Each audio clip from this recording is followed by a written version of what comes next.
Welcome back, sleepers of the sands. Today, coming back in, it is, of course, another day here in Dune Awakening. It's my Sunday. This is the last day of streaming for me during the week, so hopefully we can get a few people in here to chat up and talk to me. Until that point, though, we are just going to go sanded. Today, we are trying to accomplish the most difficult feat in the game. That is clearing an entire large spice field. That's right, a lot of people have not done this before. I am attempting to do it. We're about halfway through. I've been going at it for about an hour and a half now. So we're getting closer and closer to it. I just had to like run away for a minute because of the fact that there was a large sandstorm that was pushing me off grid. But look, I'm back. I'm ready to do it. No sandstorm is going to keep me off my spice fields. This week we started just 1 hour early. That's because it's Sunday for me, and tomorrow we have I say we, like me and my split personalities. I actually have other stuff to do, obligations, work, things like that. So I try to get in here a little bit early on the Sundays to quite possibly find a way to skip out a little bit early too, into work early, leave early, stuff like that. But regardless, what we are trying to do today is literally hit up an entire large spice field. After we're done with this, I have another plan to go in there and to show how to set up a forward base out in the PvP area for gathering titanium and stravinium. That's right, there is a base design and there's a little caveat that you can use to keep yourself from getting too much in danger. Also, if you are scared of leaving your carrier ornithopter out there in the deep desert whenever you are gathering your titanium and stravinium, you can easily just set everything up and then fly your carrier back into your base to be safe, as well as just fly back out there with your scout ornithopter to keep yourself, maximized to get away from the danger zone. However, we will be doing that a little bit later. First, the objective of the day is to complete an entire large spice field solo. As I've said, I've been at this now for about an hour and a half or so. Something has happened. Something has happened. I don't know what happened though. We still working? That's working. Okay, we're still working. I think we're still working. I'm about to get eaten by a worm, more than likely, if I'm not careful. This is kind of delaying my spot. Let's finish this lap. Then we'll try to see what is going on with the Twitch end of the video. If you're on Twitch, sorry about that. I don't know. We just had a blackout. It looks like YouTube is the more reliable streaming service this time around. And I see it. We have 5 people in the chat already. Everybody, thank you. Make sure to check out the latest video that I posted about how to reset large spice fields by using 4 ornithopters. The video just got posted out there, so everybody is welcome to watch it and figure out whenever you come out to a large spice field that looks like what I'm leaving it as right now, everything's pretty much eaten up. You can literally just reset that thing, and there is now a method for you to do so. So make sure that you're out there checking that out. Let's see what's going on here with the Twitch stream. Oh no, Twitch is coming through. What is going on here? In this case, aha, problem solved. Nice. Got a little bit worried about that, but now there's nothing to worry about. We're all working perfectly fine. Once again, it is kind of early for people to be like jumping in here. I know I always start Sunday a little bit early, but just get used to it.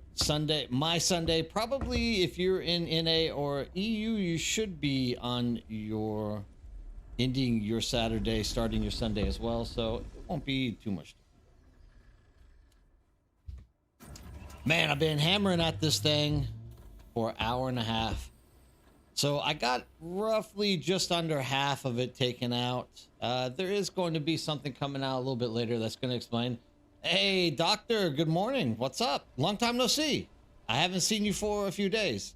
In Korea, they always say something like that. Long time no see. Even though you literally have just seen them like 2 or 3 days later. So it's become a habit of mine as well. This little bug that we're seeing on the screen right now is kind of annoying whenever you're doing spicing. You see it popped there out of nowhere. I think there's like a server issue that's not like calculating what's happening on the screen according to what's being taken off the server. Oh yeah, you took a break for a few? Dude, I understand that, man. Taking a break is a good thing. You're up a little bit early as well though, Doc. I'm surprised to see you up so early. So yeah, as you can see, this little bug, you're actually getting sand, or spice. It's taking a hot minute for the actual sand that you have actually picked up to register. So yeah, just is what it is. You have to kind of mentally keep up with where you're at on that strip. Late? Oh, okay. I see. But Doc, you're in NA, so that would be early, wouldn't it? Am I wrong in assessing that?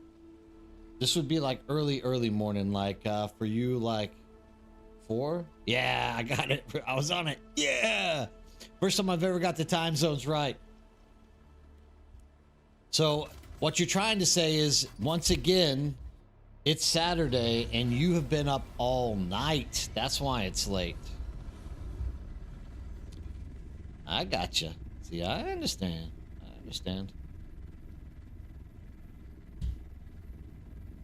I gotcha.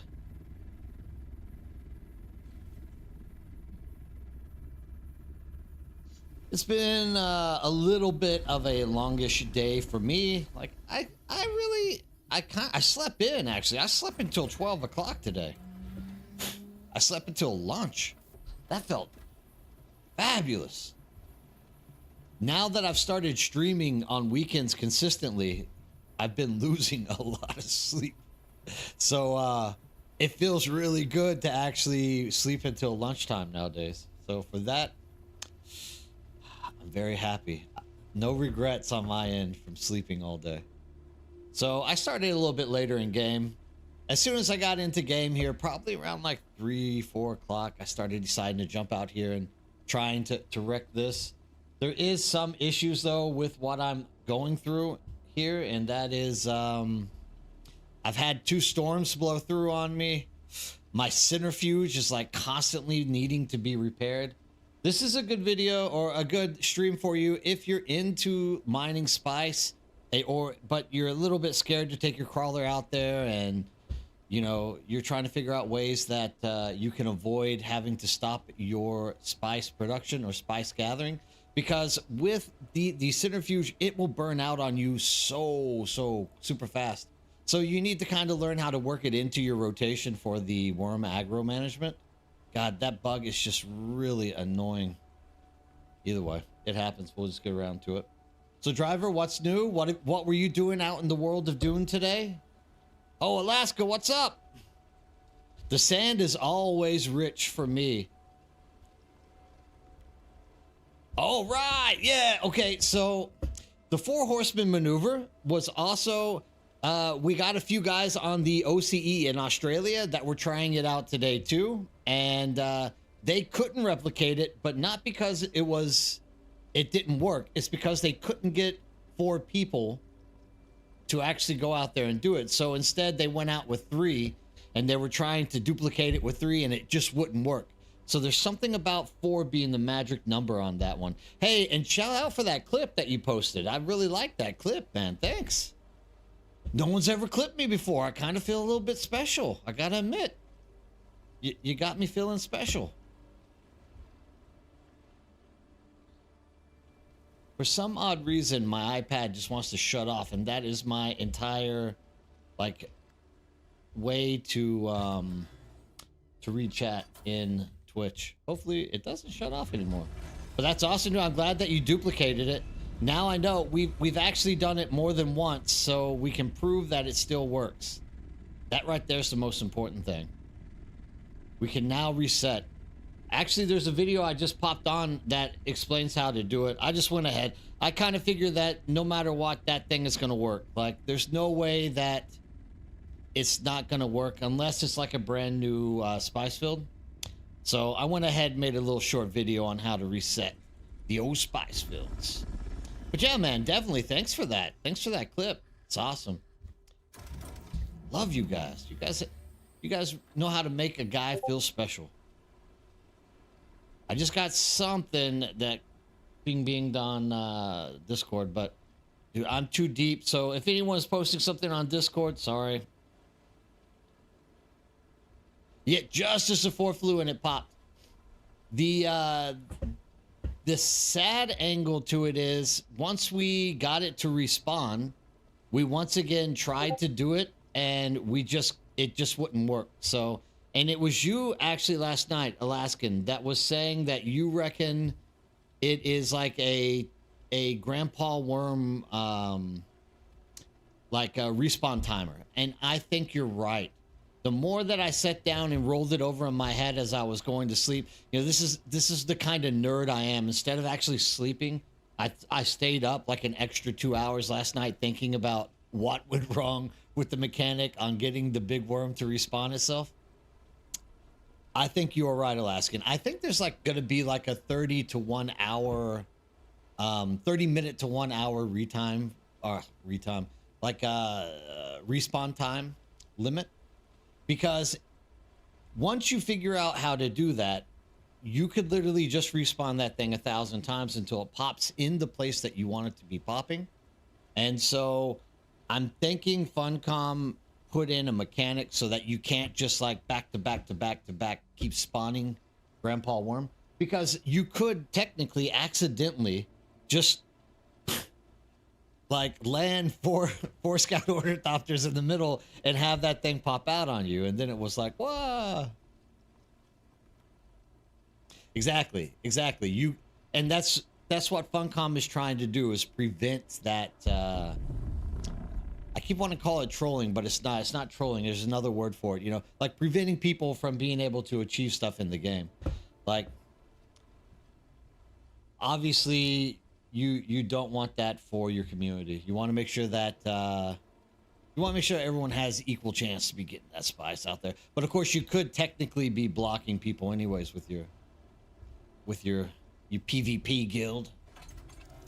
But yeah, I'm pretty confident that you're right. I think there is a respawn timer there. Either way, hey man, that is like a game-changing mechanic that we discovered last night. Like, I have to admit, I've not been so excited in such a long time to hear somebody post something as awesome as that mechanic. And thanks for testing it again. Like, that's science, right? I mean, you get one outcome inside of the lab, you need to test it in other labs. That's how you know it's real. So it works out. What are you up to today, Alaskan? How's your day been treating you?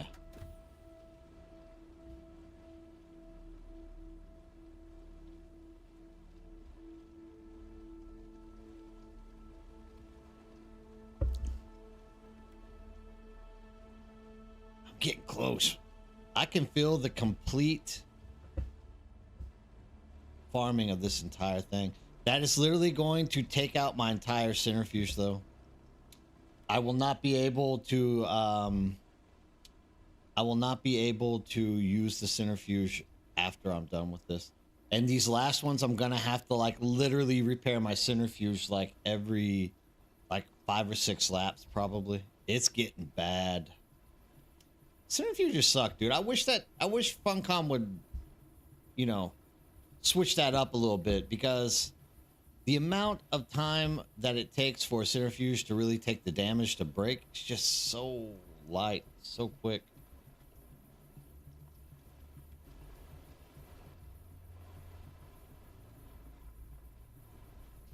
I think I'm getting a little bit paranoid because I've been out here so long. I keep thinking I'm hearing helicopters around me.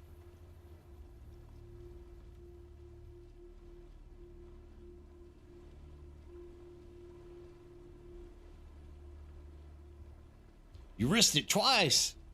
I mean, no risk, no reward. I think we said that quite a few times in this channel.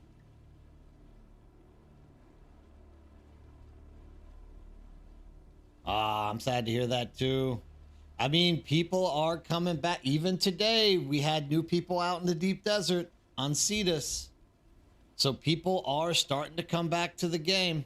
If you look at the Steam charts, our peak was up by 400 people yesterday. So people are starting to come back to the game. We just have to wait. We have to wait and believe. More people are coming back. Dune is gonna be a success. I can feel it in my bones. Rattling in my bones. But I'm glad you got to play in sand a little bit, though.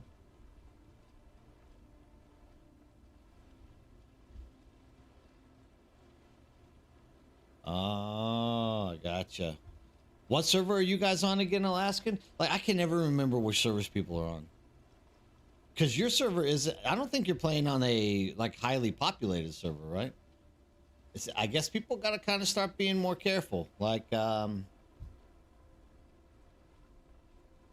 that's, 2 nights in a row he got jumped. So, there's definitely somebody back, and they're looking for blood on your server. That's too bad. Relicon. Pretty soon, I have a feeling that Cetus is going to be the same. Like, it's only a matter of time till people start getting interested, excited. Also, the favorite snack for ganking PvPers are farmers, because most of the time, farmers do not fight back. And they are easy kills. So, yeah. You can make a PvP attacking guide.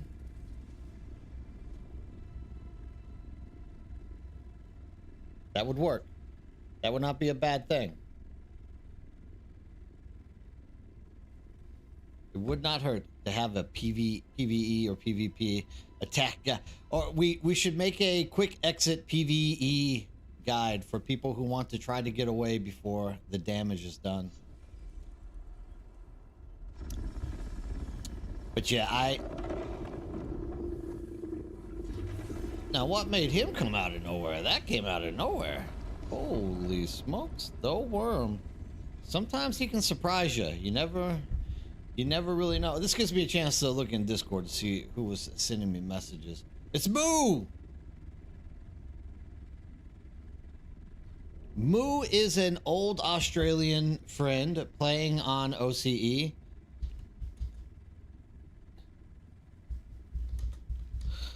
It isn't out yet, but looking great.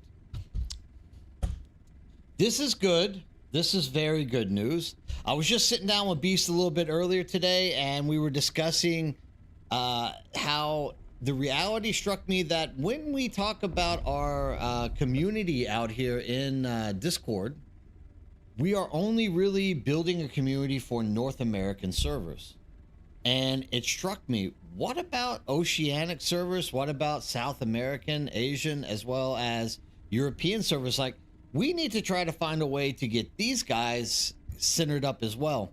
But the overall outcome came out with us kind of figuring out that no matter what, the OCE servers, there's just not enough people playing. So if there's going to be anything, it's going to be like probably folded down into one. So yeah.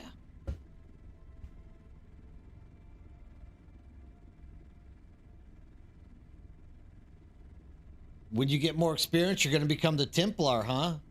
Oh yeah, we can start the whole Knights Templar thing.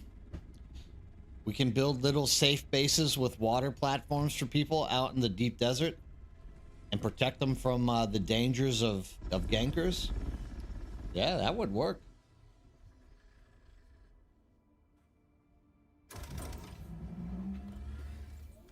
Hopefully I gave that worm enough time to go.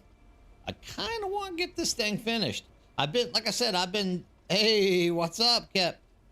Nothing. Just trying to finish off an entire large spice field solo. That's number one goal for tonight. Being able to cap this baby off in one go. The second thing that I have planned once I'm done with this is going to be to show and help people figure out how to make forward bases out in the deep desert for doing titanium and stravinium. Good evening, Beast. We were just talking to you, Beast. I just received a message from an old Australian friend named Moo, who's inquiring about coming back into the game. So I'm gonna talk to him and see if I can't push him onto your server. He played back in the old days. I originally started off on the OCE servers. I don't know if anybody realizes that, but the reason was, you know, Australians, Kiwis, English speaking, same time zone as me. So I tend to like direct my game into that area. So yeah, he literally 2 seconds ago just sent me a message asking me about, you know, chapter 3 looks great. What is it? How's it going to be? And I, you know, told him it's going to be great. So I'm going to try to push him in your direction. It's crazy because I was just explaining how we were talking about that earlier today, about how, you know, trying to strategize how the Australian servers are going to like fold onto themselves. So this is a good thing. I'm happy Moo contacted. See, you send, I don't want to sound too hippie here, but you send the right mental messages out into the universe and you get an answer. I believe this. I believe in this. Say you believe in it. Okay. No one else believes in it but me. It's all right. I can accept that no one else believes in it but me, but I really feel the power of mental strength going out to the universe. I should have started my own Project Blue Book, I guess, back in the day, right? If you guys know Project Blue Book. Yeah. I'm a nerd. I mean, you knew I was a nerd before you ever stepped into this channel because it is in the title.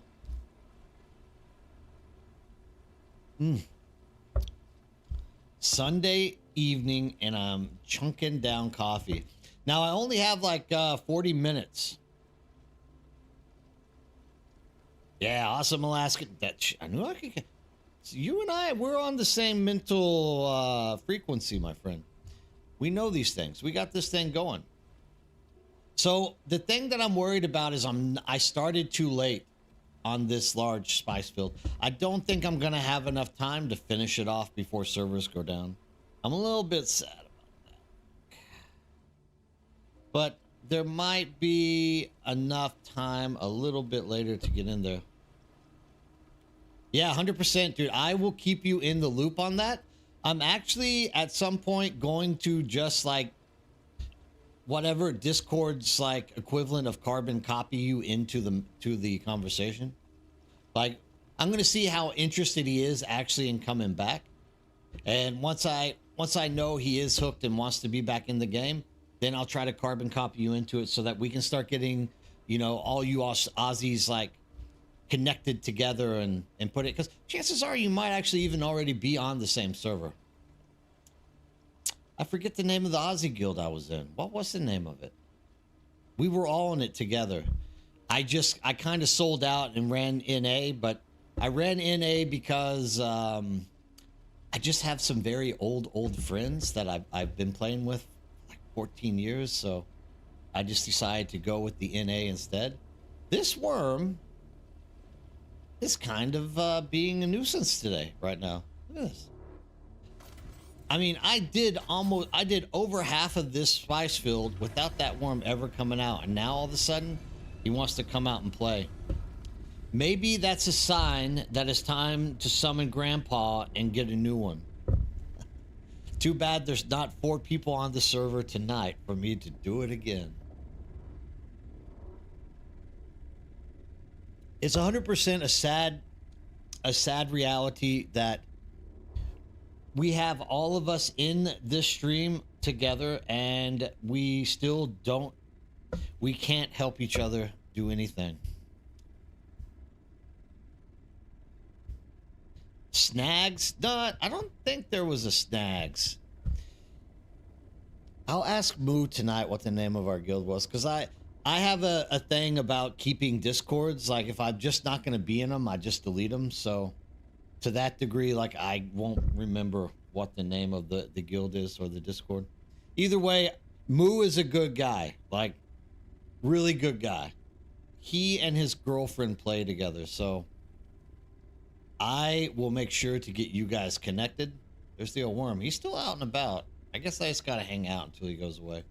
So we'll definitely get you guys in connect, and hopefully we can kind of start getting that Aussie. See, people are coming back. This is what I'm saying. People are coming back. We had a population boom of 400 people yesterday. For like max total people on server, 400 in Rise. So look, we're getting there. We're getting there. It's gonna come back.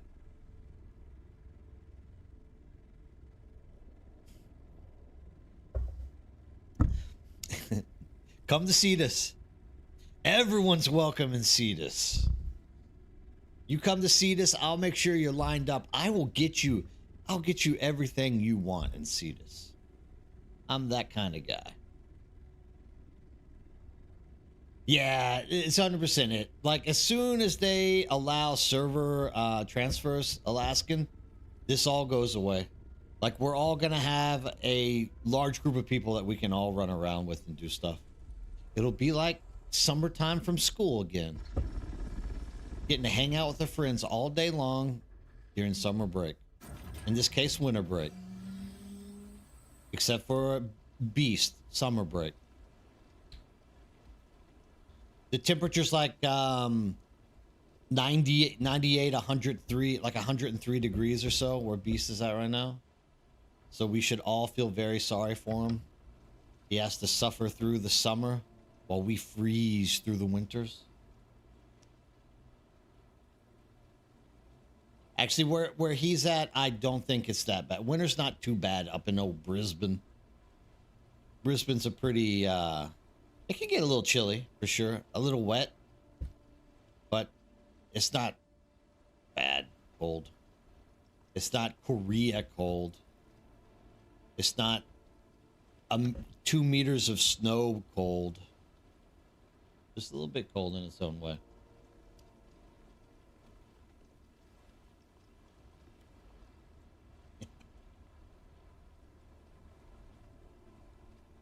But soon, Alaskan, soon we are gonna be buddying up on the same server. How much more do I got? I'm almost down to the last bubble. I probably could be taking this out in circles at this point.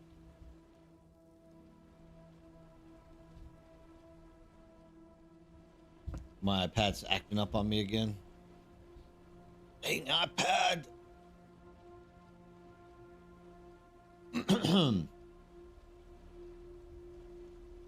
So I discovered what I believe to be the most efficient way to harvest a large spice field, which is starting on the outside. Well, Xing, starting on outside, and then making your way through each quarter of the pie. I mean, it's looking pretty clean. So I think this is a good way to get about and do it. Divinity Original Sin. Yeah, it doesn't get cold.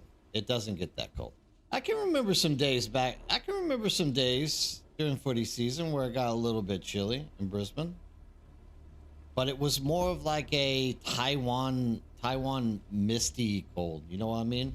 It's not like freezing cold, but you get cold because of the how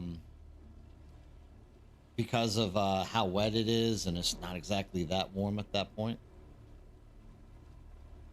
We got worm sign again.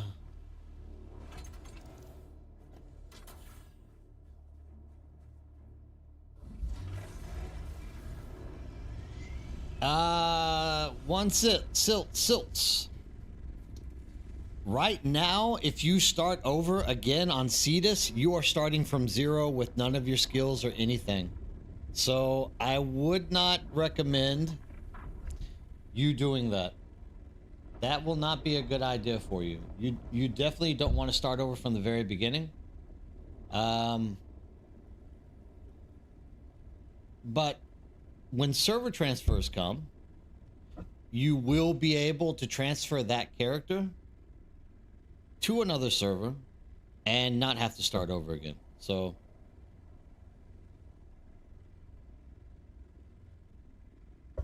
exactly the way Beast explains it on the dot. You could not have explained it better. He's my official explainer. He does a much better job at putting out those simple things that I can't figure out how to explain properly. But yeah, no, you should not, unless you're just bored and you want to do something, try something out new from the beginning.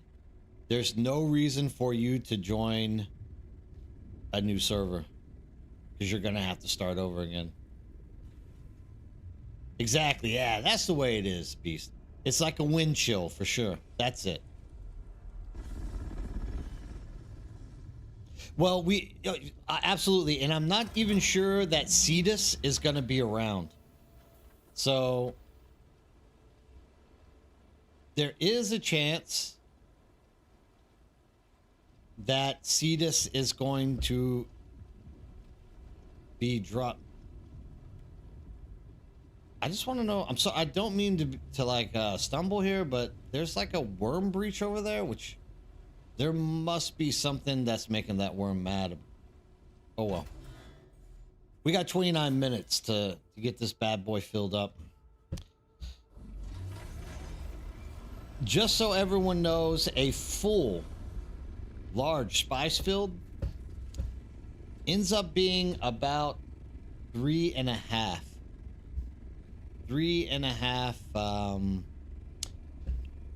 large spice whatchamacallits, these things, whatever I'm running on the back of this.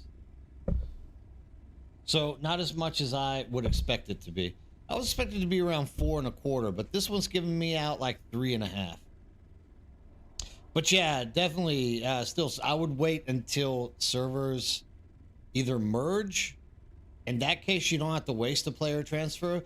But if there is an option for player transfers, like you could also, if you're bored playing alone, jump in there and join us on Cetus and, you know, have a look around, come out and play with us.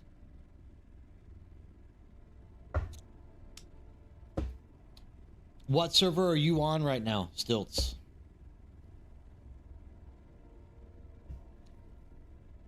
I'm asking because I'm wondering if it is a dangerous or a safe server. Cetus, I think, is going to become rather dangerous pretty soon. One, because I stream a lot on it.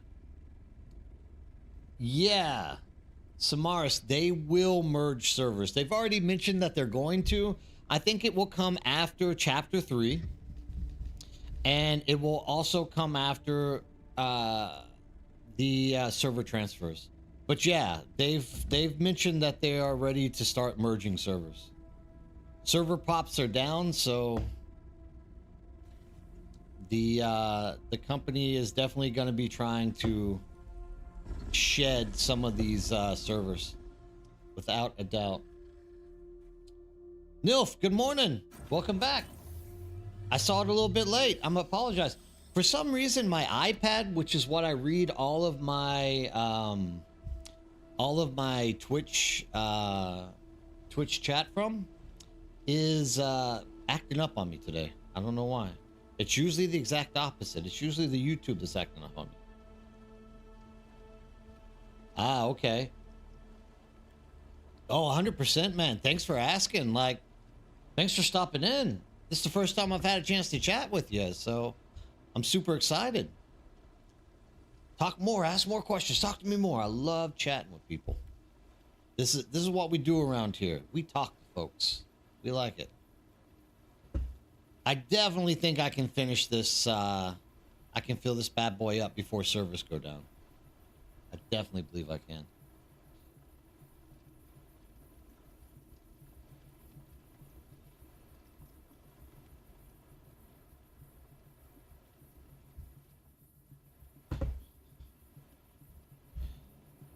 I mean, not seeing someone in the deep desert isn't necessarily a bad thing right now.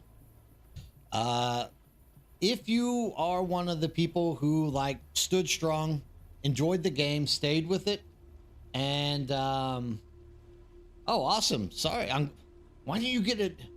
I wonder why I didn't send you. I'm gonna have to call Twitch. They're starting to upset me.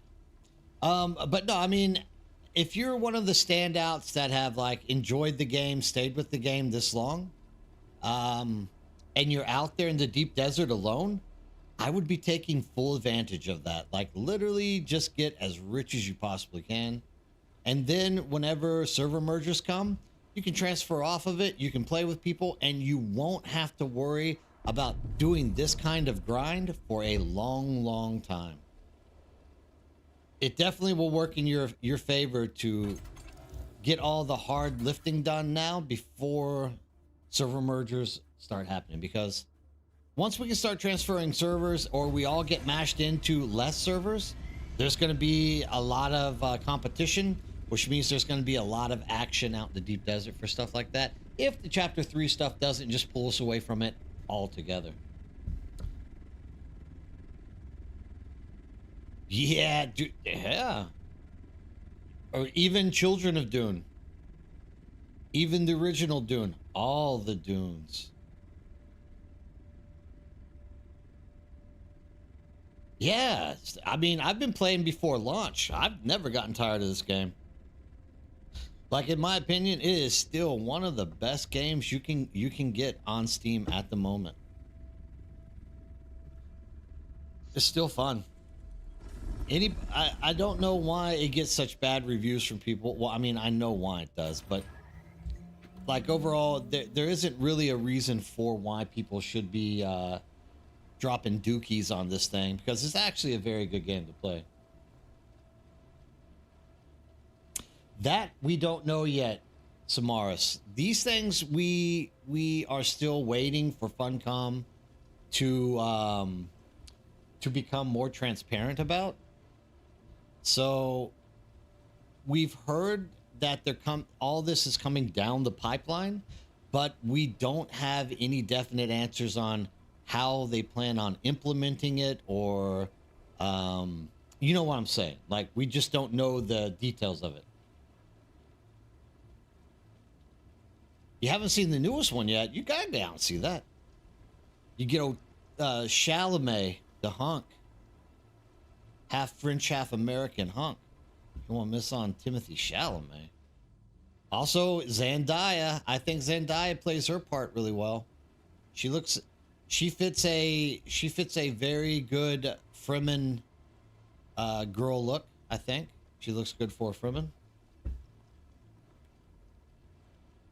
Yeah, you are gonna need, exactly, Beast is 100% on the dot. You are gonna need as much spice melange as you can hold, because more crap is gonna start revolving around the spice that you have, such as like changing skills, I guess that, and all the other stuff that happens with spice now. I guess that is the only other thing that they're really mentioning, but it's going to take spice. And so if you're a type of person who has many different play styles, or like one day you like to farm and then in the afternoons you like to get out there and run, you know, labs with your friends, you're going to need to change your skills. That is going to now require spice to do so. So keep that in mind.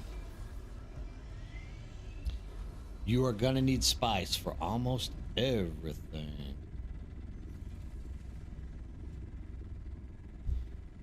So the more spice you got now, the less you got to deal with later.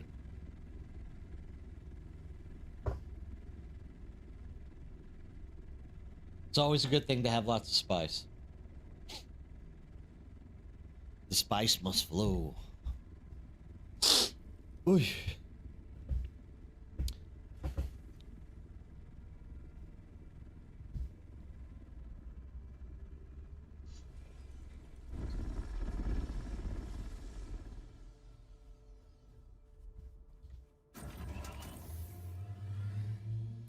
Oh, I still got quite a bit to harvest. What is that? Those sand dunes came up a little bit scary. They look like wings or something. Neil, is that the only streaming service you have? Is Amazon Prime? What is Dune Awakening? Or Dune Awakening? Oh, you gotta be kidding me. This is the third storm that's come out to me this time. And this time it's literally starting 1 minute away. You've got to be kidding me.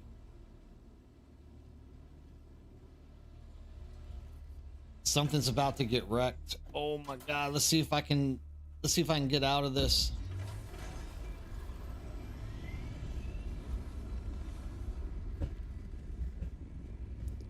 Oh my god, how did this thing start right on top of me? Which way is she moving? What do you think? Crap, crap, crap.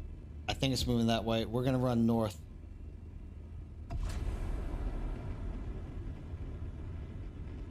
This is the third storm since I started this damn large spice field that's come to me. Oh, I picked right. It's running to the southeast or southwest. Third storm. What's this all about? That's crazy. This game doesn't want me to finish this large spice field.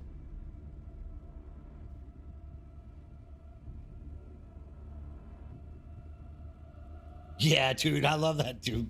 Because, dude, I'm still getting them in my videos. You know, I actually have people leave comments in the videos like, dude, why are you making a video on something only you play? Like, what? What? Come on, dude, be fair. Like, I'm not the only one playing Dune Awakening. There's 3 other people.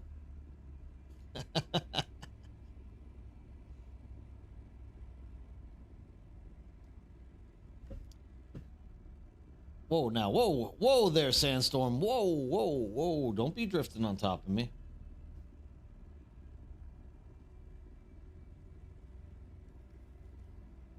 Oh, yeah, take it easy, Seamus. Like, thanks for stopping by. It was good to meet you. I hope that we see you more in the future. I hope that you come in and play the game. You'll love it. Oh, man, this storm. Just right. I'm literally on the edge of it. Go away now. I thought for sure this thing would have passed me up by now. 3 storms in the time that I was doing this. 3 storms. That one started right on top of me. Man, I just got lucky.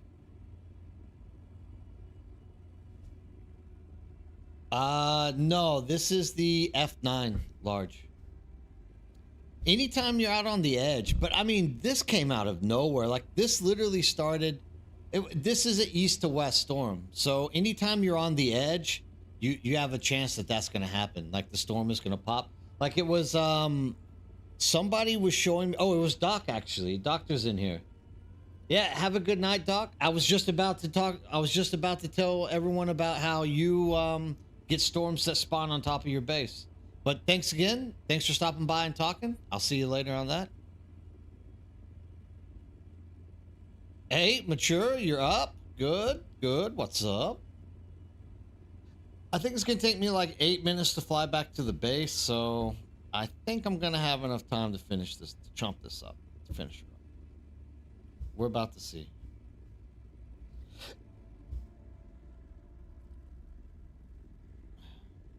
How'd your stream go last night, Mature? Did you get a lot of viewers? A lot of people come to watch you? You got aluminum. You're getting there. Stepping it up. You're gonna be swinging it with the big boys here pretty soon out in the deep desert. Getting yourself a sand crawler. Getting yourself all the spice you can have in one go. It's gonna be great. I can't wait for you. Everybody needs to graduate. Whoa! Oh, that scared the dog turkeys out of me. This is what I'm talking about. Centrifuges, garbage. What just happened? Why did I drop through my ship? There we go. All right. Unfortunately, now I have to like reset stuff. So this is a good thing.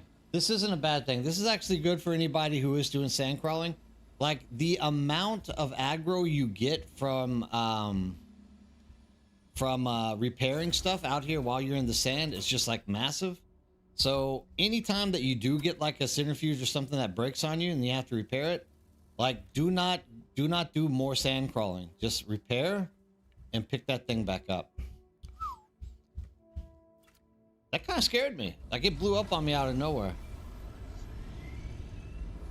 I mean, I'm probably later on just gonna replace my centrifuge with the new one.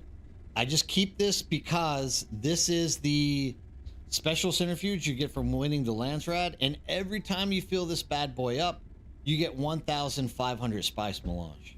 So yeah, I mean, you don't necessarily want to let it go. You want to use it until you can't use it anymore. But one of the downsides of this is like after it gets to like 3/4 gone, it's not even worth using anymore, right?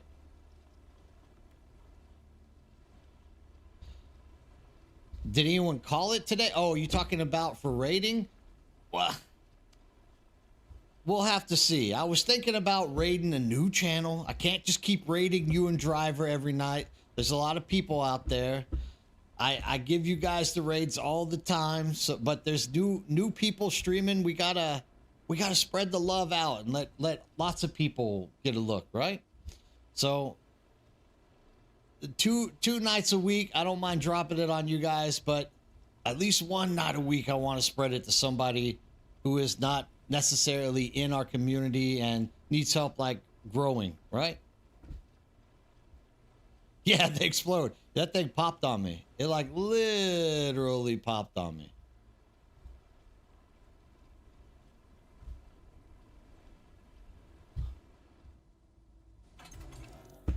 Wait a second. Wait a second. Okay, it's still picking up, but the lights are off. Like, it's off. Off.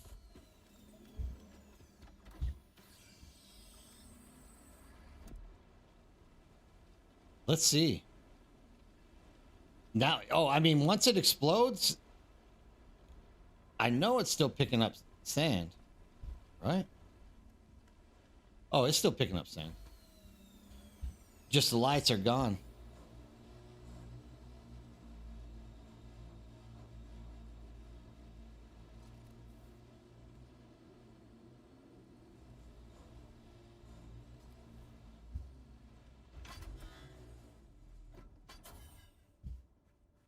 Did you actually get 4 scouts on it?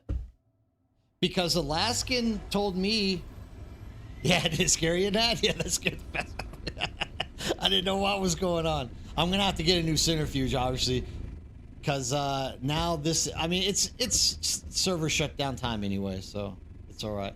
Where am I going? Where am I aiming? I want to go over hither. Yeah, I need to get a new centrifuge on it. Like, the problem is this is the second centrifuge, the expanded centrifuge module that I've used in this week. I've already destroyed one. This is the second one I've destroyed. So these things go way too quick. Of course, I don't think Funcom expects us to be getting this much spice melange either. So yeah, you know, maybe it can work out in that way or not. Oh yeah, it happens everyone. I raided a German channel the other night, which is actually cool because I got some of the Germans who were watching it to come join the channel. It was awesome. It was nice. So I had a chance to speak some German last night when I was saying goodbye to people. It's always a good thing. Yeah, you know, you gotta spread the love around and make sure that other smaller channels that are struggling trying to get viewers to come in. I mean, tonight I have a pretty small audience anyways. Like, it is kind of early, but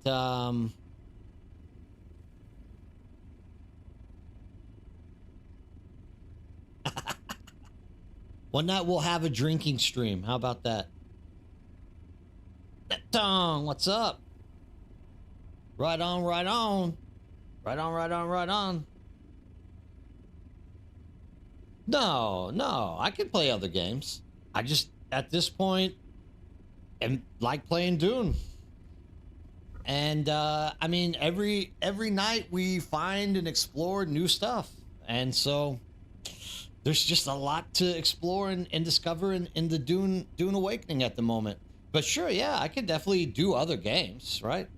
Ich kann verstehen und ich kann sprechen. Ich hatte in Uni gestudiert, aber ich habe keine Leute zu mitsprechen. So mein Deutsch is nicht so good. Kinda good.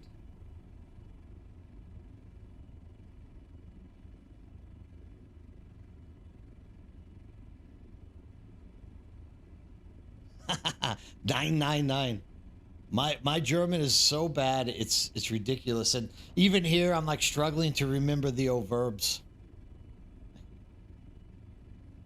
Ich muss Deutsche gelernt. Ich muss gestudiert. I need to do more studying for sure with German. I mean, whatever. That was when I was in university, 23, 20, 20. Oh, I mean, that was my undergraduate years. So we're talking like 20, 26 years ago. I studied German.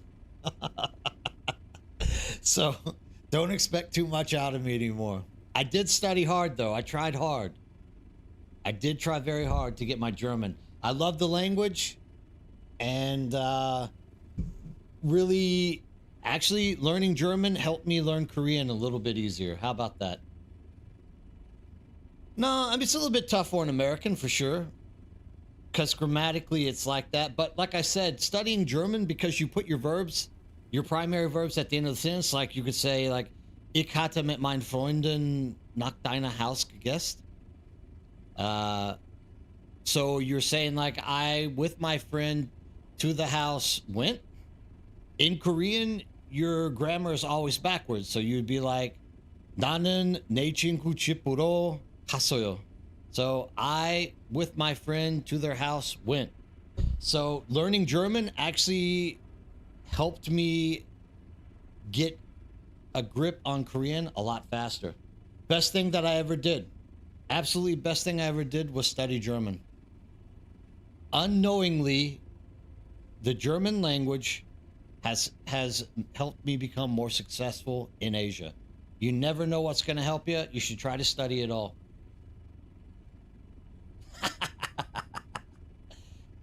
Don't say that, Nif. Definitely don't say that.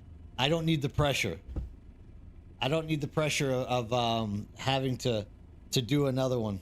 But I mean, I could do a Korean stream. I reckon I could do a more or less a complete stream in Korean. German, though, I would never be able to. If only my German were that great. If only I had more German friends in Korea.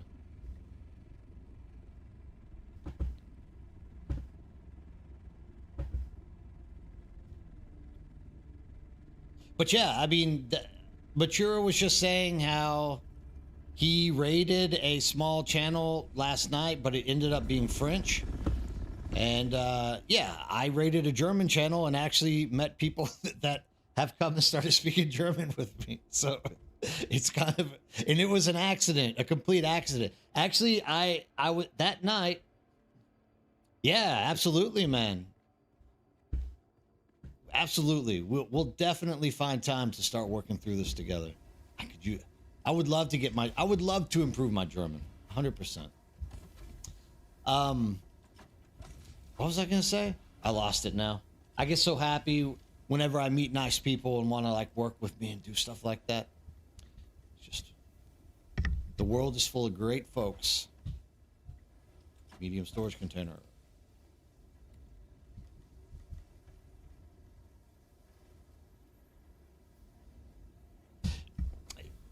Dutch is kind of the same, right? So like with Dutch, you don't have to necessarily have like the grammatical word order for stuff to make sense. German's like that as well. Like you can manipulate the sentence around, but the trade-off for that is you have to have a very good grip on the grammar, right? So if you can know like the date of, like the other night, someone was saying like ordering a beer is easy. It was like ein Bier bitte, and I was like, yeah, it would be something like that, but it'd be like kannst du give kannst du give kannst du mir eine Bier gegeben or something along those lines. So, or can you give me a, anyways, I'm getting my stuff mixed up in these things. I'm trying to think through it. But you know, knowing the dative, knowing the accusative, knowing the possessives, they change the endings of your articles and crap like that. So it kind of affords you the ability to like throw anything in there as long as you are doing stuff right. Ein Bier bitte is quite okay indeed. I think so as well. That's all you need, right? For the Oktoberfest. How was Oktoberfest this year? Where in Germany are you guys? If you don't mind me asking. I don't want to be too nosy, but just wondering.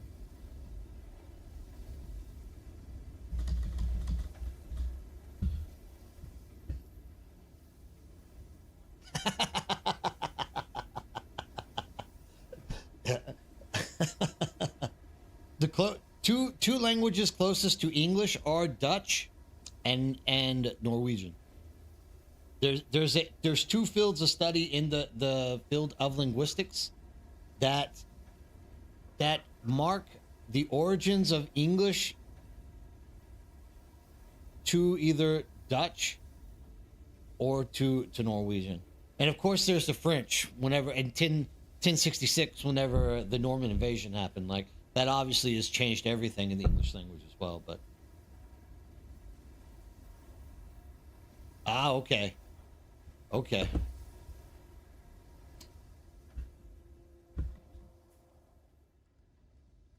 We got 3 minutes. We can drop this. We can all chat now. We can chat it up for a good hot minute.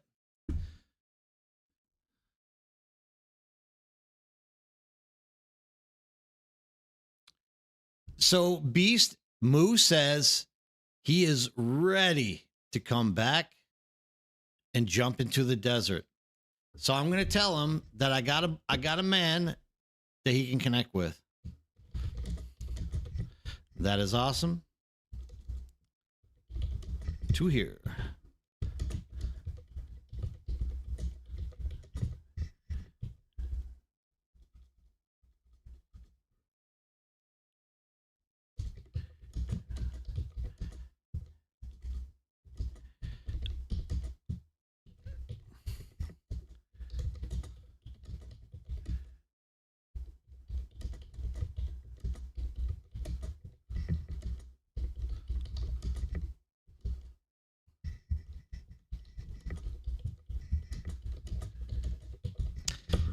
Word has been sent out. Boom, indeed. I told him I actually have a cool Aussie that you can jump in and play with if you're looking, who is looking for returning and new players if you want to do it.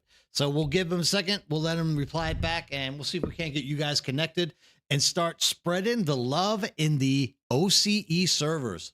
We want to make sure that everybody's out there.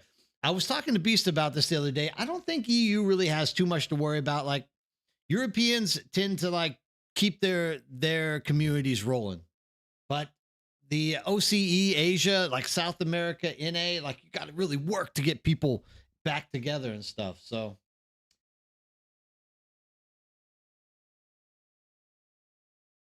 it would have been extremely helpful at work yesterday if you knew some Dutch. You had some Dutch folks there in the office. Yeah, he's down, Moo.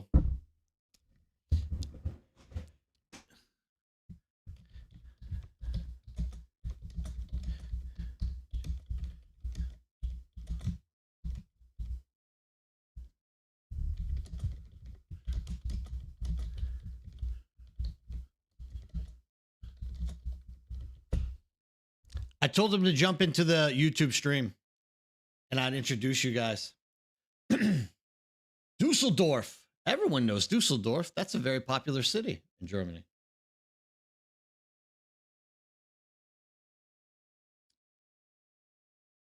But you would still have a an Oktoberfest in Dusseldorf, wouldn't you? Ah, okay, fair enough. So there were Dutch people shopping, is what you're trying to say.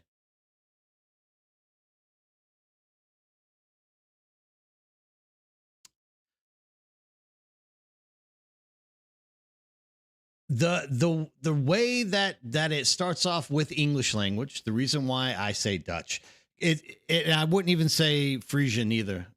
Uh, the origins of all of those languages are coming through three different groups of people who migrated to England before the Viking era happened, which were the Utes, Angles, and Saxons.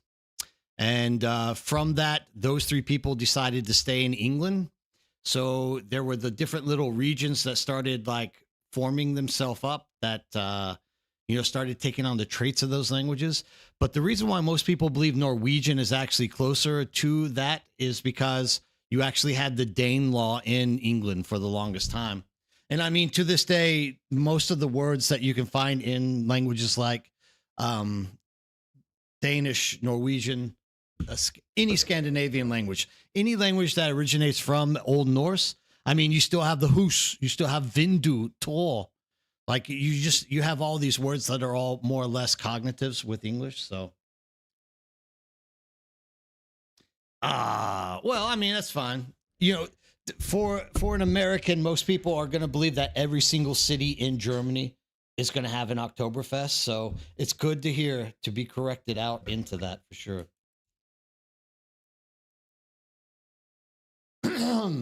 The way you raise production, what you can't put any more tables down? Is that what you're trying to say? If that's the case, you have to add extensions to your base, or it could be a power problem, mature. You might not have enough power.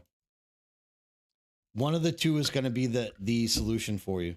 It's either power, or if it's actually maximum amount of work tables that you have in your base, you have to like put a land claim unit next to your base, and it will increase the amount of work tables that you can put in. Yeah, I mean, Germans and Australians, these are the two countries that always look for a reason to drink more beer. What server were you on? I'm asking him right now.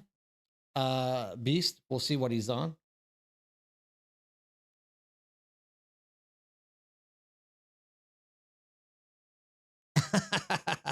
No, you're not missing any context, spy. You know, there's a lot of plays in action right now.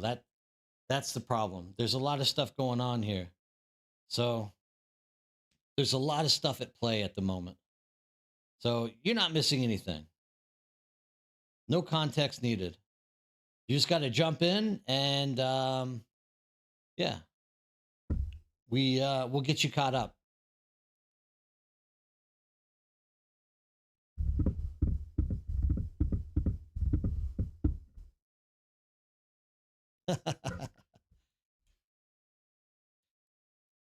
And Spy will drink to that. Spy, where are you coming from? Wait, that's you. It's Moo. Is it Moo? It is Moo. Moo. All right. Moo. Moo's name here in YouTube at the moment is Spy. Moo, I would like you to meet Beast. Beast is also in here. You guys share some information. I'm sure you guys will have a lot to talk about. Niff, everywhere beer from my man. You know what? There's nothing wrong with that. We're gonna have to have a beer drinking beer marathon stream one day. You guys can watch me pass out headfirst on my keyboard.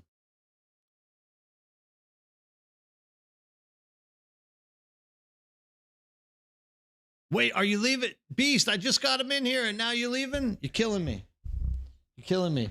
I think he wants to know what server you were on. I can't remember what server we were on, and chances are you didn't stay on that server anyways. So, what's up? How you been, Moo? I missed you guys. I missed you guys when I went away. There we go. Beast is back. Yeah, I mean, definitely, I'm ready to start a drinking stream one of these days. It's just going to require me to actually take my lazy butt to a store to buy something to drink because I have to bring it all the way back to my office. The old lady won't be happy either because I'm going to have to find a way to drive home as well, which cannot be in my car. So, yeah, Moo, you got to join our Discord, Birdhouse Discord. Here, I'll post it for you. That way, you can meet up, you can talk, and you guys can start coordinating stuff. Beast is like our central representative for getting people back into the Australian side of the game, situated and fit into a nice community to be playing the game on something like that. I'm kind of like glitching out. The matrix is going wrong for me right there. There's the Discord. Oh, you're in YouTube. That's right. That's the wrong one. Here we go. And this goes for everyone out here. If you are looking for a community, and hey, even though you're playing in the EU, if you're looking to build a community around people that want to like play together and do stuff, come join the Birdhouse. We will find a way to give you your own little section of that Discord for EU, OCE, wherever it might be. That way we can make sure that everybody is kind of getting to a point where they have people that they can consistently run with and start locating like servers with like-minded people. There it is, Satesh. God, I couldn't remember his name.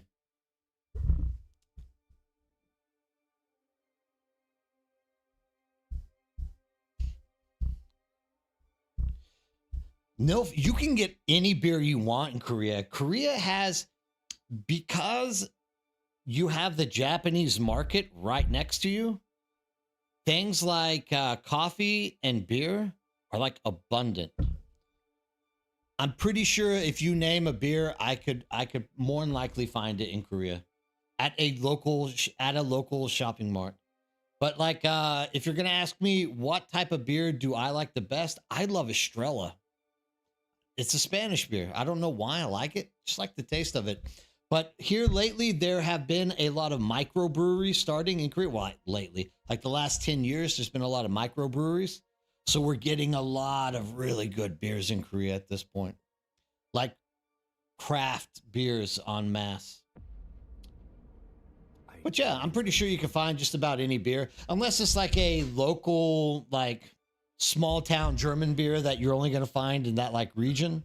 Like we have those in Texas, but like I'm not going to brag about any beers coming out of the US because I already know where that conversation is going to get me, right? But yeah, I mean, overall, you can get just about anything you want in Korea. Korea's really good about beers and coffee at the moment. Really good. Yeah, driver. I started today's my Sunday, so I knew it was going to be a little bit earlier for people. I like to start just like an hour earlier. So I started at 7 o'clock today, just so that I could, mix it up a little bit. But good morning to you too, driver. Nice to see you again.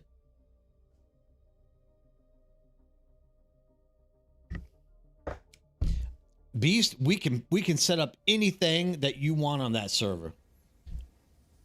You leave us a suggestion in the Discord so we can work it out and figure out what you want exactly, and I will be more than happy to try to figure out or ask someone like Mature, who is like a pro at Discord, how we can make that dream come true.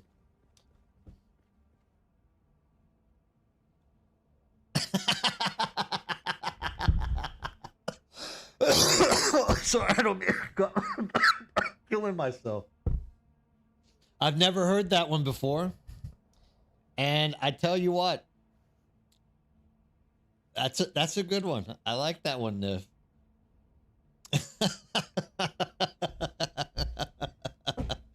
And it's also extremely true. It's very, very true. I don't think there's any beer in America that goes over like 3% alcohol. Two and a half, three. Oh, actually, I think maybe Miller Lite is like around 5%. Maybe, I don't know. But I mean, it's not till you get like a really good stout or something along those lines that has like 12.5% that you know what a real man. That beer puts hair on your chest. It's just that good. All right, I have to go and craft another centrifuge, obviously, because yeah, my centrifuge is broken.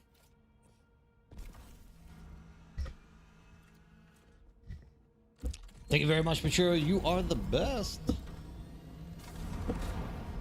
Yeah, anything you guys need for OCE server setup, Beast, just ask. We will get you guys a section. We'll get you anything that you need to make it easy for you. And hopefully we can start getting people coordinated so that OCE comes out on top and you guys have a strong community to work with out there. Was that in Monty Python? I've never heard it before, and I thought I watched almost all Monty Python. You learn something new every day. What's the best technique and why is... Oh, I just got to bump this up here. Z send. And why is it...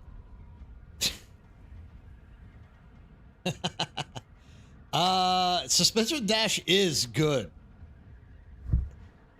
Especially if you're trying to... If you're going up against... what's the one that they slash and it makes you lose stamina?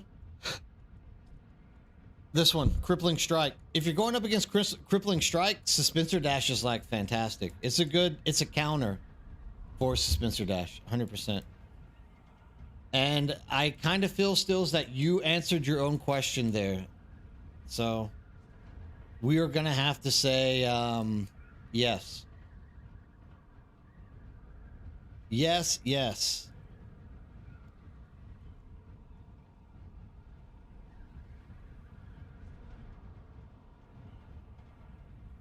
Agreed. I have a friend who has literally put together a poison damage build that works around Suspensor Dash, Poison Grenade, and is it this one? This one, Thrive on Danger. And the lower his health gets, the more stamina you get. He can literally dash like 16 or 17 times and never run out. Well, he runs out of stamina, but it's just so little bits of stamina. So he's like literally just like bounce, bounce, bounce, bounce, bounce. So he literally gets you in these poison grenades, pops you with a shotgun, and just, first of all, he pulls you into him by you attacking him. He throws the poison grenade and stands in it. So he starts losing health. So as his health is going down, he's getting more stamina from that build, and then he's just like hopping around like a rabbit, shooting you with a freaking shotgun. So I mean, there's a lot of creative possibilities, and I think a lot more possibilities are going to be coming out with these new Chapter 3 new skill lines, as well as the what are the things you put on the weapons called? I'm a little bit tired. This is like my third day streaming. This is the end of the week. You can't expect me to make my work. Augments, that's the word I'm looking for. So that's what I'm telling him, is he never could make it work well, and it's only good if you are really just going hardcore into him. There's no catch. And that's where that one kind of jumps in there and kind of hurts you a little bit. Just saying. Just saying. Yeah, augments.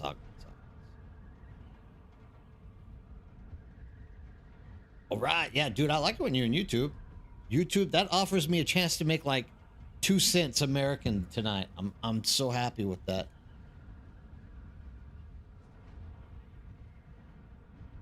YouTube minimum wage is like 5 cents an hour or something like that. It's really low.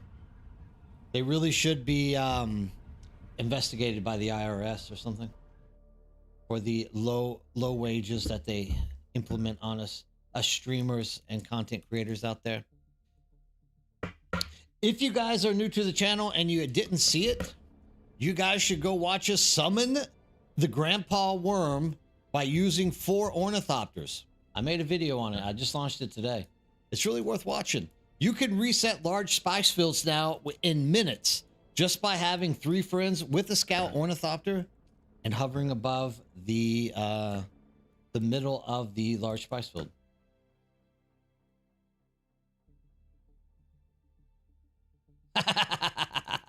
Well, Australians love Foster's. Like, that's the #1 beer in Australia, right? I'm trying to get a reaction out of my Aussie fan base. Well, thank you, Mature, but stop doing that. Like, you know, you got to stop doing that. You also have stuff that you got 2 girls and things. Don't give me no money. I don't need money. I got a job.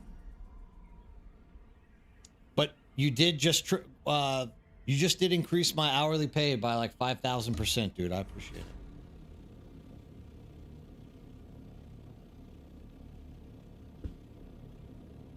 Yeah, well, actually, I've known some Australian girls who drink Foster's.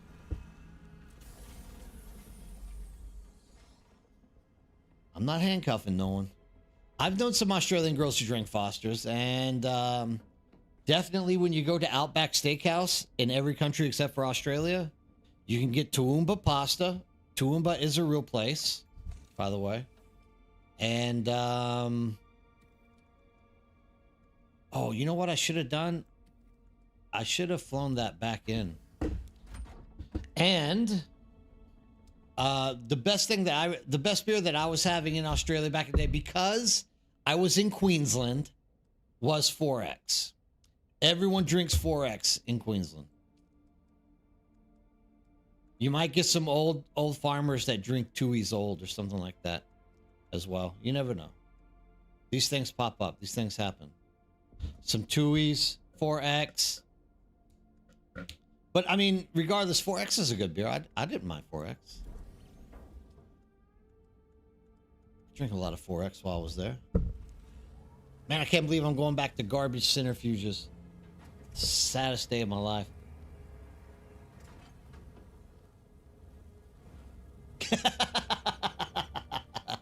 I like you, Niff. I like you, man. You keep me laughing. I really like that, dude. I like you a lot. You got the best. You got the best comedy for me. There's nothing better than a funny German. I'll tell you that. Germans are really meticulous on a lot of things. And if they're funny and meticulous, even better, dude. I like that joke, though.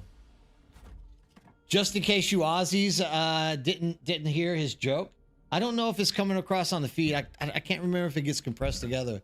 But his joke is he once saw an Australian comedian say the right way to drink Foster's, or he was going to teach him the right way to drink Foster's, and he did so by throwing a full can of Foster's in the garbage can. It works. It makes sense.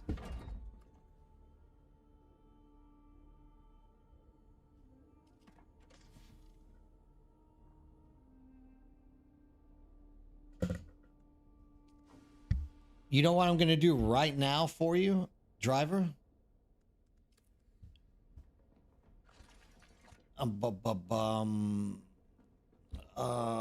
Where's it at? I can't remember where it got placed.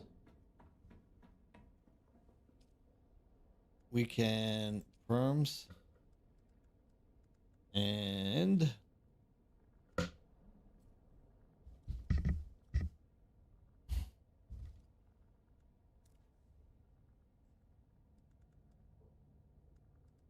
I gotta find you. Driver. Do not destroy the base. I just gave you permissions to come in here and use the base as much as you absolutely want. The next person that needs to get that is Mature Gamer. Mature, you also have access. If you guys want to come in and craft something, feel free to it. If it's low level stuff, you might have to go farm some of the components though. Because I just do not have any low-level components. It's just a fact of nature. I am not going to have low-level components because I just... No. Feel free. Like, I don't care. I really don't mind. But I just don't have the components for all the lower level stuff. So you might have to go to a lab or something to get the components, but feel free to come and craft whatever you need. You now have access to the base. So come and do it. Hey, dude, we beat somebody the other day. American football is pure garbage, but for some reason we always get ranked kind of high, but we never can do anything in the World Cup. Always garbage. You know, same thing with rugby. Like, American rugby is pure garbage. I think because American rugby is mostly just foreigners playing it. I think that's the harsh truth behind it.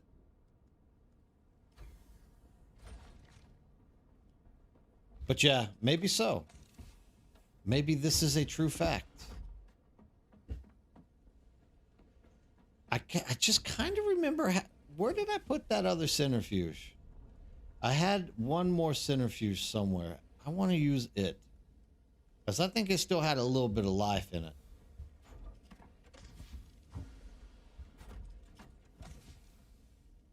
Do I have extra BPs? What BPs are you looking for? That's the question.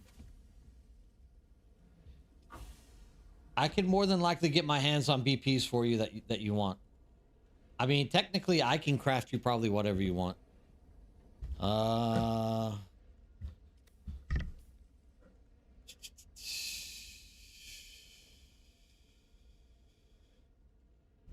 If it's on this list, tell me, I can craft it for you. There's only a few things that I don't have, really. So yeah, if it's on this list, just mention it and I'll craft it for you. I definitely think a good American soccer player is more rare. I can definitely dog on Americans like this. You know, we try. But I mean, all the true athletes play football. We all know that, right? American football. All the real athletes are playing the real sport. In which no one even... oh, I guess because no Americans are up yet. Like, the vast majority of my audience is NA. I'm so glad I got some Germans to talk to. Like, I always have to wait for Americans to wake up, dude. I'm needing some more EU people on here to chat with me. Both of my teams won today. U of H, my undergraduate alma mater, took out LSU in the Texas Bowl, and the Houston Texans solidified their spot in the 2025 NFL playoffs by beating the Chargers today. Suck it, LA. We are better. Replica pulse knife. You want a Hallex pick or the pulse knife? Which one?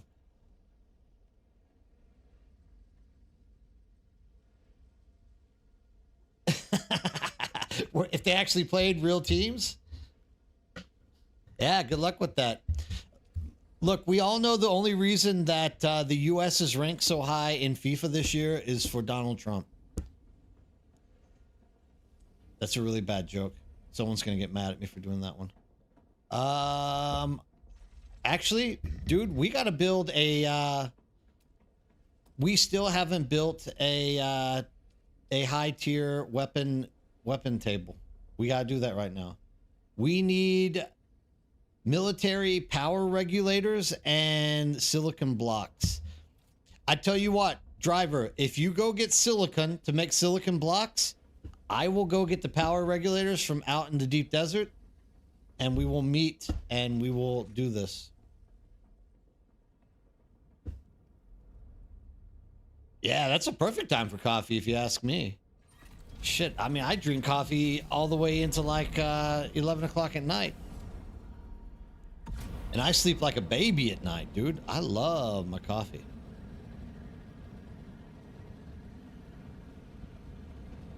That was the last work table that we didn't craft yet. Dang it, I hate my phone. I can't read over the thing. Mature, do me a favor and hit like one letter and pop up the question that you just left in there.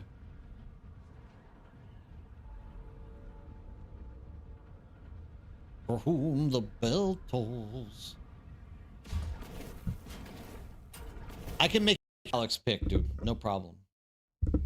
I actually might be able to even get you a blueprint out here. If I can get the blueprint, I'll just bring it in for you. You can craft it at some point. And the game crashed. Send report to Funcom. All right, we get to look at black screen for a minute because Dune Awakening crashed. Yay.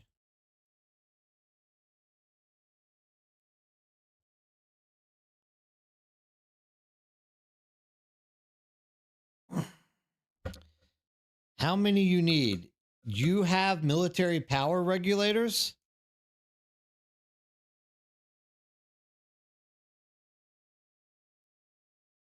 Yeah, the Bears finally figured out how to play football. It's amazing. I think the Chiefs were in the running to have a bad season, no matter what. No, we need like 50 of them. I got it, dude. I think we have them out at the Deep Desert base. I'm just gonna go grab them there. We just gotta get back in after the game crashed.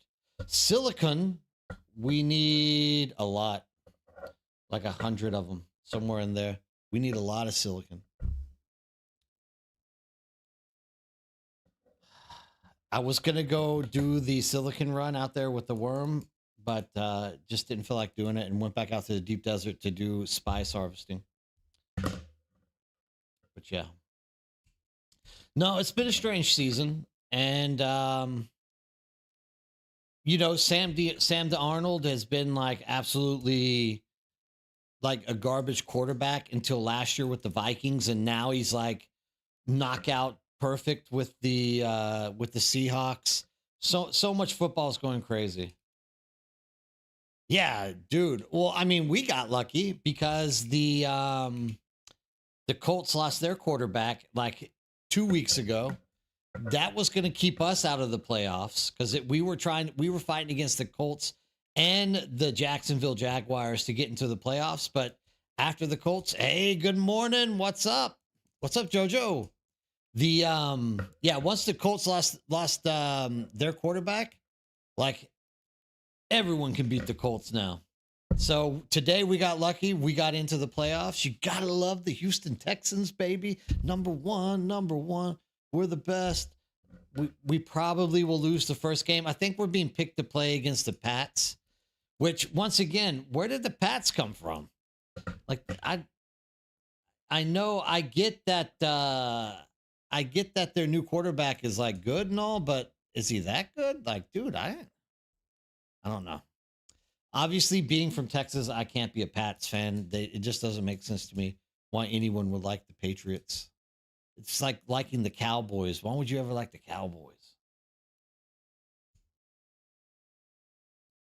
Yeah, well, they lost their quarterback. Their quarterback went out, and now it's like never going to come back. Like they're never going to win another game the rest of the season.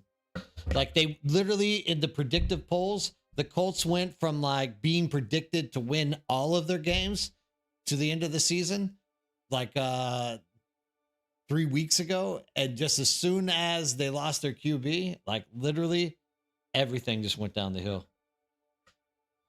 He must be from Houston. There aren't many fans of the Texans that aren't from inside Beltway 8. If you're from Houston, you know exactly what I'm talking about.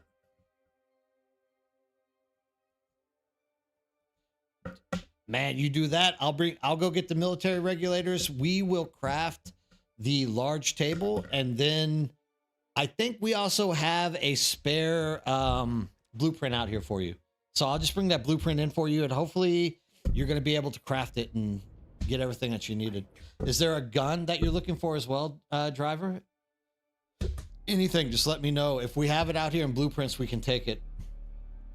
Because at this point, blueprints are just getting stockpiled by Dozer and them. Yeah, if you look at the fan base map of NFL teams in the United States, you see like the Cowboys like control half of the South, like the Patriots like control the whole Northeast. Who is it?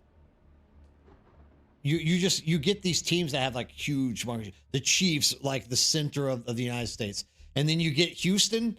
The Texans are literally just like a little circle inside the city of Houston. Like nobody likes him except for that. Okay, he's a German. He doesn't have to have allegiances to his region in that case. Vince Wilfork, dude, it's been a while since Vince Wilfork's been on the team. You know what? I guarantee your friend learned about the Texans when they were on the HBO Hard Knocks special. I'm gonna throw like a $50 bet on that right now, because that was the year that Vince Wilfork actually joined the Texans from the Pats, and he got really famous because he would come into the locker room wearing like only overalls with like no shirt and shit, with a pair of cowboy boots. And everyone started liking Vince Wilfork around that time.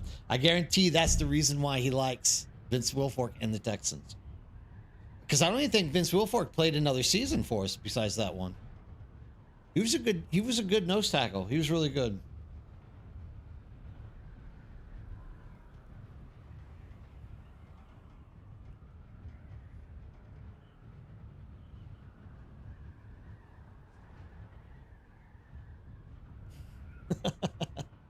Trump's getting his name on everything nowadays. Look, I'm never going to say anything bad about Trump because I'm scared if I do, I'll like lose my passport. But he's getting his name on a lot of stuff nowadays. Like there's nothing wrong with it. Like he's taken the renaming thing to a whole new level. He knows how to get his name out there, dude. There's nothing wrong with that, I guess. All right, Ferrix, you finished chapter 2, huh?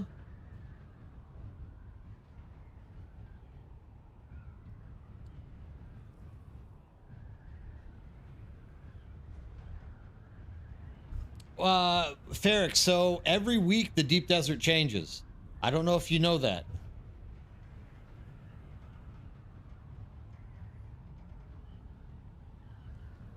So like every single week the deep desert changes locations of all of this stuff.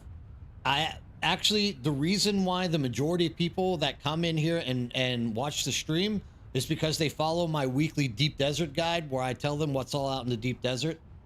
So like that treasure cave or the large loot cave that you're talking about in the B-row will not be there next week. Well, I mean, there's a possibility it could be, but more than likely it's not going to be there. It'll be somewhere else. I've never seen a cave pop up twice in the same place in 2 weeks. It's always possible though.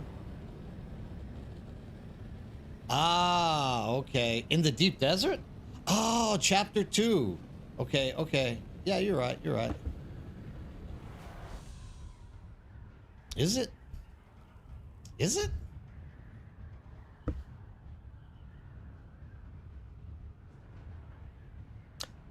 Oh, it's in B, but it's actually still inside the safe zone. I know what you're talking about. Yeah, it's like a little bit of B laps over in the safety zone. Actually, that was where, not that treasure cave spot exactly, but like everyone was building their bases like right on the edge at the front end of B, because technically the deep desert PvP zone didn't start until like 20% into the B column itself. But yeah, no, you're 100% right.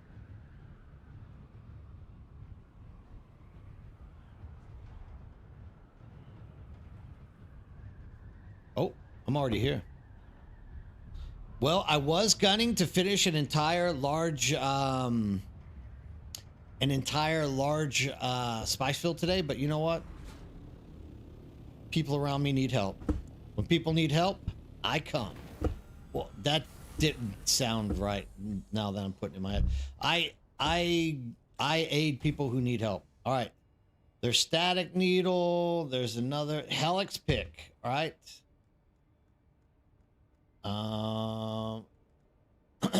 Any preferred armor you want, driver, in here?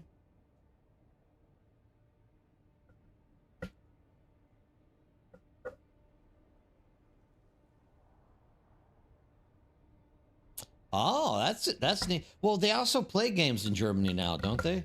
I know they play games in, I think they play games in London, Berlin, Mexico City, and somewhere else. I know they play international games over there. I show up for the occasion thing. That sounds a lot better than I come. Someone's probably going to clip that and I'm going to be canceled tomorrow. You have to forgive me. It's only 8:30 at night.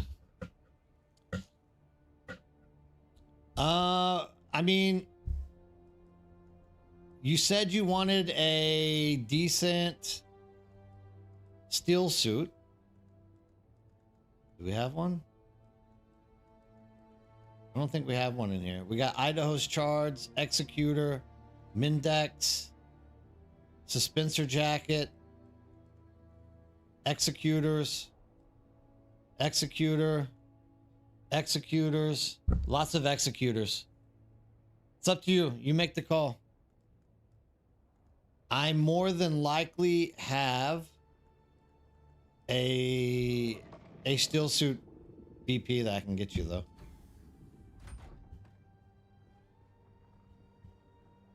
You already clipped it, Mature? Great. Thanks. I knew I could count on you. I love that Germans are getting into American football. It is definitely a sport that I think Germans could love.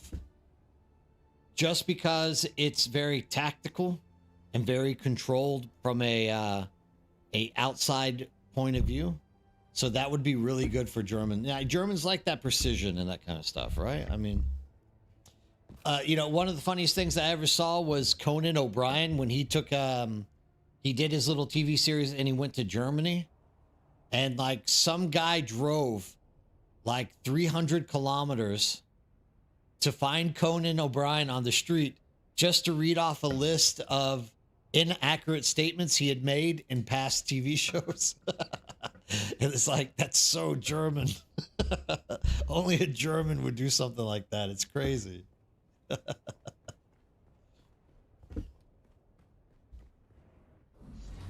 Oop. Oop. Somebody just posted something. I might as well haul this spice in while I'm here. Get all this stuff back home. Oh, you know what I just forgot? I forgot the military regulators to make the table. Yeah, yeah.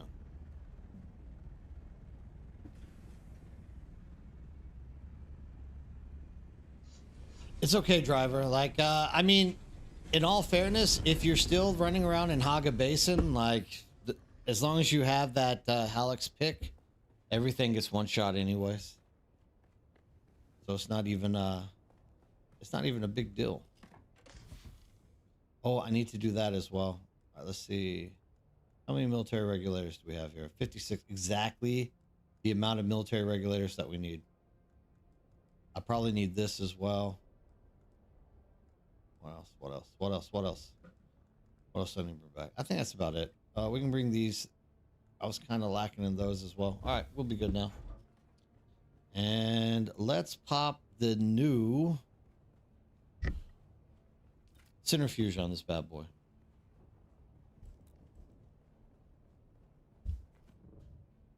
Yeah, I knew there were quite a few cities that you got NFL games on.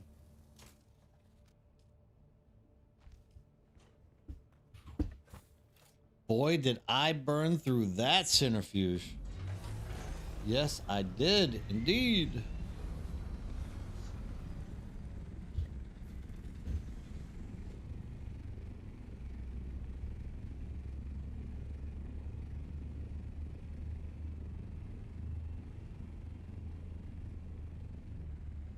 If you need a compactor, they're in the boxes outside.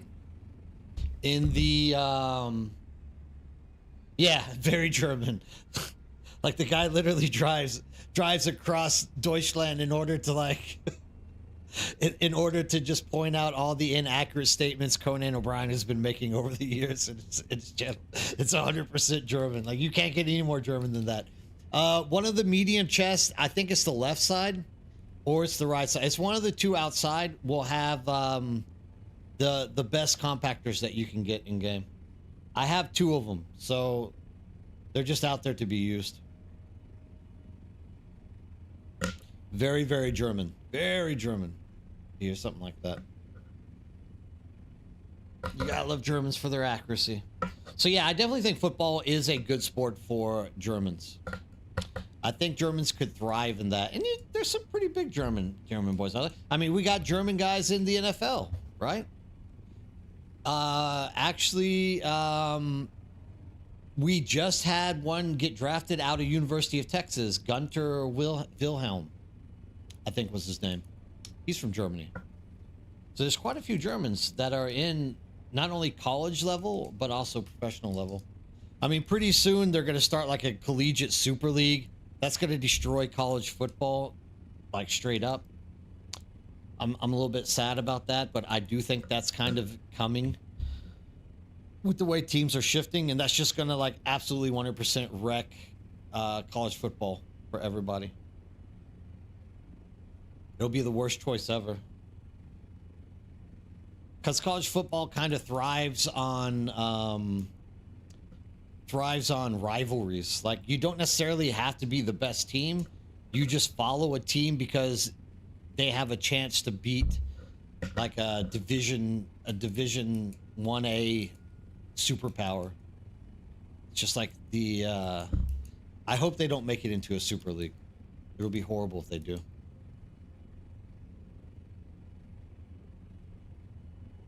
Is Amon-Ra St. Brown German? I know maybe he lived there because his dad was in the military. He actually has a good story, Amon-Ra St. Brown. Because, you know, he was drafted a little bit later in the NFL draft, his like 4 years ago during his draft period, and he was pissed. And actually, that was the year the Lions had the Hard Knocks TV series about them. And Amon-Ra St. Brown like had his little one-on-one interview with the people doing the show, and he was like naming off every single wide receiver that got selected before him in the NFL draft, and he was like, I'm gonna tear all those guys up. No one's gonna be anywhere as good as me. He's been a really great. Oh, his mom is German. Okay, I gotcha. Because I know his dad's American. Because they have his dad on that TV series. All of his family has some like exotic name, like Amon-Ra. His brother's named something similar, like a not so like usual name that comes out. But yeah, like that guy, he tears it up. He's a good wide receiver. I think he's probably the best wide receiver the Lions have. I think he's wide receiver 1 for him. He's good for your fantasy draft if you're into fantasy football, sure. Yeah, Germany puts out some players, dude. I'm waiting for all the kickers to come from Germany, dude. We need to get some NFL kickers out there. Aussies have also put a few guys into the NFL, but they never like gel well with NFL for some reason. Which is really crazy because they mostly come. Well, there's actually been a few that have been kind of famous. We had the offensive tackle for the Chargers, I think it was. He was playing NRL. He was the second row. He was a big boy too. But yeah, no, I mean, I know they have American football in Australia as well, because I know Brisbane has a little team that plays. American football gets around. It's just kind of an expensive sport to get into if you're not in like a sponsored program, because you got to buy all the pads and all that crap. So in that way, it's a little bit tough to spread football, I think, internationally. Whereas like European football, you literally just need a ball and like a box to kick it in, kick through. So it is what it is.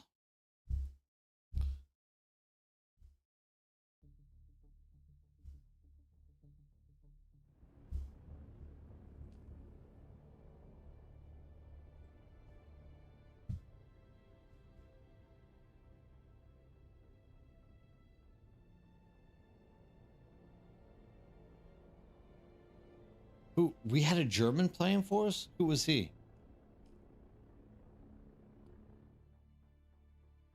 I would Google search it, but I know Google searching it will reduce the amount, or like will like hold me back from getting this back to make this for Driver, so he can get his little static needle, or sorry, Halleck's pick crafted up.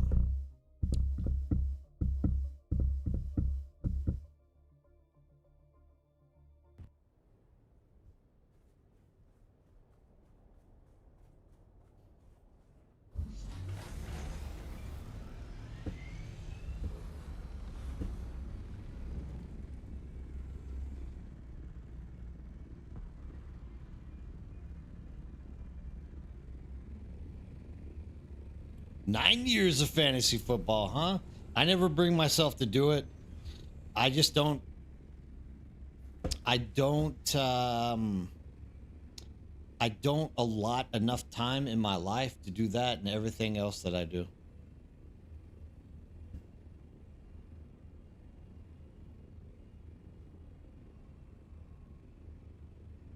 But fantasy football's fun, dude. I love fantasy stuff. Just don't allot enough time for me myself.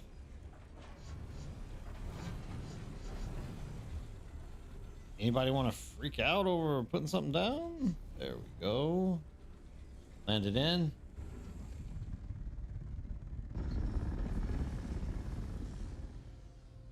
Oh, when Kaimi Fairbairn got hurt, I didn't know he was German. Huh. Learn something new every day. I didn't know that guy was German. That's crazy. And why can't I? Oh, because hold on. Did I not? I picked them up. Oh man, I picked up the wrong things. All right. Excuse me. I didn't mean to cough on everyone. I know where I can get those regulators though. It's okay. We're gonna be okay. We're gonna get this table built for you. Don't worry about it. We are also just gonna destroy. I'm going to put Halleck's pick driver in the box outside. So there you go. And I have to go pick up the regulators. I grabbed the wrong things for whatever reason. And there's something else I wanted to do. Oh, yeah, I wanted to destroy this stuff. Like, goodbye, Regis spice container. So sad to see that go.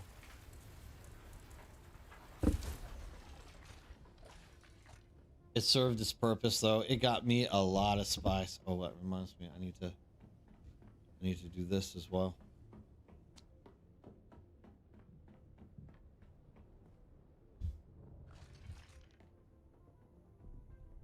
What am I doing? Jesus. I'm absent-minded for everything right now.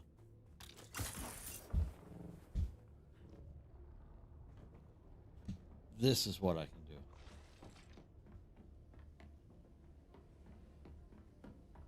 No, I know the name actually. I just didn't know he was German. That was a shock for me.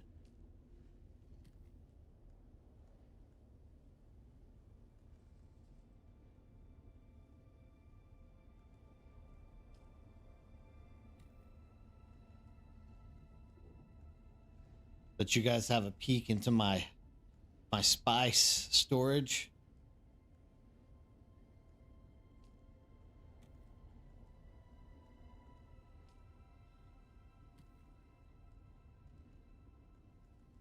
Plenty of spice. Plenty of spice. Lots of spice for the winter. I've been a good squirrel, and I've been collecting my spice nuts.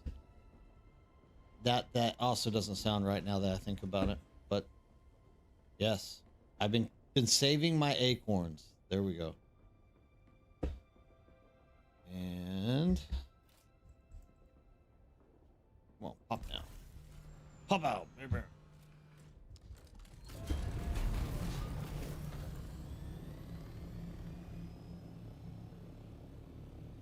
Yeah, it does, Rocks. 100% it does. So you just need to use you need to put the storage container inside your base, and it never takes damage. The sad thing is, like, that storage container down there, I want to destroy. I have to figure out how to destroy it. And I want to build another one inside my base next to the plastinium storage container I have. But I have to figure out how to destroy the other one first. I mean, technically, I don't have to. I could just build another one, but I don't want that lingering around. Like, it's not like exactly OCED or OCD, sorry, but it's like, I just don't want it lingering around. That's overclock regulators. What am I looking for again? 8. We're looking for military power regulators. Our good boy Dozer here is going to help us get military power regulators. I know you got some. Come to me. Man, they look exactly the same. Ray amplifiers.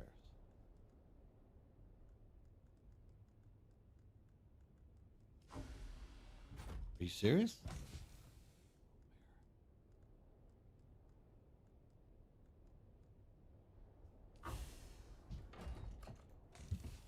I actually, driver, I don't know if I'm going to be able to build this for you.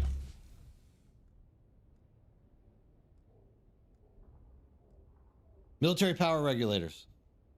Chajata. We only need 50. Split. We'll put these back in there. We won't be selfish.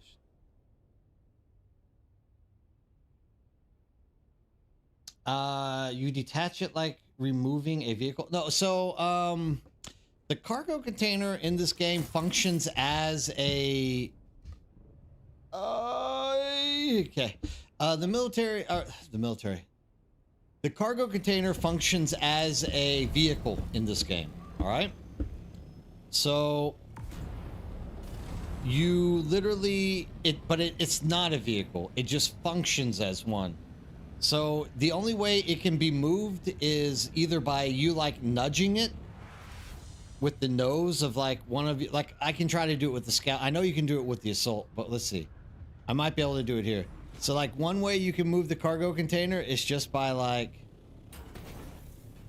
hitting it and moving it. You see it kind of move there. It's just the scout doesn't have a lot of weight behind it, but the assault ornithopter can do it.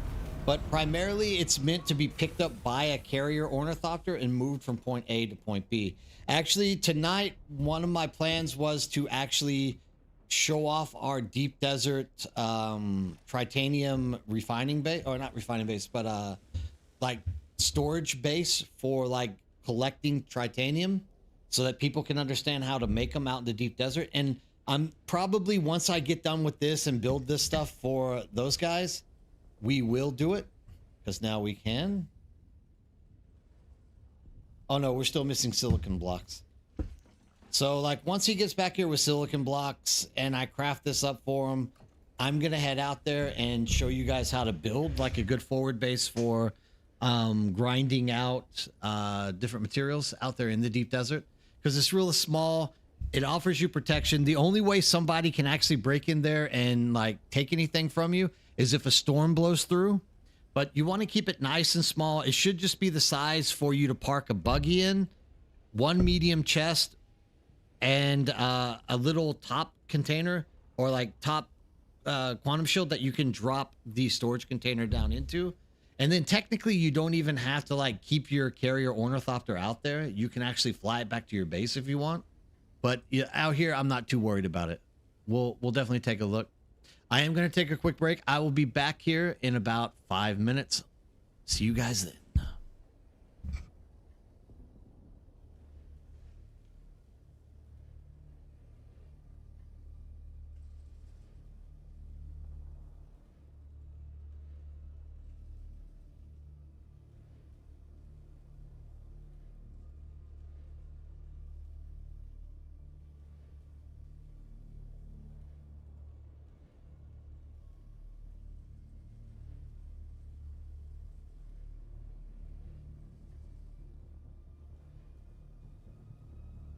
Sector weather alert. A large sandstorm is approaching.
Sector weather alert. A large sandstorm is approaching.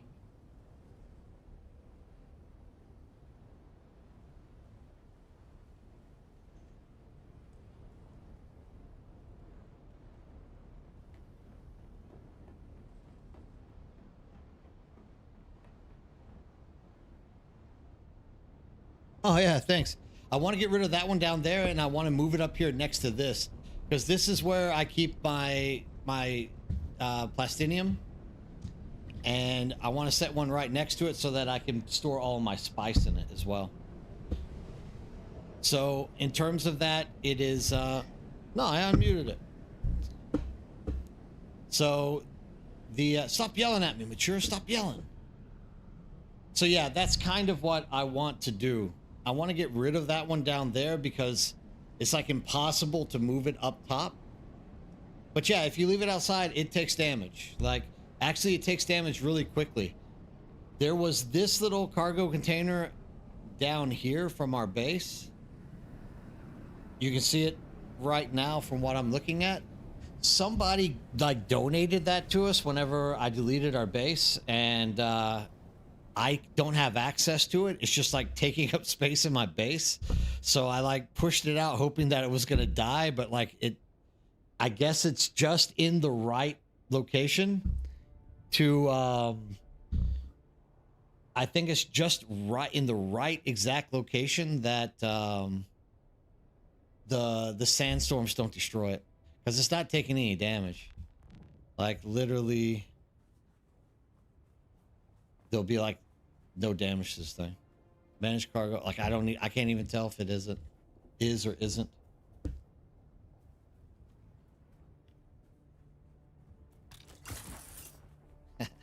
Yeah, I know you're trying to help. I'm just joking because you yelled at me with caps locks. Yelling at me hurts my feelings.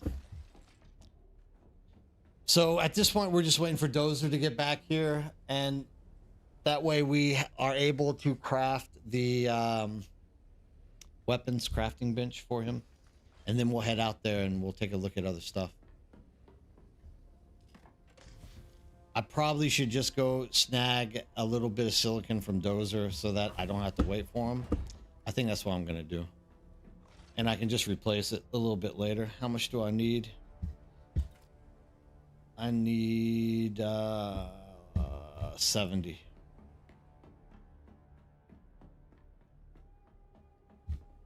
In and out.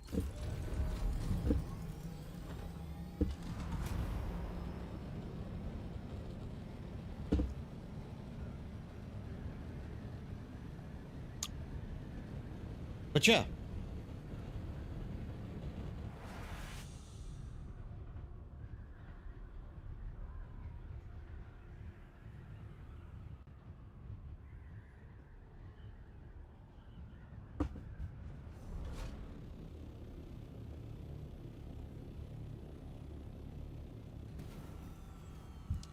Let's see if Dozer has 80 silicon laying around that I can snag from him. Good man, Dozer. No. No. No. No.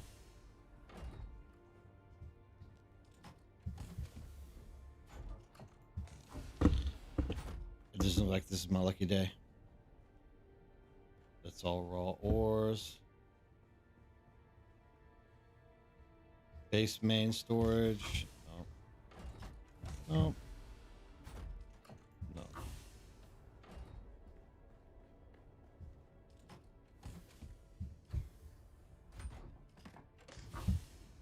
Blast the stone. Blast the stone. Man, this guy can build. Yeah, alright. Unless we're lucky up here somewhere. We might get lucky.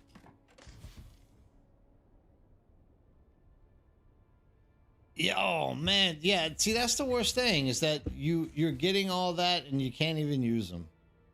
I'm really sad to hear that. Like it's a shame.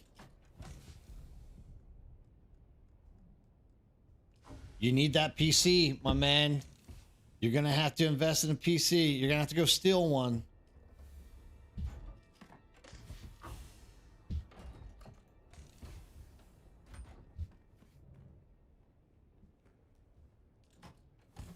Ah, yes. Don't tell him. Oh, okay.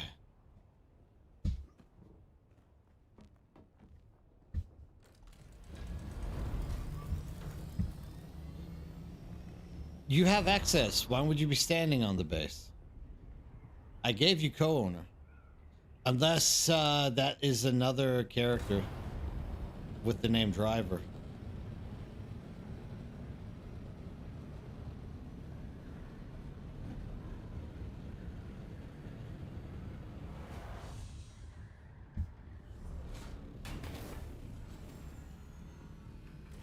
All right.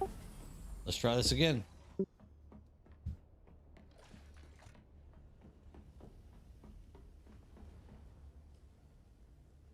Permissions.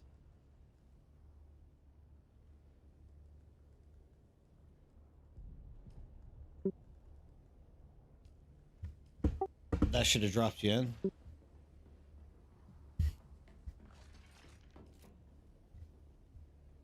We're going to put that advanced table right here. We can move it around a little bit later.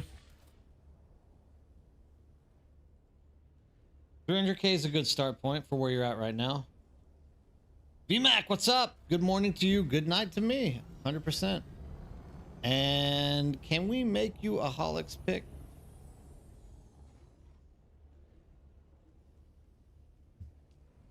Do you want me to craft you a Holix pick or do you want to craft it? It's up to you. The blue BP is right here.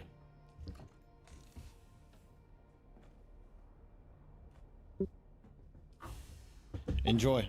I'm heading back out to the deep desert.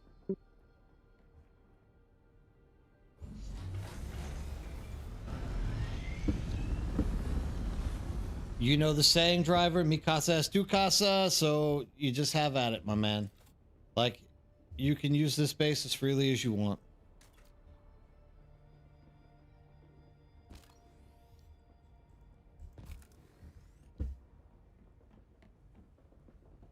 The BP was in this box right over here.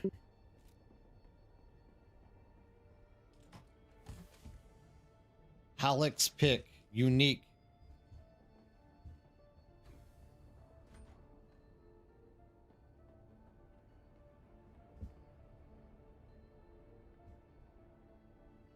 What's up, VMAC? How are you doing today? Are you just getting up, or are you been in game for a hot minute? It's also good to hear you say hello, dude. Thanks for saying hello.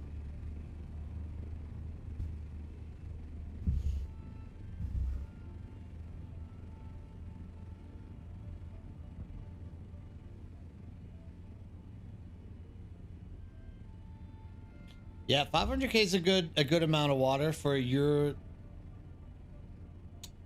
place in the game, for sure. You got your little base going over there, so it's working out for you.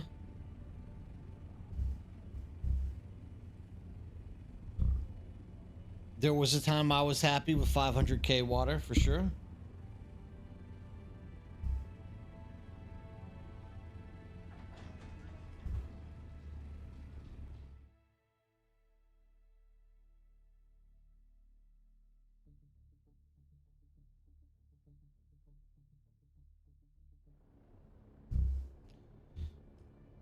Do the drops disappear from Twitch? I don't think so. I think that as long as you have it connected to, oh, maybe you need to have it connected to a, you might actually need to have your drops, your Twitch connected to a Dune Awakening account.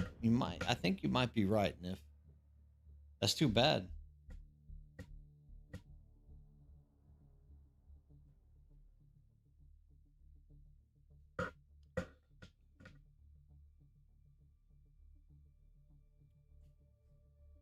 Yeah, when you hit a mill, that'll be good, dude. I'm proud of you. You're learning the most important lessons of the game very quickly. You're catching up. You're getting in there. I'm loving it, dude. You're doing a great job. It's exactly what you need to be doing.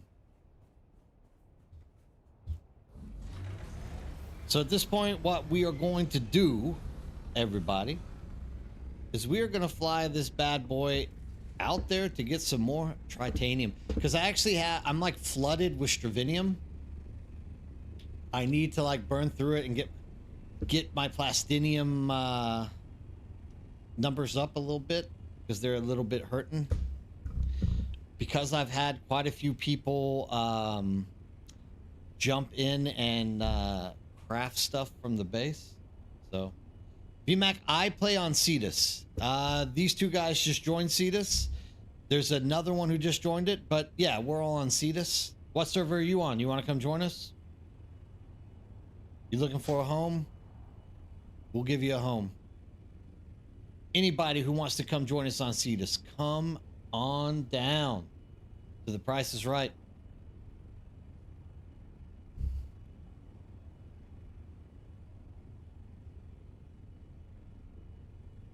Hey, dude, if you want to come down, I'll help you get started. Whatever you're looking for, I can try to get you set up. How many people are on Dayside? Well, let me ask you, how deep are you in Dayside? Okay, so how deep are you? Like, you got a lot of spice and a lot of plastinium, like, stored up?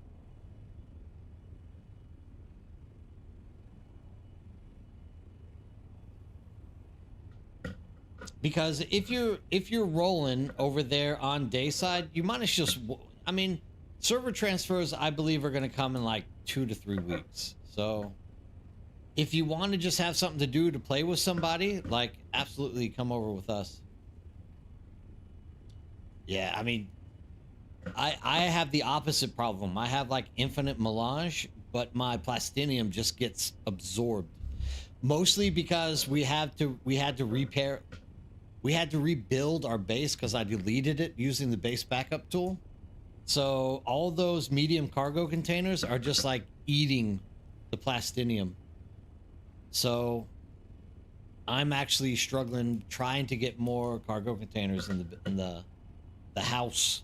But no, I mean, if you're bored and you want something to do and want some people to run around and play with, yeah, I mean, Cetus is there. The only downside to it is you're gonna have to come over here. You're gonna have to do all of the skill quest lines, all the other quest lines. I mean, it's a tedious task to do so.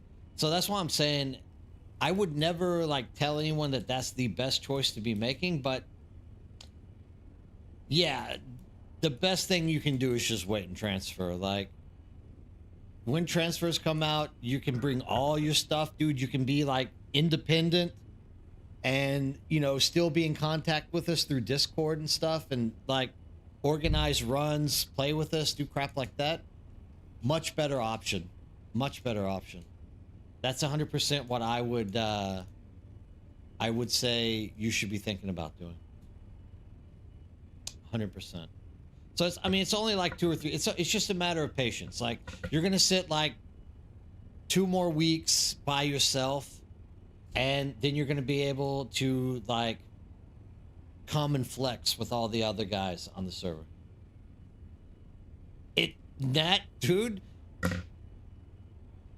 Even since I've been streaming, I've been begging people to come join Cetus, but for selfish reasons. Like I wanted people to come to Cetus so that there's an opportunity that that our server doesn't get folded into something else. But do you guys see that? Is that oh, that's our base. I've never seen it render in like that before. It looked like a UFO or something out there. Aliens are real in Dune. But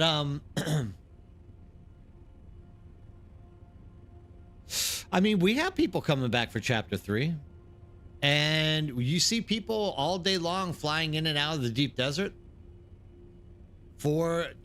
because they're starting to kind of warm up to it. Look, dude, the numbers are kind of deceptive that you find on Steam charts. The reason you'll get like an overall average lower, like we're still losing players, is because you'll have a peak. Like there will be a time in the day where like 8,900 people log in to play. But then the rest of the time, there's like 3,000 people playing. So it's making the number drop because more or less the non-peak times, less people are playing the game because more of those people are more or less having to play solo, getting bored. But if you look at the positive number, which is the maximum or like the highest peak, we're actually at an all-time high. Well, an all-time high. We're at like a monthly high at this point. So the closest was like December 22nd. It was like 8,400 something. And yesterday we literally hit like 8,800 something. So people are coming back.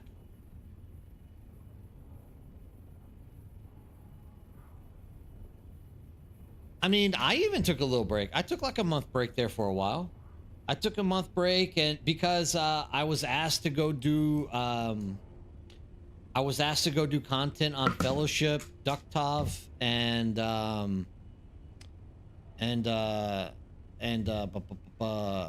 what was it? Conan.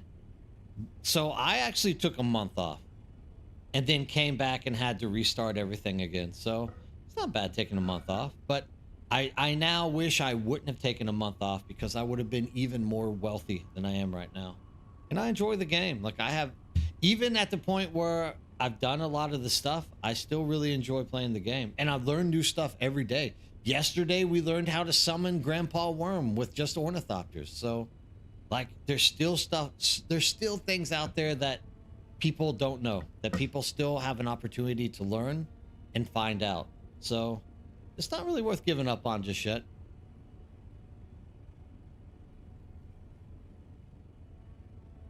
There's still a lot coming for us. Like, I in no way am going to be a doom and gloomer for Dune Awakening. I believe in Funcom. They're going to pull it out. Now, are we ever going to go back up to like 100,000? Probably not. I won't be that positive. But I could see a future where we're topped out around 20,000 again, somewhere in there. I could see that. I can feel that. I can believe. But, you know, big numbers, big boy numbers, like top 10 Steam charts, I don't think so. Yeah, I mean, a lot of people take a lot of time off to play stuff. There's a lot of good games out there, right? Claire Obscure, Arc Raiders, Kingdom Come. I mean, there's so many games out there to play right now, so I don't think it's a bad thing if you take a break, sure.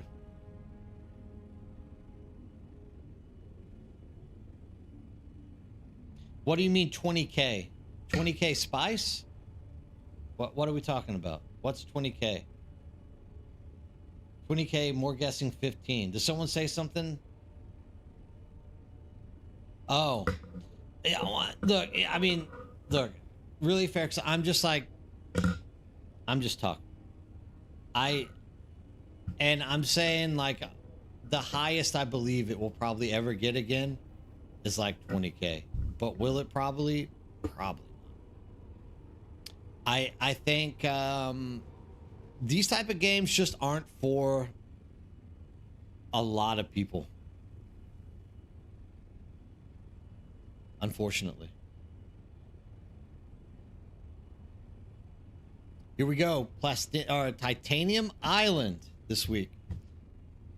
Now, see, the way that we have our base set up here at Titanium Island is that it's almost like a little computer insert thing. Like you insert your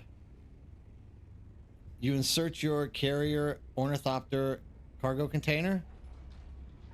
Obviously not right there. It's not doing it. There he goes. Right there. And now technically I wouldn't, if you're on a very dangerous server, like I wouldn't recommend just like parking your carrier ornithopter outside. You're probably going to get in trouble if you do that. Yeah, absolutely. I agree. But all you need is this little setup, because what you're going to be doing is setting up your buggy.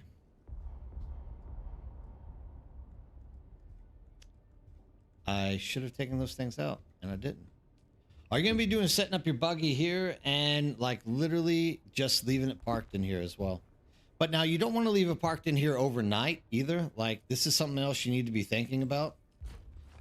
You want to minimize how much time anything is in the PvP deep desert. For obvious reasons, like anybody can come out here after a storm and like absolutely wreck everything that you have. And I cannot believe,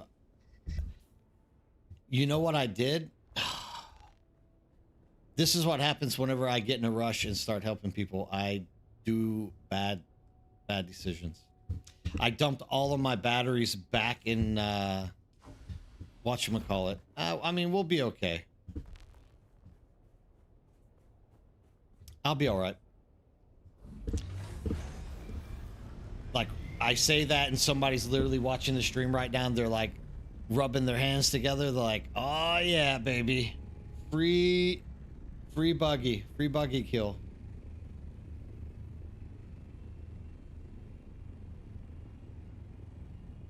I really got to fix my iPad. For some reason, it is just not staying on today.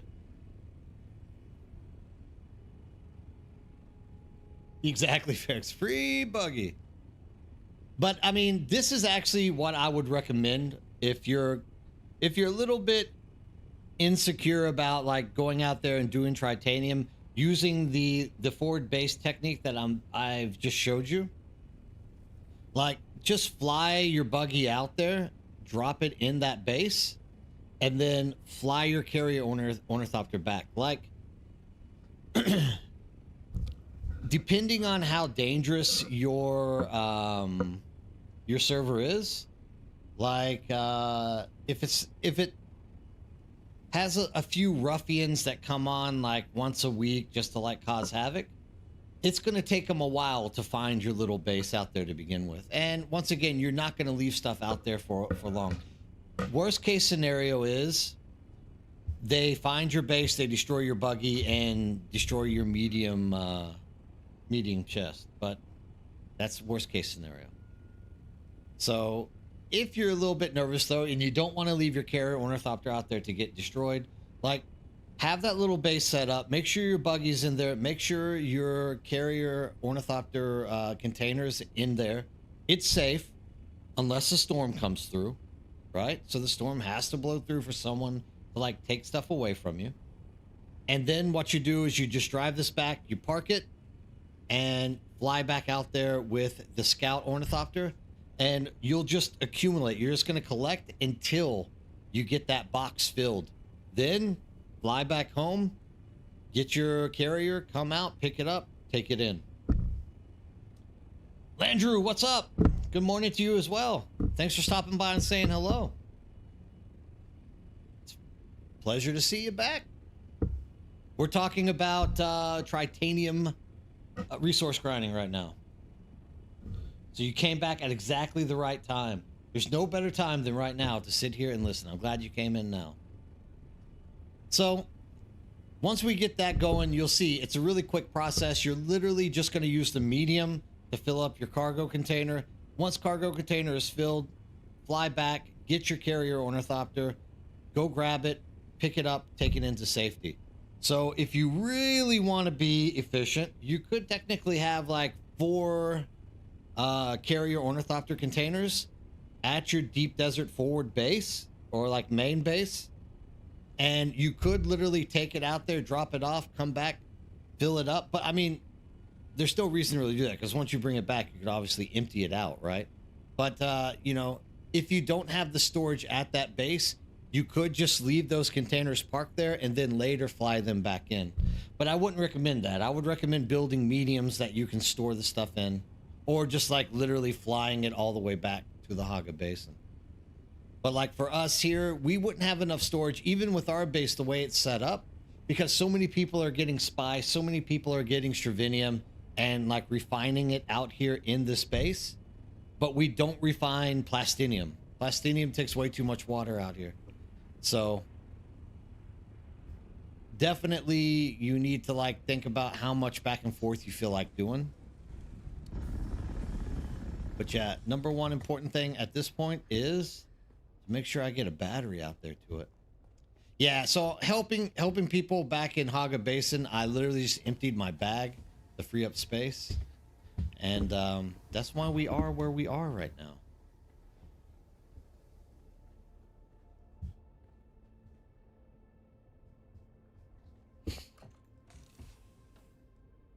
Sandworms are everywhere. Sandworms like to be everywhere.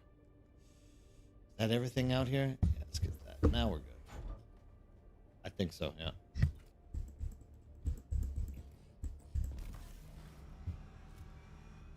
Now, quick hop, step, and jump out there back to the base. And like, once again, if somebody does end up like getting into that base, you're going to be able to get your buggy back. Like, you're never going to lose your buggy. It's going to take a little bit of damage, but damage on buggies don't hurt as much as damage on a carrier or sandcrawler. Damage on a sandcrawler is very painful because your centrifuge is always like wearing itself out. So even that 15% damage you're going to take from somebody destroying it, even though you get your sandcrawler back, like it hurts, because you can pretty much expect that sandcrawler to be, or the centrifuge to be like wearing itself down like in a day or two, depending on how much sand crawling you do. The centrifuge I just threw on my sand crawler is the 3rd one I put on this week. I do a lot of sand crawling. I do a lot of spicing, all right? It's what I do most of the day. So yeah, to some extent, yeah, you don't want your carrier or your sand crawler to take damage.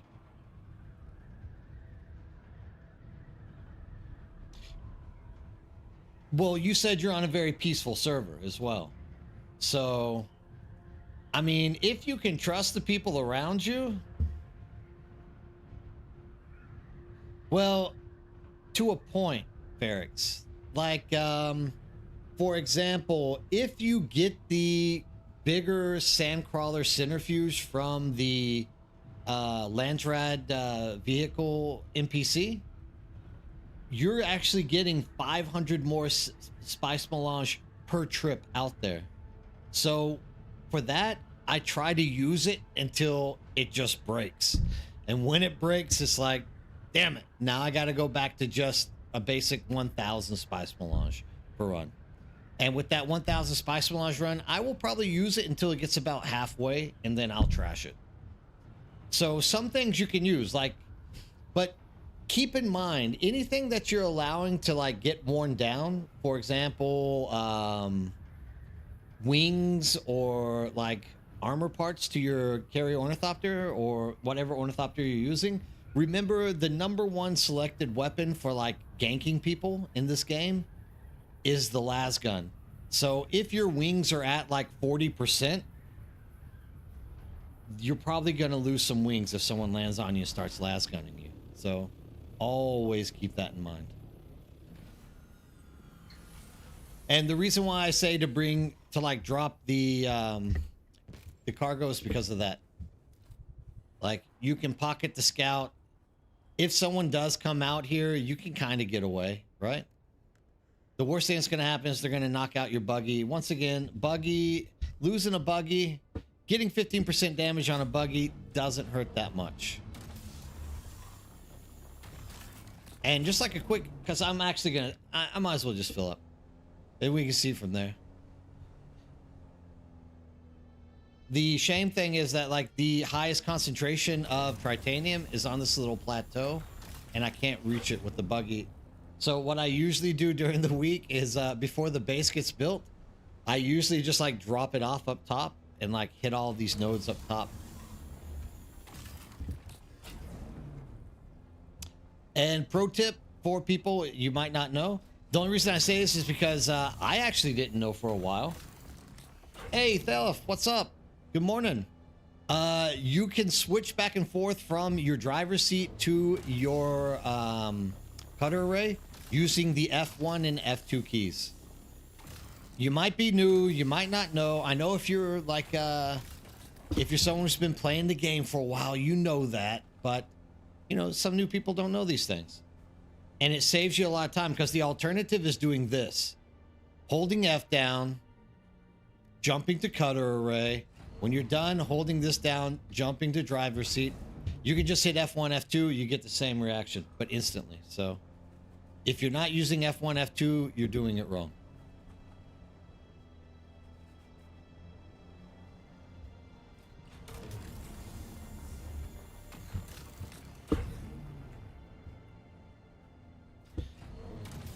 Either way, tomorrow is Monday. That we're almost like 2 days out from the next Deep Desert map.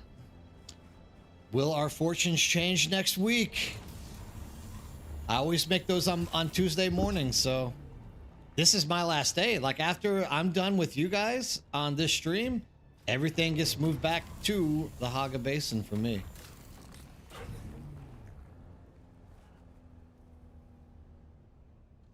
F1, F2. So F2 puts you in the turret. F1 puts you in the driver's seat. It's an instant change. So like right here, F2, I mine.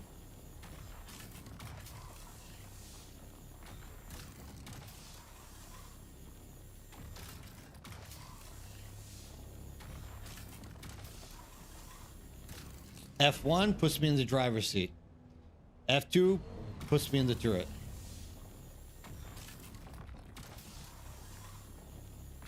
So this is why I bring these things up, because there's always going to be somebody who didn't know to do this. And man, let me tell you, that is a time saver. Oh, you know what else it does? It overheats your damn cutter array, and you have to wait like 5 minutes for that thing to cool down. I know it's not 5 minutes, but really, VMAC? You didn't know that? Look, dude, I'm happy to share this knowledge with you guys. Yeah, that's the only way to be buggy harvesting, dude.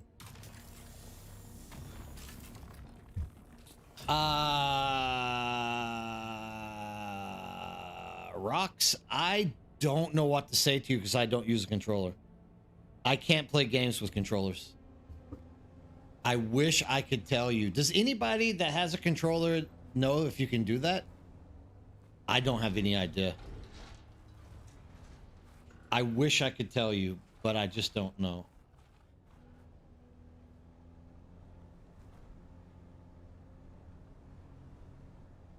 Because I don't even know what the equivalent of F1 and F2 on a controller would be, right? So, sorry. But yeah, F1, F2, like instantly back in the seat, instantly into the turret. Like that saves you so much time, it's insane. It's crazy.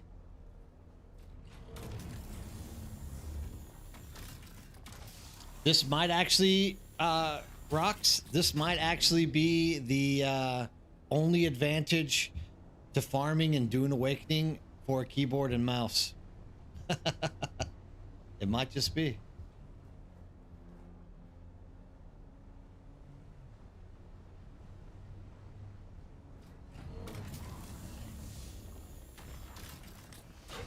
We're just talking about what is this stuff called? Yeah, tritanium. We're just talking about farming tritanium and how to switch back and forth. It's not try, it's tie. Just F1, F2 buttons. Oh, wait, Beast, you would know because you use a controller. Do you have the instant switch from the driver's seat to the turret with a controller?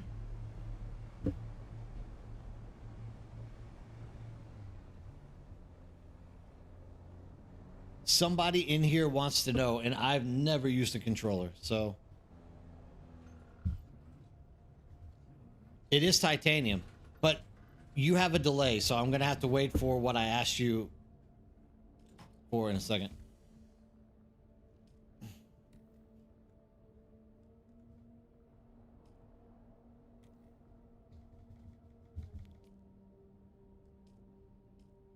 Also, if you don't know, you can access any box or any container from your medium storage containers and fill stuff up that way as well. Like I'm doing right now, which is the reason why, the only reason we have a medium storage container here is because of that. That's like the only reason to have that there. Otherwise, it's absolutely useless to have in there.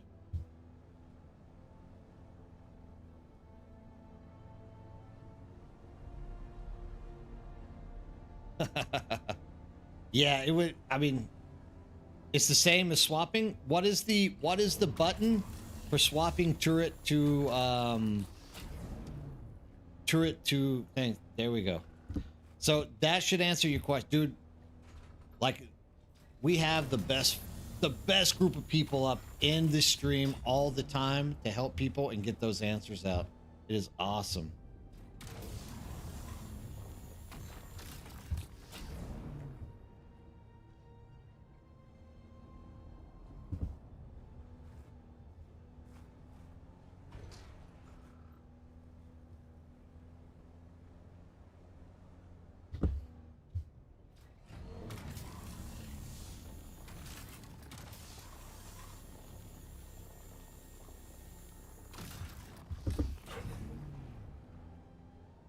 Sometimes you just gotta take a little bit of a venture to get away from the house out into a little small island.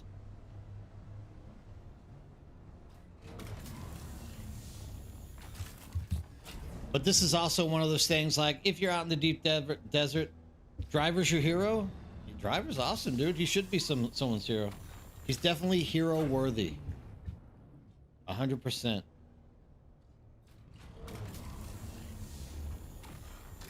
We just have to find out what Driver did for the JoJo.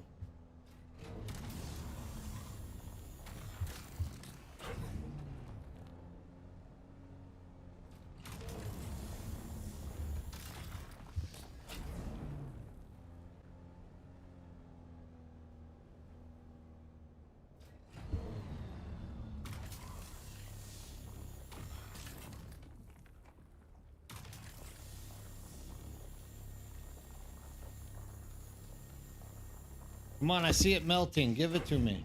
All right.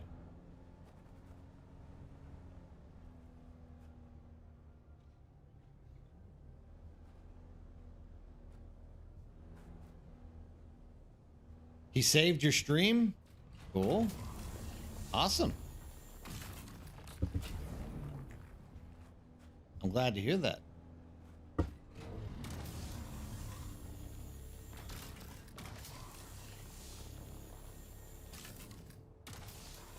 You're in trouble, Driver. That's all I can say.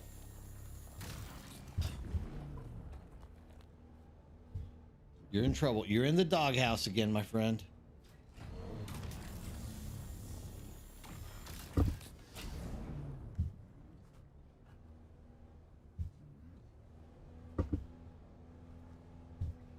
Ah, okay.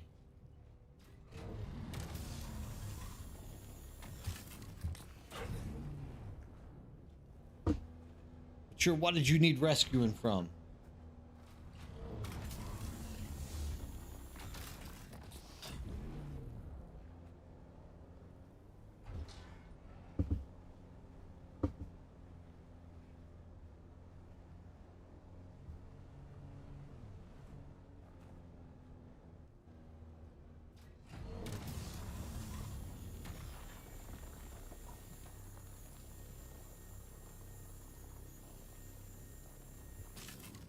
Oh, he was trying to talk to you. I don't know. I don't know. I told him to talk to you, so he'll get. I mean, we'll catch everybody up, dude. We'll get everyone connected. It's not a problem.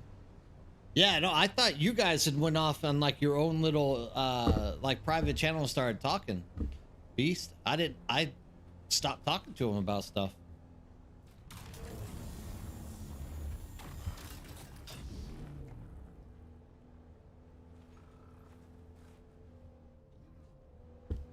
I'm like 3.2 mil right now.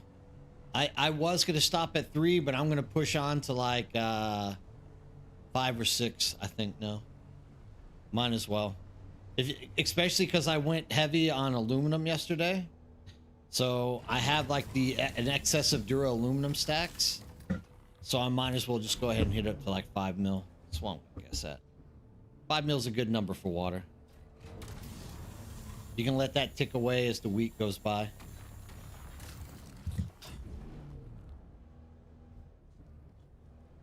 I don't know that he. I mean, him and I are like connected on Discord. Obviously, he was one of the people that was sad that I was leaving the Aussie guild that we were with, and to go play in NA, because we all like, dude, we all got along. Like all of us got along really well.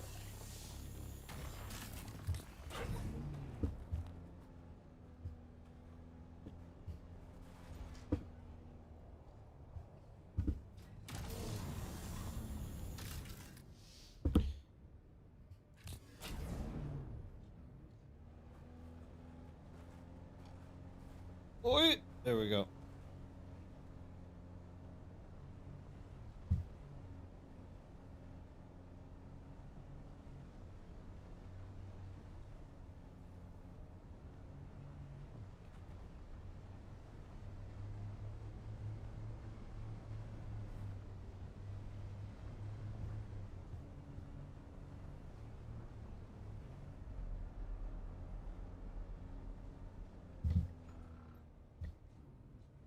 And the perfect thing about this is, if you don't get that cargo container filled, you can come back, because it doesn't take much time at all for, I'm going the wrong way with this. It doesn't take much time for the tritanium to respawn. So you can actually get it back here like really, really fast. Where are we at? We're almost halfway there. I need to take these things out. Yeah, we'll just leave them in the medium storage container.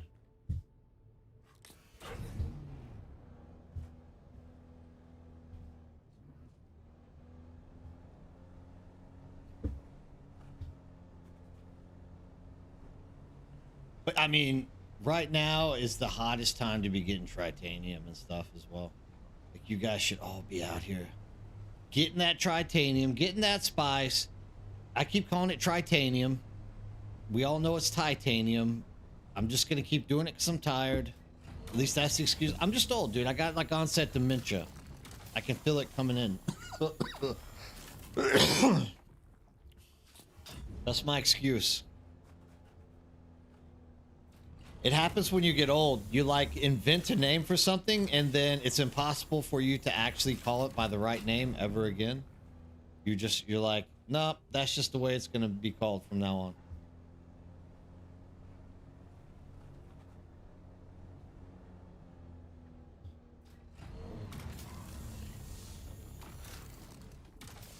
I can't believe you guys didn't know the F1, F2 thing. I'm so glad I said that. Like, I thought by now everyone would know that little trick. Dude, there's a lot of things. Maybe I should make a little video on little helpful hints that people need. Post that thing on YouTube. Because this seems like there's a lot of stuff that you think is just common knowledge that folks don't know.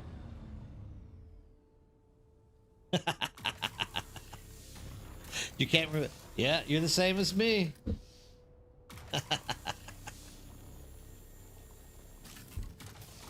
Break.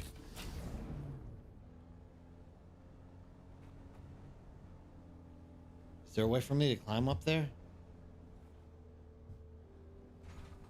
Climb, baby, climb. Angle it, angle it. Angela Merkel it. No, ain't gonna happen. I mean, technically, I could probably... Okay, now we're just getting upset and throwing a temper tantrum, Mr. Buggy. Always people who don't read the patch notes create names for stuff that don't exist. There could be some truth to that. I read the patch notes, though.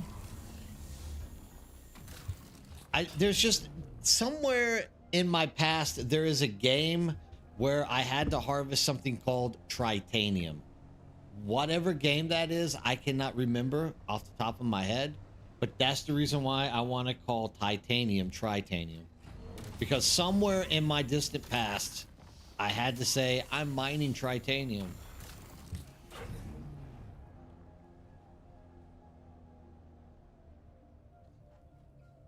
A fuel bug? What's the fuel bug?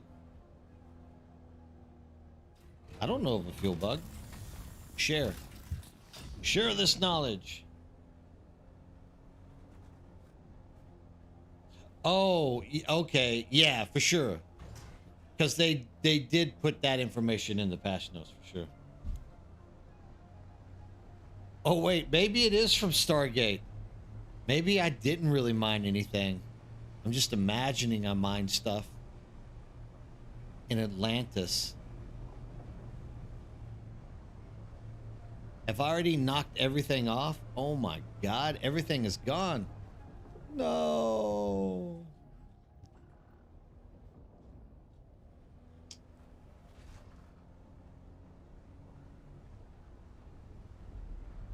Oh, yeah. I know exactly what you're talking about. If you fill the thing up on the outside and get out, you can't get back in. Yeah, that was happening to me the other day. Right, exactly. I'm still up there. It's kind of still working. Not always the best, but it's kind of working. Dude, you know they had this thing. They were working on a Stargate thing. Come on, climb it up. But whatever happened? There was a Stargate game, actually. I would kill for a Stargate MMO too. Actually, that is a science fiction concept that I'd probably like more than Dune, even. I love Stargate, dude. I've watched all of them. Even I liked Stargate Universe, dude. I still am kind of sad that people give Stargate Universe a bad name. I thought Stargate Universe was actually a pretty goddamn good series. Climb up, climb up, climb up. Get up there. Oh, it's gonna go. Oh, you were almost there. Come on now. Get up there. Come on. All right, we'll take it from this. Looks like this is an angle that could be climbed. Come on now. This is where the buggy booster might come in handy. Maybe.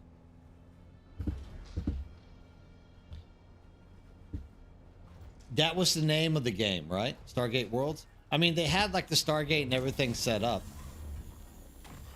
I mean, think about the possibilities that could have came with that game, right? Like you could have had infinite maps to jump in and out. You could have platformed Stargate like Star Wars Galaxies. Because technically you'd be able to use the Stargate to jump to different areas.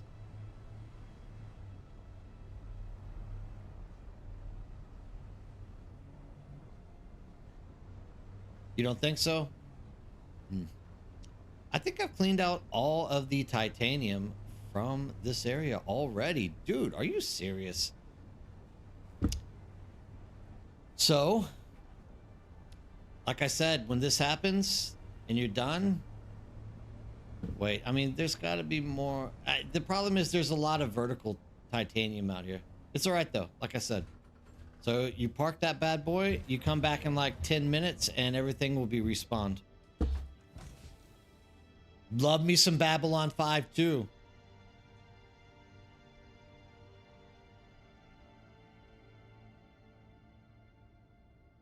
The cargo container is a vehicle, so you're not going to be able to use it to switch with sieges.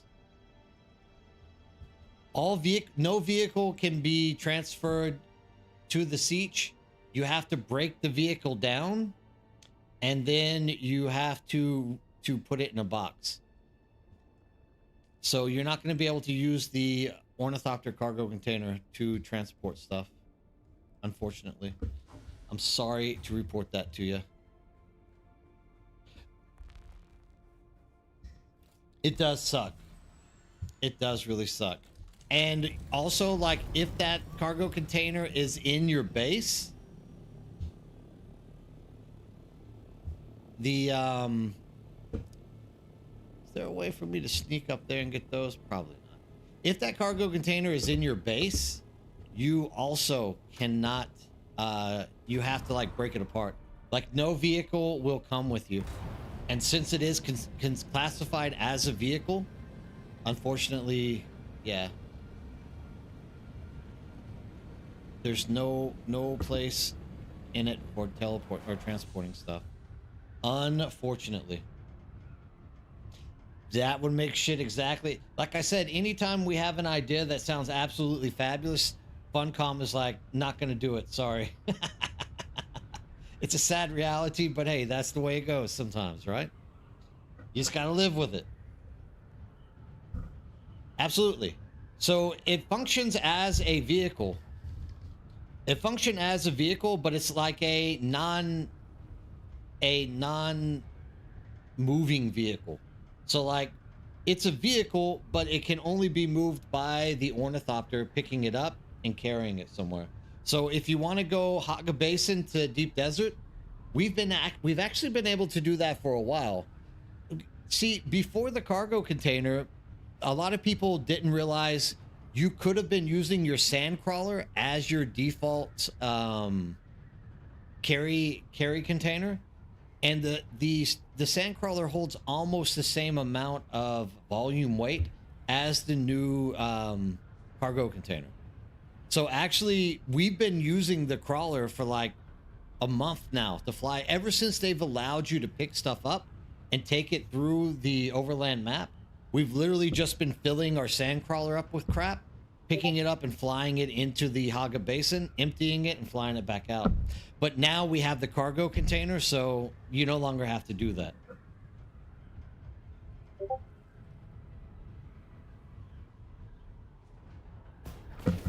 Probably what just happened to me, Vit. You hit a wall. I have no idea, brother. I can't tell you. Like, you want to be the first one to test it out? I personally, I mean, I wouldn't be sad about losing one. You want to try it out tonight? Like, we could. I can empty that bad boy out and test it out. I mean, all that it's going to mean is I have to build another cargo container.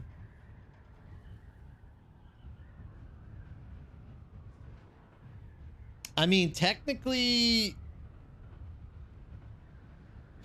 I don't know. We would have to try it out. Like, I'm all, dude, I love science. So and when I say science, I don't mean real science. I mean, like, I love Dune sciencing.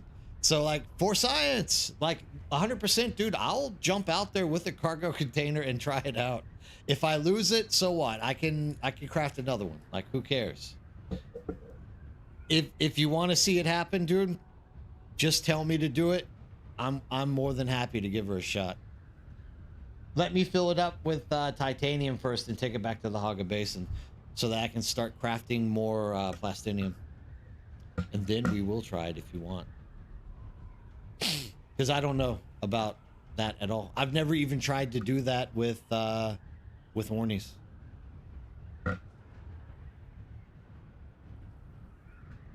Oh, Michael, what's up? Hey. Yeah, dude. I know you say you do that with my videos in the morning. That's awesome that now you get me on Sundays as well.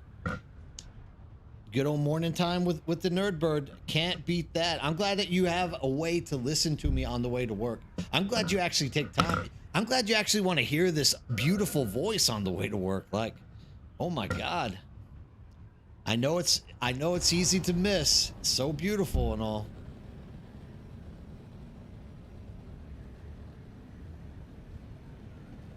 There are, for which ornithopter are we talking about? Rocks? Are we talking scout, assault, or carrier? And if you want to see them, I'll be more than happy to go like paint it up so you can have a look at it. Be more than happy.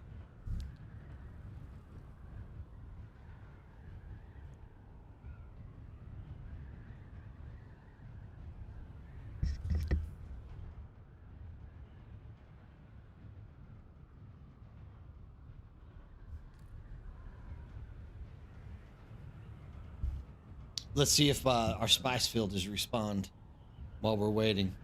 Yeah. Mongoose, what's up? Good morning. Hey. I don't mind at all, man.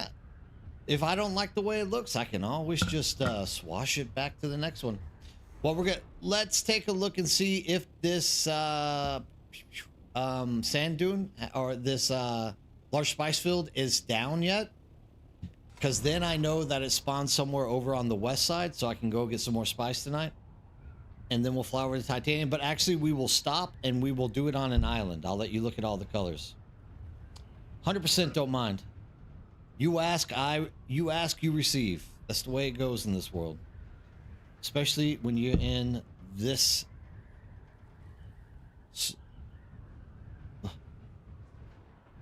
early set dementia. Can't remember the word. Extreme. That's what I'm looking for. My problem is I've lived in Korea too long. I'm forgetting English. Believe it or not, I've lost a lot of my English. Even sometimes I teach language. Sometimes I have to explain crap to my students about English and Korean because I can't remember the damn word in English. Like the other day, I forgot how to say 백화점, which is like shopping mall. So I was like, yeah, you know, the 백화점. You can buy stuff there.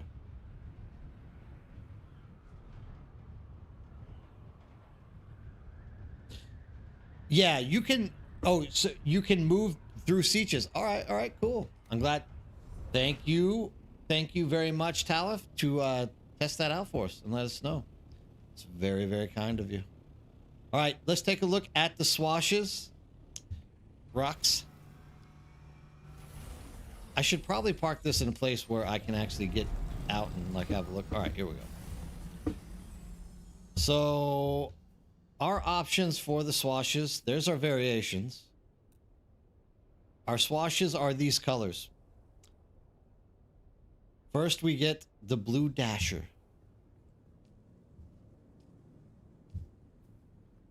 Wings look like that. We'll leave it so that we can look at the other side. That there is the blue dasher.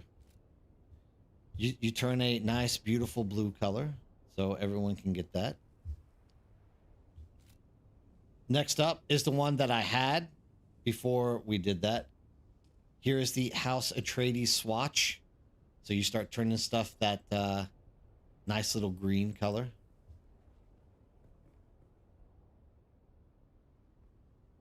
Next up, Chome swatch. So it's Chome is kind of like the building pieces. It comes out kind of pale, just like the Chome building blocks. There's that.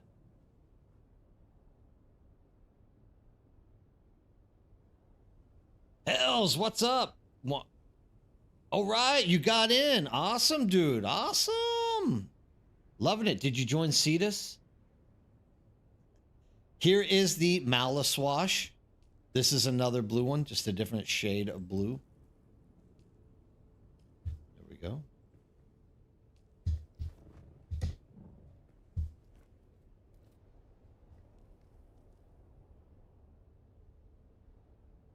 I can't remember. I don't remember where any of these swashes came from. I can show you the swashes. I can't tell you where I got them. I have no idea where any of these swashes came from. The sun's coming up, so it's gonna like give a little red tinge there. But if that's the way you remember it, Beast, I definitely think you're right. And the last swash that we have is right here, the Vermilious Gap swash.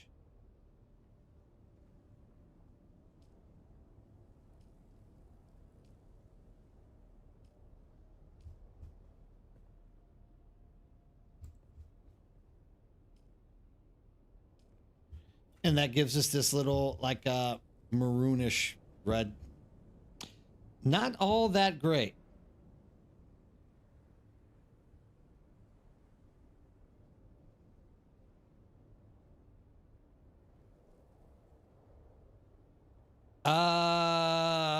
Man, I've never heard of anyone staying out there for 4.5 minutes.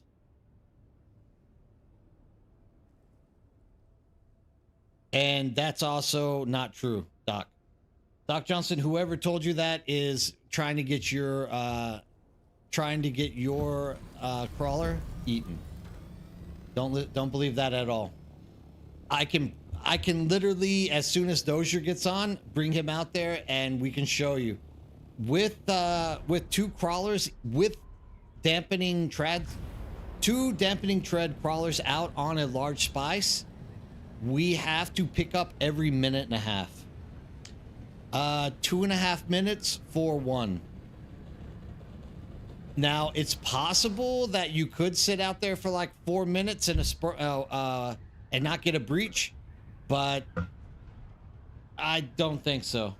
Because sometimes I'm doing 2.5 minute rotations, and sometimes I'll stick onto it for like till about 2 minutes and 50 seconds just because I like am talking to someone or doing things along these lines, and I get a worm that starts crawling around me. Yeah, solo crawling wise.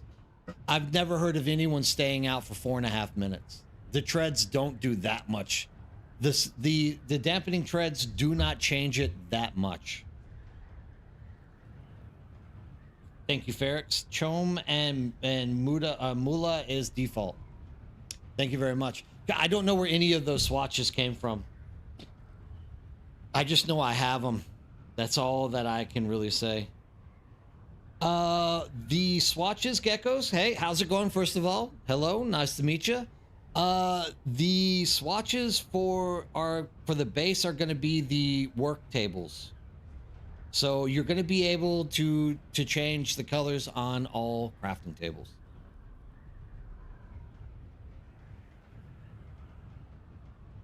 The sunset dye. Brox, I wish I could tell you. I have no idea how I got any of those swashes. I just know I have them. This is something I should have probably paid attention to at some point. But like at the beginning of the game, it was such a rat race to get to the deep desert. I did so much crap. I did so much crap that I don't know. I don't know where I got most of the stuff I got.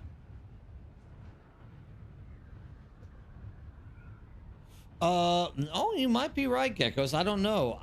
The only thing I picked up was for the crafting tables, but you might have actually heard something I didn't. So don't take my word as gospel. Like 100%. It's definitely possible that you're correct. You might be. Do we not have a respawn yet? Now this is horrible. I don't know.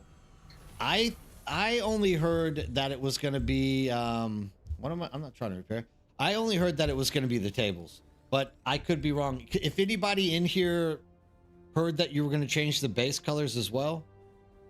Oh, no. I think you're right. Yeah, I think you are correct, Geckos. I do remember them manipulating the colors on the base during that live stream. I think you're right, actually. I hope I'm not imagining it, but I also now kind of remember they were showing the new block types that's coming with chapter 3, and they were able to change the colors on it. I remember them doing that. I think you're right. I definitely think you're right. Somewhere in that lost memory of mine, I can recall that was like the reality of what was happening.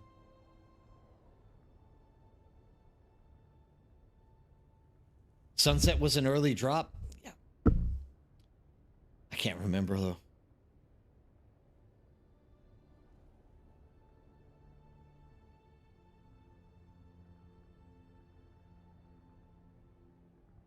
Sector weather alert. A large sandstorm is approaching.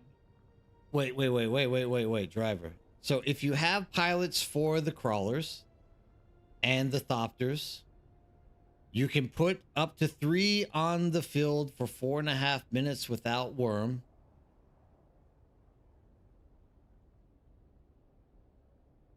Dude, I've never seen someone stay on the field that long with the worm, with 3 Ornies. Like literally we do 2, and if we're not picking up by like a minute 50 seconds, we get a breach. So I don't know. I've never seen 3 ornithopters last that long on a field. 4.5 minutes. I don't know. Maybe at some point in the long past it was like that. I don't think it's like that anymore though.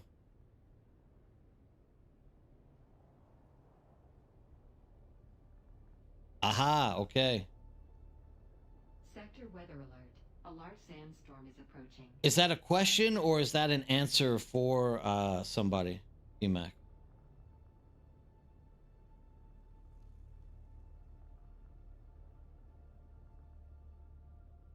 For 4.5 minutes? No, man. I've never seen it last that long. Maybe it is solo piloting. You are creating aggro with the carrier ornithopter setting down on the field. That is the extra aggro that you have to compensate for the time with. Maybe. Which then again, I've never been on a field with 3 people farming it. The most I've ever seen is 2, and we're always solo.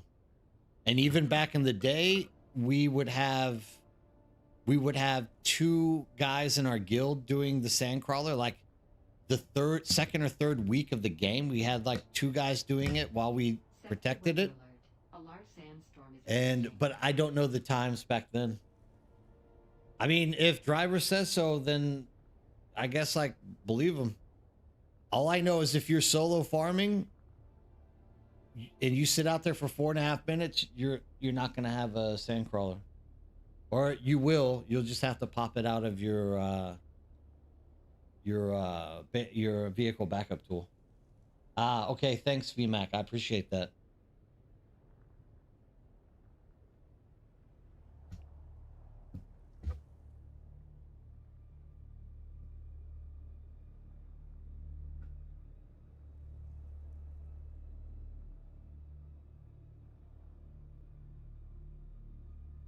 I mean, you don't need to. I can promise you.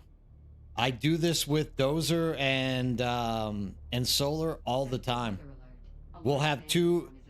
So the other day, they were both out there on the field, marking at 1.5 minutes. Like we do it. We eat the fields up as they spawn out here. And when I flew in there, they were like, just wait to jump on the field until one of us leave. Otherwise, it's like every 45 seconds. So, and we do it really often. So I don't know if it's a mechanic where the person flying the carrier ornithopter is actually far enough off the ground that it's not creating aggro from the thumping, or if that is actually when we pick up our solo, set it down, and then land. That could be what's causing the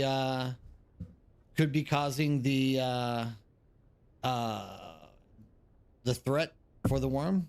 I don't know, but I can tell you, with 3 solo farmers out on 1, it's like every 45 seconds you have to pick up. Sector weather alert. large sandstorm is approaching. Yeah.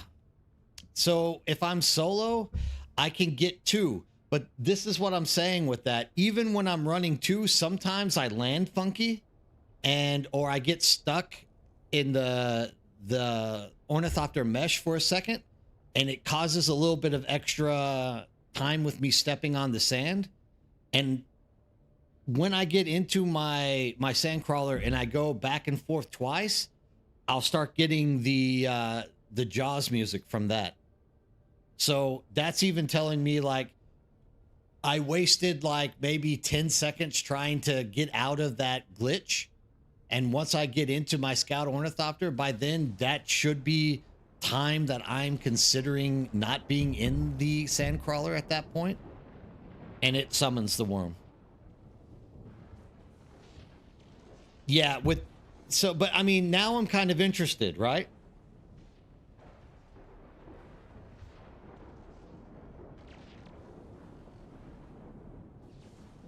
No, solo timer does matter. It does matter. It matters a lot.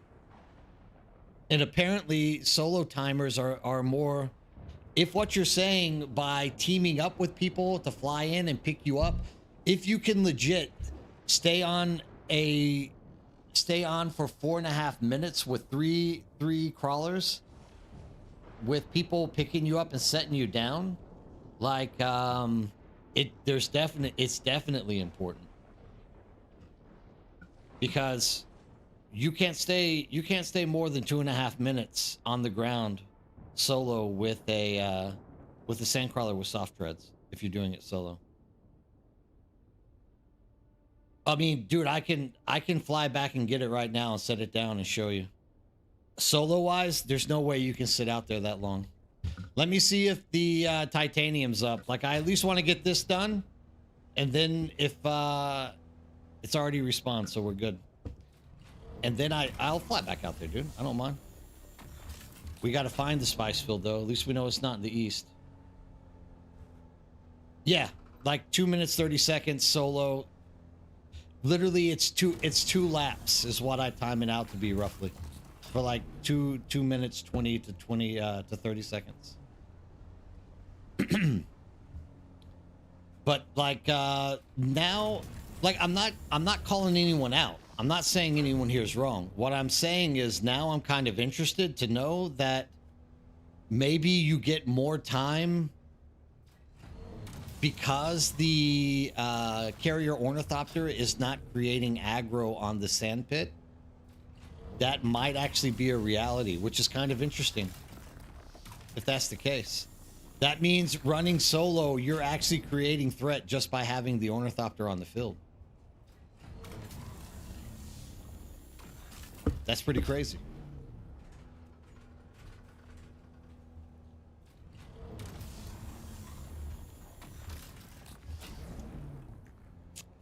I mean, we possibly could. I possibly could get you out here, driver, to fly the carrier, and we can time it out. But like solo, I know with the soft treads, 230 is the best you can get.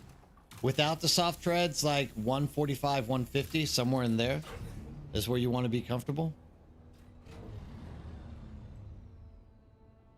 Yeah. After 230, dude, you're literally asking for a worm to pop out, and the more that you throw out there on the field solo, at least, you literally start losing time. Because I've been out there with Dozer, and Dozer was wrong about the time once, and he thought, oh, it's around 2 minutes with 2 people out here. That was before I had soft treads on, though. But we got out there, and like literally it was at 1.5 minutes, dude. Like the worm breached. Boom. So we'll see. But that, once again, always solo. We don't ever run with people flying us in.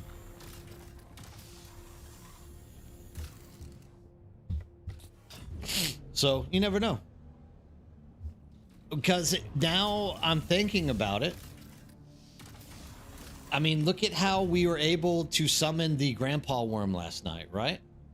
We summoned grandpa worm, by literally having ornithopters flapping, 4 ornithopters flapping above the ground. So I think it actually has something to do with your carrier ornithopter creating aggro. That's interesting. We should try it.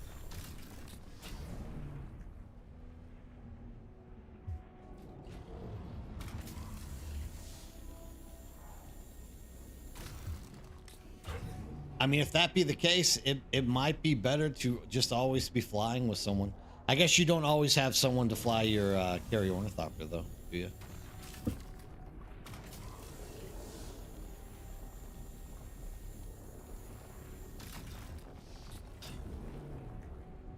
I bet that's it, dude. I bet it's that your carrier ornithopter is creating aggro. That's interesting. Because you got to know, before I started doing solo farming, the only time I have ever gained or grabbed spice was doing it with people. And we didn't time it back in the day. Back in the day, nobody knew what was making the sandworm spawn. We just literally thought that by you being out there was making it spawn, I guess. I don't know. We just didn't know, man. We didn't have a timer. You didn't have time to think about that shit. Back in the day, you were worried about somebody coming in and you having to fight to protect your carrier and your sandcrawler. So the last thing you were thinking about was, when is the worm going to breach on me?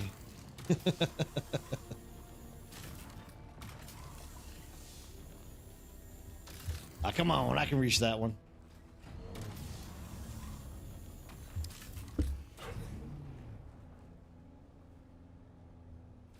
So, Doc Johnson, the answer there is 99% sure. If you are flying with somebody, it sounds like your numbers are correct. If you're soloing, my numbers are correct. That's what it sounds like to me, at least.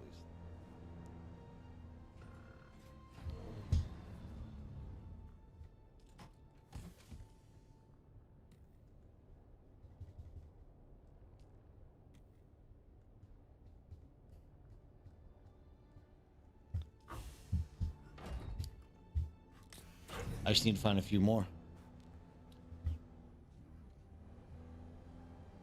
I'm glad that you brought that in there.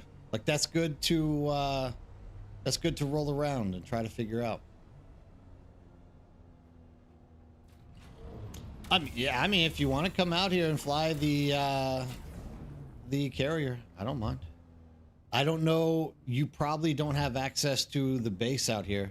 I can't give you access to the base because it's not my base. Dozer builds these bases every week.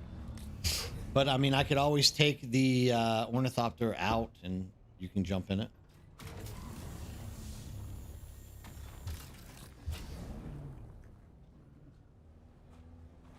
But I mean, in all fairness, I believe you. Now that I put a little bit of thought into it, it kind of makes sense why 4 scout ornithopters can summon the grandpa worm. Because the ornithopter itself is creating aggro.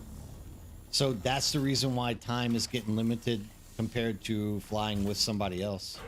It makes sense. It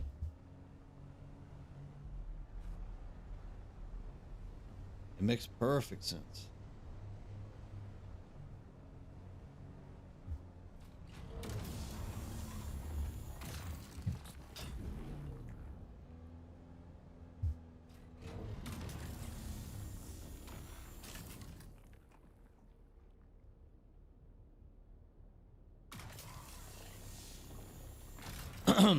The thing is, it's not my base driver. I'm not going to add people to a base that's not mine. There's one thing I can always tell you. You can trust me not to, like... I don't think you're malicious. I trust you. And I'm sure Dozer and them would trust you as well, but it's just not my base, dude. I'm not going to add people... If anyone's going to add someone to their base, it's got to be Dozer doing it. It's not going to be me. I'm never going to add someone to someone else's base. Yeah, like I wouldn't expect anyone I know to add someone to my base without me saying it was okay. And Dozer not being here, like if he wants to add someone, he can add him. But I'm not gonna add anyone to his base because I don't want him to come back 2 days later and be like, I never want to talk to you again. I never told you you could add someone to my base type thing. But I know you're trustworthy. I just don't want Dozer to get mad at me for adding people he doesn't know.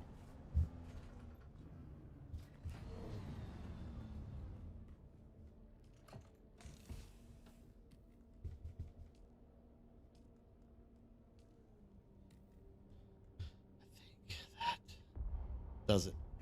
Okay, good. And let's see now if we can just pack this thing up in my bag.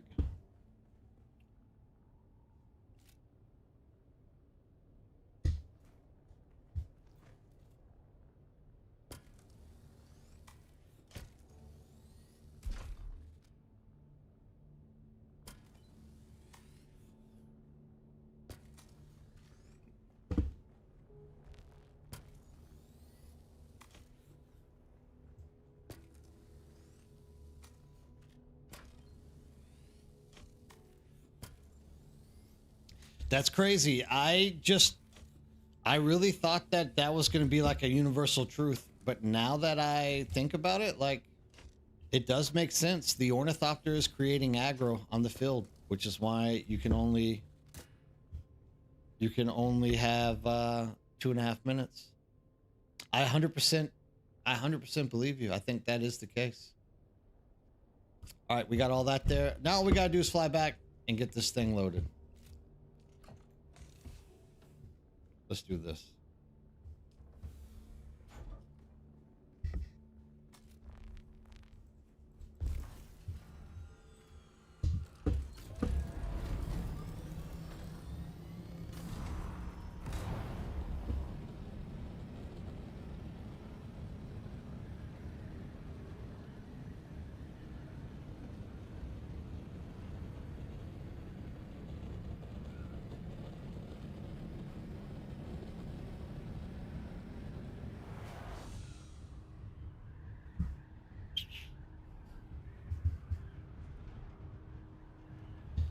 $10, still going strong.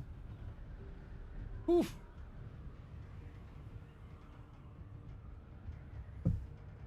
Let's do this.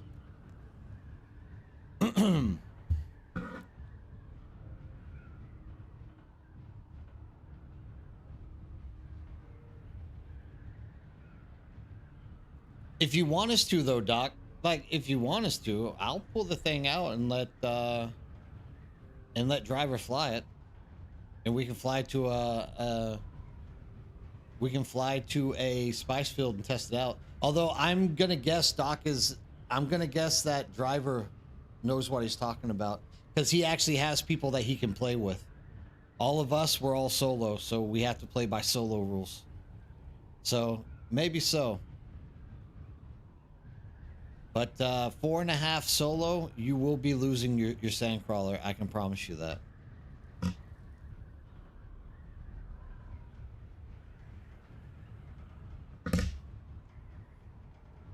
That's crazy that the ornithopter creates that much aggro.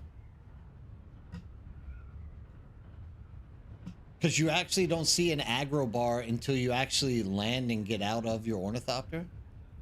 So I've just always assumed that you weren't aggroing anything with your carrier ornithopter. That's crazy. That's pretty cool. I'm glad that was brought up tonight for us to know. That works out pretty cool.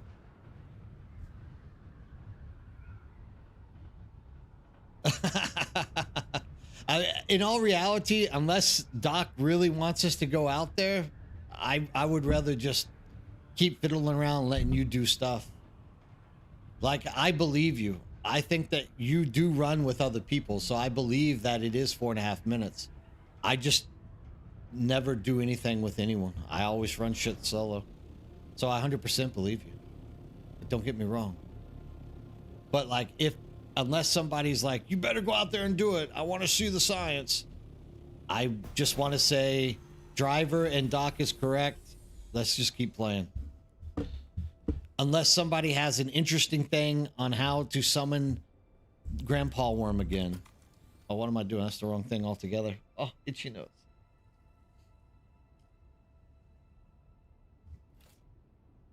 Wrong. Then we can jump out and do something. Thanks for all those hearts. I love them.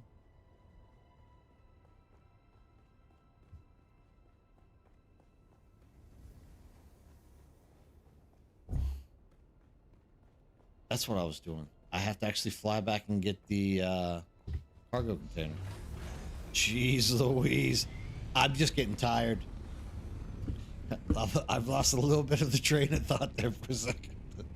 I was like, what am I supposed to be doing right now? I don't know. I feel like there was something important. That was like the walk through the door thing. So they claim that the reason you forget what you go into another room for is mentally when you walk through a door, your brain tries to reset information so that it can maximize how much of the newest room you are like receiving feedback from. And that literally just happened to me as I flew through that shield. It was like, new environment. What should I do?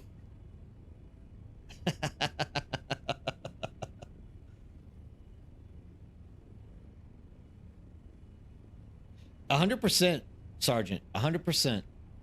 It just, these are things that sometimes you need somebody to like be around you to like, just like spout out the common sense of the mechanics of the game. And I really feel like that's the case there. Like right now, I don't need to be flying like this either. I can literally be gliding and get to point A, point B a hell of a lot faster. Like, JP, you couldn't have told me to fly, to glide? God dang it. But no, like sometimes you just really need that, you need that second head to like push out the common sense of it. And like whenever you pose a question to me, like you give me a time with the crawler, my brain is always going to be adjusted towards I'm solo crawling. This is the way it is.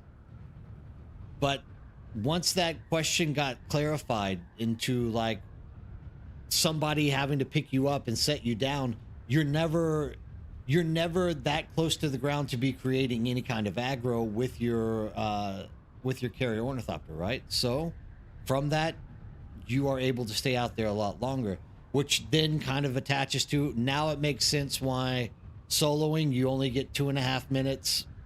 You can get 4.5 minutes if somebody's helping you. Makes absolute sense.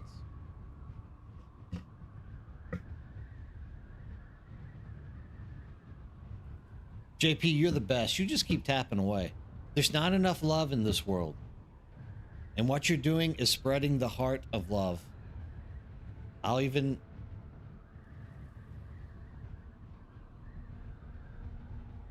just going to do a little cheer.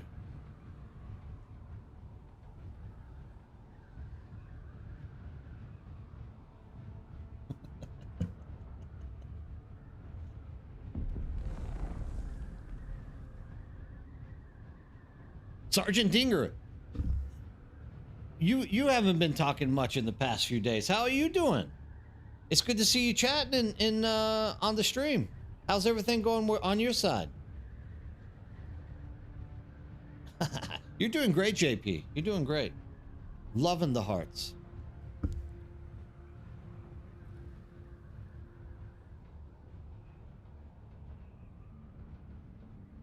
Why am I always thirsty? Because this is Dune.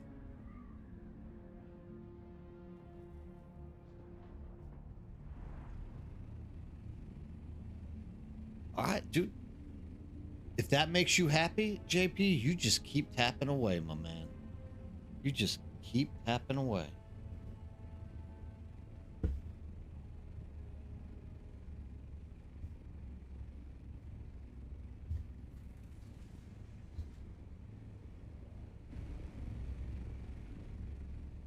No, Doc, not at all. No pressure felt. Like I'm saying, when you asked the question, I was thinking you were asking about solo farming. No pressure at all, and like no negative no negative like comments towards anyone either. Like it took me a minute to register exactly what was actually going on with that question. So I really thought that you meant soloing, taking that thing out there 4.5 minutes, and that's why I was like, no, dude, you're gonna get your thing. Someone's lying to you. But definitely, Driver does actually play with other people. He does know how much time you can do stuff. So in this case, definitely, Driver is someone who knows more than me on this when it comes to like teaming up with folks to do stuff.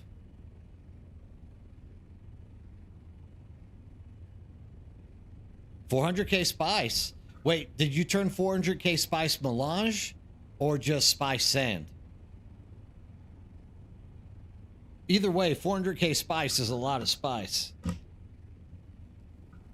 If that spice melange, oh my god, dude, you are set for years upon years into the future. If that is just spice sand, you're still pretty much set deep into the future. That's a lot of spice, dude. That is a lot of spice.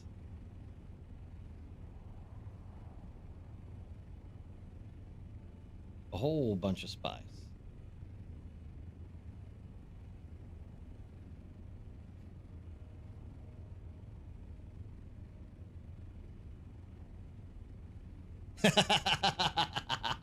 No, dude, Driver, I 100% believe you, dude. Like, once again, it just wasn't ringing out to me about the aggro with the dude. I stand corrected. Like, I'm more than happy to admit that I was wrong with that answer. Like, I legit just think about solo harvesting because that's all I get to do. We need everyone to come join Cetus. Not only will the server survive forever, but then we can all do solo, or not solo farming, group farming out here. We can all get rich. The next thing that I wonder is that 4.5 minutes is huge because you're not wasting like, now the wheels are like kind of spinning around in my head with this because, oh, it's just sand. That's still a lot of sand, dude. Oh, you don't solo? You go with other people? That's still a lot of sand. That's spice sand. 400k spice sand is a lot of spice. Like, that's nothing to blink at. Like, you're pretty much set. Yeah, we need people to come. That way we can all just become super rich.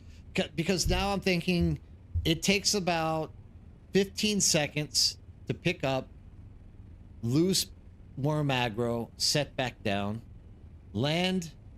So altogether, that entire process is probably taking away like 20 to 30 seconds every time.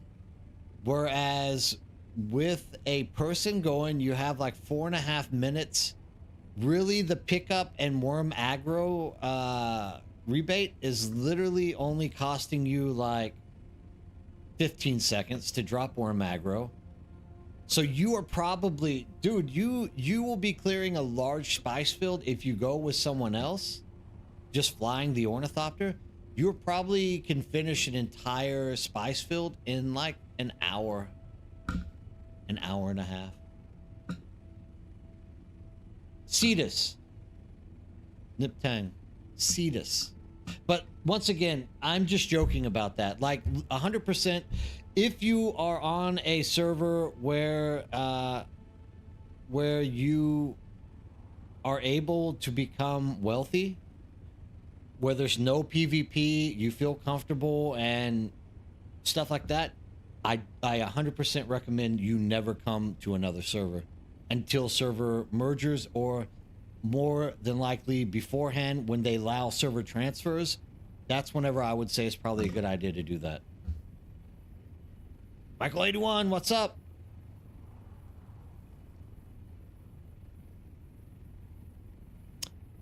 I definitely think they do.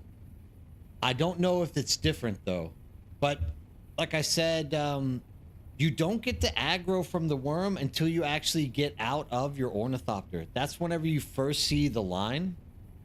But obviously there's worm aggro landing. So the closer you get to the ground with those wings, the more aggro you're actually creating. Then just setting there is also aggro. I know there's aggro because you can legit get out and just stand on top of your ornithopter, and eventually a worm will like spawn or like will breach and come after you. But actually that is something interesting to test. Like, here's the, I guess, okay, the best way to do that is you would have to have somebody carry you in with a carrier on a sand bike, set it down and time it. Then you would have to have someone carry you in with a carrier in a buggy, set you down and time it. And then whatever other vehicle that would be out there, the scout, the assault, stuff like that. And if you see a different time, then you know that each vehicle has a different value of threat by just sitting on the sand. We could actually test that. That's actually something I wouldn't mind testing out.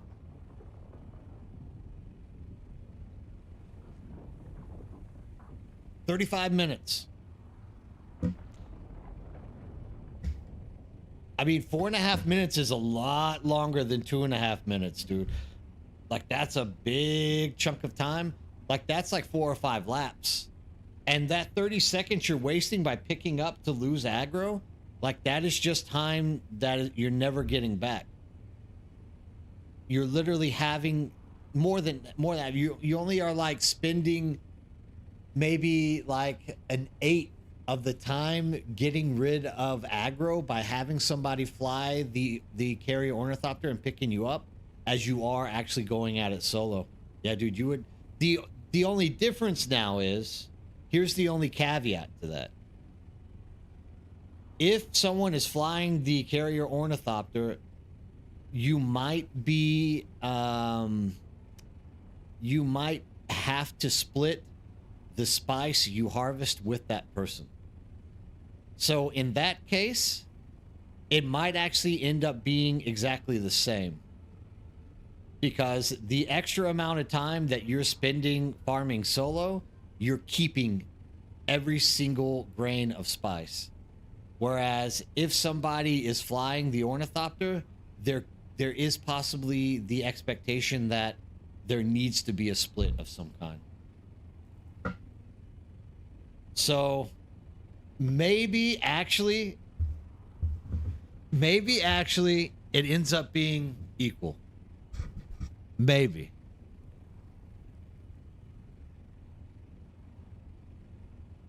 Yeah, I was about 2 hours in, and I was about maybe I was like an hour and 45 minutes in before server shutdown came in, and then other people started jumping in and like getting me busy, going here and there and wanting to do other things. So it was about 2 hours. I think it would have ended up being about, now when I do a large, I do the entire thing. Like, I do the outside first, so that all the like light compressed sand out there that you only have to drive over once, like, I get rid of all that first. I also divide it into quarters, and then I do the heavier sand once the light sand is taken away. My goal with large spice fields is literally to harvest every grain of spice out of it. A lot of people like do circles, a lot of people do this or that, and they don't like driving up onto the actual ledges. But for me, that is part of the total spice that you can gain from that field. So I actually try to do it all. So it takes me, I think the way I do it, it takes a little bit longer than some people. But like, I leave a large spice field knowing that I grabbed 98% of the possible amount of spice that you could grab out of it. You're lucky, Sergeant. You're lucky you have people that you can co-op that stuff with. I mean, this is why we're trying to like build the community at this point with people who are actually still playing the game, or as in other cases, people who are interested in joining the game later, so they have a community to go to and like work through stuff with. That way we always have someone to co-op and, you know, do these type of things with. It's like it's a huge advantage to have a roster of individuals that you can rely on to stay in the game and play it and like push forward and succeed with. So that's why I'm always trying to push people to join the Discord. Like that, heaps of people join the Discord every day. All right, babe. I'm lifting you up. Don't freak out. Don't freak out. Heaps of people join the Discord every day, and like that's the mission. It's not to have people join the Discord for my sake. It's so that we all have a opportunity at some point to have lots of people to play with. That's more or less what we're doing. So feel free to join Birdhouse Discord if you guys are interested. We already have like a community, probably around 78 people have already joined that are interested in like moving to the same server as soon as transfers like happen.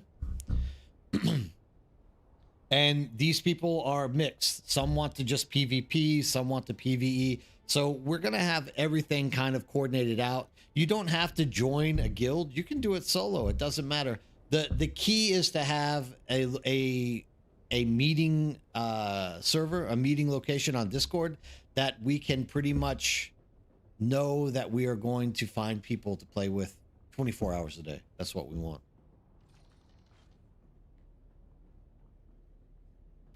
Whose container was behind me outside? Are you talking about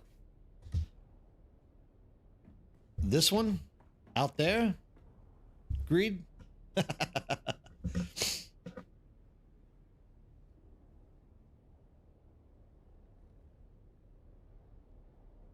Or are you talking... Why isn't my suspension belt working? It's broken. I need to repair it. Or are you talking about... okay. So, when the day that the base backup tool came out, I started fidgeting with it. Because they told us that even if you can't place your base down at some point, you can always snap it back to the original spot. So we picked up the base and we moved it. We tried to move it to a place that is right where you spawn into the Haga Basin. And no matter what we did, we could not make it fit there. We tried everything under the sun. So I returned back to the original spot, and Funcom has hotkeyed tap to fit into original spot, which is X button. And they also have delete blueprint from base backup tool is also the X button. So I tried tapping X like 20 times and it would never go back into the original spot. It kept saying that there was a foundation under the mesh, or there wasn't enough foundations to support the base in the original location. So I held it down, and of course the thing popped up saying you're about to lose your base and stuff. But then I started discussing to myself, this is a long story just to tell you what that is, by the way. Then I started like debating with myself, are they just talking about erasing the blueprint from the base backup tool, but it's going to set it down where it originally was? So I eventually like talked myself into believing that. Base got deleted. 30 minutes later, everyone logged into Cetus server and literally started throwing crap at me to rebuild the base. That container was dropped in here, but I didn't get perms for it. So it was literally taking space. So I like pushed it out with my assault helicopter, hoping that the elements would destroy it, and it's still not dead.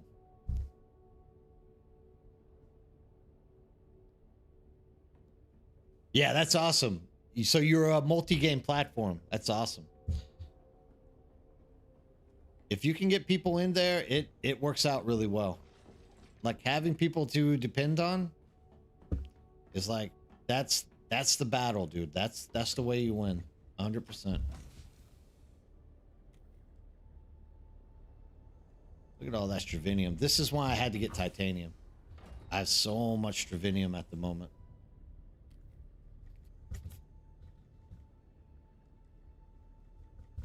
But yeah, base got deleted. But I mean, I don't no sadness in it. Like I said, the people in the Dune community are just absolutely fabulous, man. And so within, like I said, within 30 minutes of me deleting the base and people like hearing that I deleted it, like everyone relogged. Some people hadn't logged into Cetus for like a month, logged in and just started throwing crap at us. And they were like, here, rebuild your base with this, rebuild your base with that. It just, the best community in the world, dude. It's awesome. It's awesome to have people in Dune Awakening. I love it.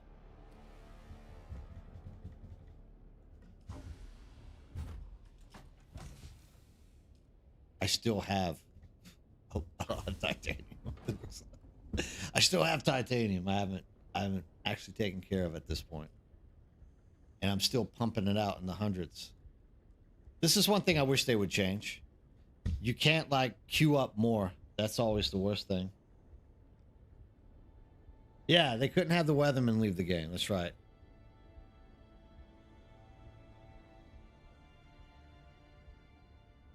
Aesop, my thoughts on base decay.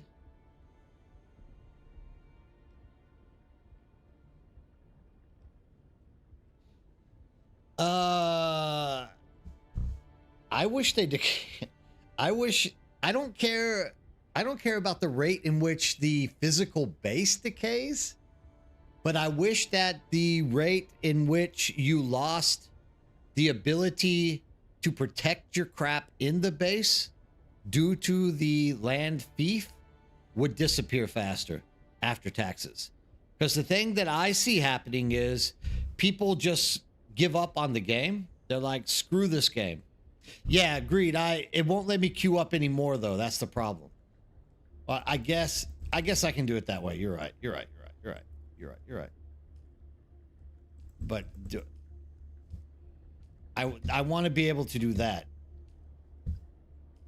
but it doesn't let me. So I have to do it this way. So the no. So the problem is the bases actually, when you don't pay your taxes, they start taking damage from the deep desert storms. Not the deep desert storms, but the Haga Basin storms. But the problem is all of the boxes inside, once a wall blows down, also starts taking damage. So there's legit like opportunities for people who are actually in the game and want to like keep playing to take that stuff out of the base and make their life a little bit easier. And the problem is that you can't get access to it because of the way that the tax system is set up. So the way the tax system is set up is, unless you're extremely lucky, those bases that are decaying, all of the boxes and all of the stored like valuable stuff is deleted before the base itself is actually accessible for a non-member of that base to access it. In that case, I kind of wish they would work something out for that. Like if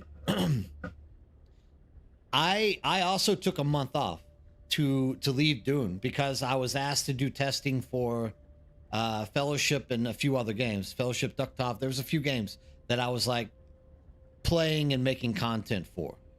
So when I came back, my base was gone. I wasn't upset about it. Like I knew it was going to be gone because I took a month off and I uninstalled Dune Awakening so that I could install other games on my PC, right? Yeah, well, those were the good days, Bananas, right? Where you could pull people in and shoot at you while you hid behind it. Yeah, I mean, that I didn't... Yeah, it was possible. I can't say I was happy about that, but definitely there needs to be a mechanic for when your taxes go down, they need to lower the amount of time that that sub fief actually like survive. It's not the sub fief, it's the housing fief itself. That kind of needs to be reduced, because if you're not going to be there, in my opinion, that's part of the game. You're in the desert, technically you're not logging in, so you could actually role play it as that person's just dead. So, or they've gone somewhere else, so you're going to move into their home and you're going to take stuff over. Sub Thief console, thank you, Ferrex. Just like the DD, minus the fact that, you know, you obviously shouldn't be able to like just walk in anytime a storm comes up and destroy their fief. But if they don't pay the taxes and it goes down and that person's like, I am fed up with Dune. I'm never coming back to this game. It sucks. It's dead. That's usually what people will say, right? Dead game, never coming back. Everyone should quit like I'm doing right now. Then you should be able to get inside of their base before everything decays, and you should be able to get access to their crap so that you can break it down, bring it back to yours. Since I've been playing, I've only found 2 bases that I was able to do that in. And in all fairness, when I came back after playing the other games, reinstalled it, it was only like a 3-week period that I was there. Luckily, I had built my base in a cave that wrapped around on top of like a little butte plateau. So everything that was in the cave was actually still sheltered. So my sand bike and my buggy took no damage. So luckily I still had my sand bike and my buggy. And of course I had my Scout Ornithopter and the backup tool. So starting over wasn't so painful, but within like a week, I also got lucky and found a base that had decayed. So by using their stuff, I was able to kind of jumpstart myself back to where I was like at before I left the game. That is a mechanic that should be thought about through Funcom and adjusted.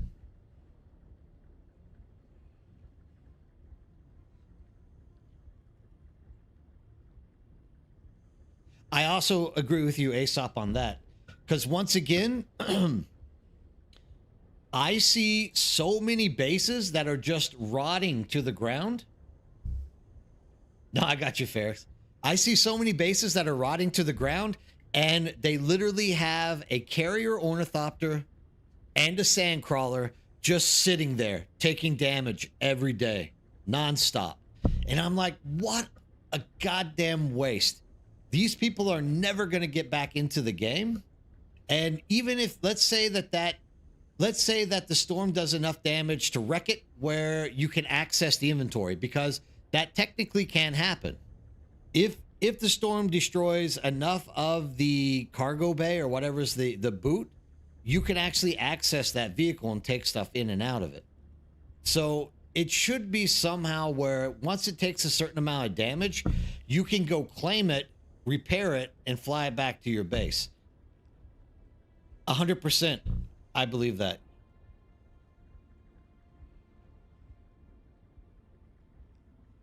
Which one, Sergeant? Our base is in the as my base? Oh yeah. No, I love this. The problem, I don't want to be here. I want to build in another place, but there's always somebody in that location. So this was the closest open area I could find for when you log in from direct north to get to it. I mean, I don't even care if it's 75% damage, right, Bananas? Because at the end of the day, even if it's like 75% damage, you can literally repair it back up to only like 10% damage taken.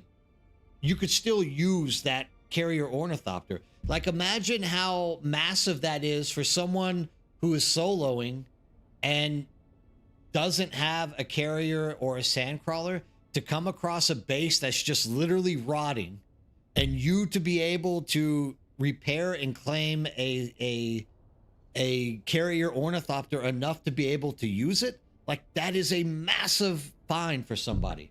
It's unfortunate that you can't do it. That's it.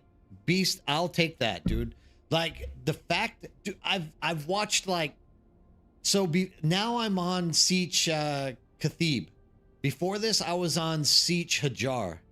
In Siege Hajar, there's literally 3 bases that I've watched with large spice and or refineries literally melt to the ground and just disappear before the taxation thing on the subfief runs out. Do you know how bad that is, dude? Literally, those people left a large spice refinery, which is roughly like close to 1,000 spice melange and somewhere like 800 or so. I mean, what is it exactly? So literally, where we're at. Literally, they threw away 1,080 silicone block, 1,000 spice melange, 1,110 cobalt paste, 950 plastinium ingots. They threw all of that away. And I went to that base every freaking day, hoping that I would be able to just recycle that, just so it doesn't go to waste. But that damn taxation thing, like people will pay the tax, but they're not gonna like legit take care of their base. Like, dude, that hurts more than anything else.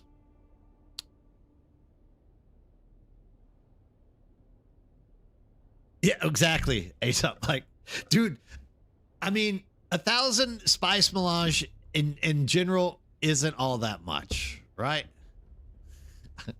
In the grand scheme of things right now, there was a time whenever that was a lot, but I mean, when you look at like nowadays, 1,000 spice melange isn't much, but it wasn't always like this. This wasn't always the case.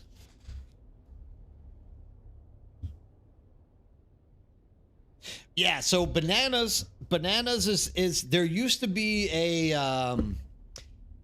I don't want to, it wasn't a glitch mechanic, but it was kind of an exploit where you could get NPCs to follow you into someone's base and you could hide behind their sub fief, and the damage that the NPCs did would destroy the fief, and then it would be open for you to lay down your fief, or at that point you could gain access to all the chests and everything.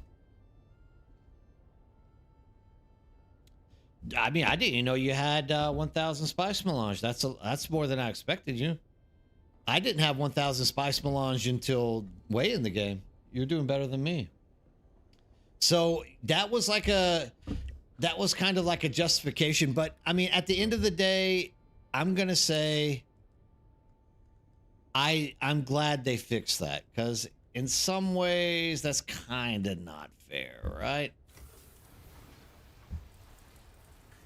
Oh shit, you know what I'm doing? I'm not repairing, I'm freaking grinding that shit down. So I don't think it was actually fair, but you know, it is what it is, dude. It is what it is.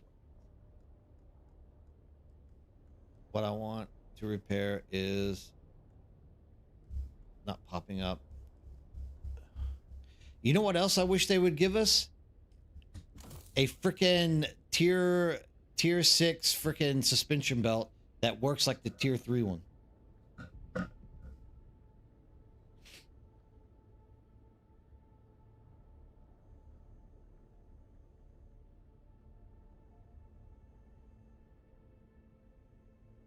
Yeah.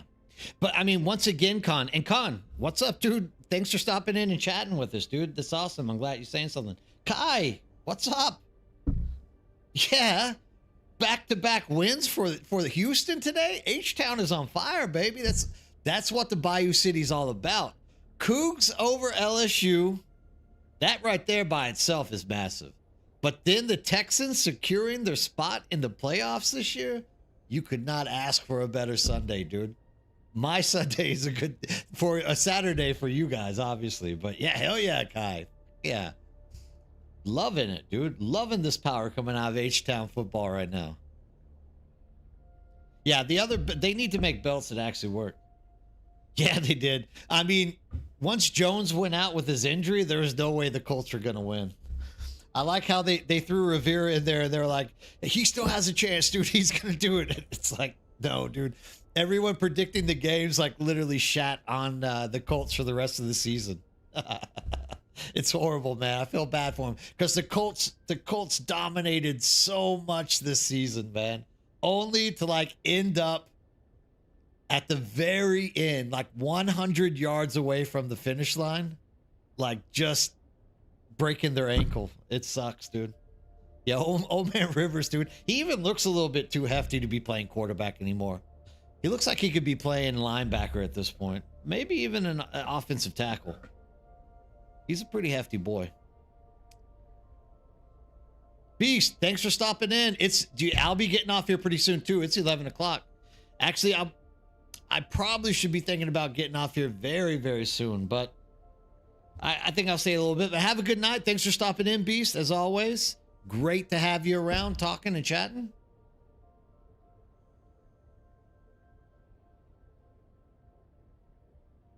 Agreed, Sergeant. Agreed. Dude, actually tomorrow I don't work. Usually I have to go into the office on Mondays at Samsung, but this week, luckily, my VP is still on Christmas vacation with his family back in San Jose. So I don't actually have to work in the morning, but I don't want to. What I'm scared I'm going to do is I'm going to throw my clock off, and then I'm never going to want to sleep until like 2 a.m. in the morning. I can't do that to myself. I'll stay till 12. Because I don't work, you guys get 1 more hour with me. 1 more hour. Because I'm not going to be one of these streamers that are like, streamathon, donate money, I stay on longer. I'm not going to do that to anyone. Luckily, you can't do that in Twitch anyways, because Twitch hates me because I live in Korea. But yeah, dude, I'll stay with you guys for another hour. I'll give you till 12. Houston Texans versus Seattle.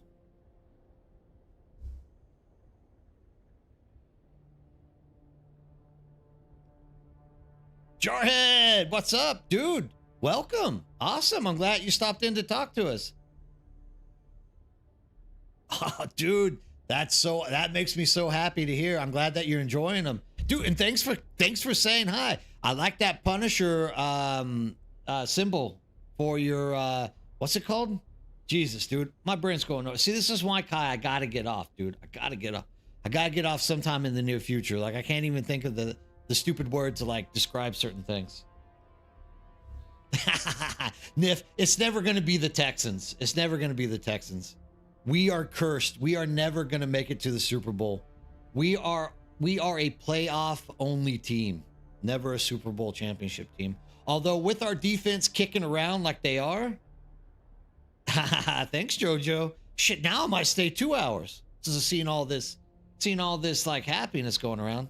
I mean, with our defense, if our defense stays healthy, I'm kind of worried that we're gonna have a few injuries out there on our defense next week and probably the first week of the playoffs.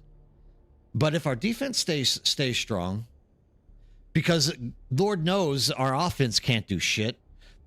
I mean, I say that and CJ Stroud literally threw like 260 plus bombs today in the first quarter to like lead the game off.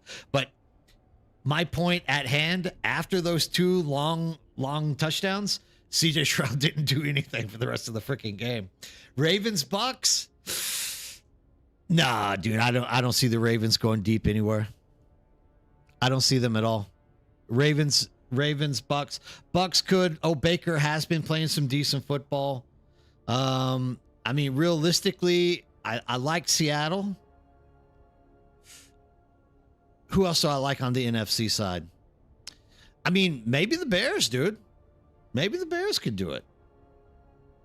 AFC, I mean, I don't know.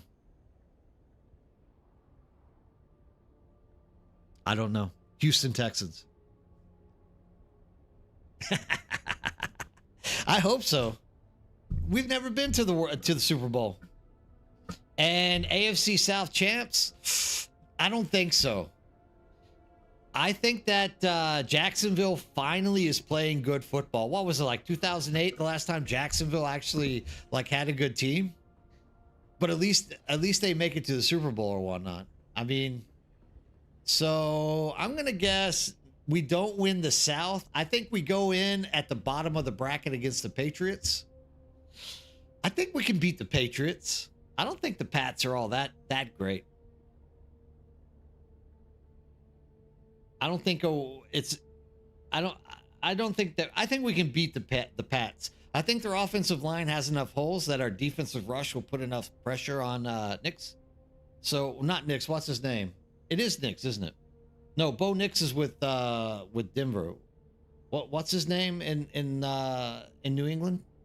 Anyways, I reckon we can put enough pressure on him that it'll get him thrown off a little bit. I don't think we'll win the AFC South though. I don't think so, because I'm gonna guess that would take. Well, all we have left is the Colts, right? Oh, now we got a Dune question, so that trumps any football questions.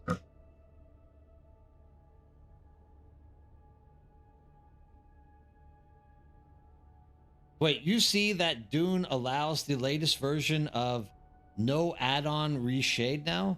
What is no add-on? Is this in settings? Settings. Is that display or graphics? What are we talking about here? Oh man. I still, once again, going into the Hard Knocks. I like that series, dude. I like watching Hard Knocks on HBO. Like, I love being able to see like true personalities of pro football players, because for the most part, when I was growing up, you didn't have access to like actually see Sergeant, dude, thanks. I'm glad that you're enjoying it, man. Go get you some go make yourself some spice infused batteries, my man. Anyways, they had Rodgers when he was with the Jets on the Hard Knocks a few years ago. Was that 2 years ago? Or was that last year? I can't remember. But it was in a preseason game. And Rodgers gets like, he gets the ball out, but some like rookie comes up and like shoves him.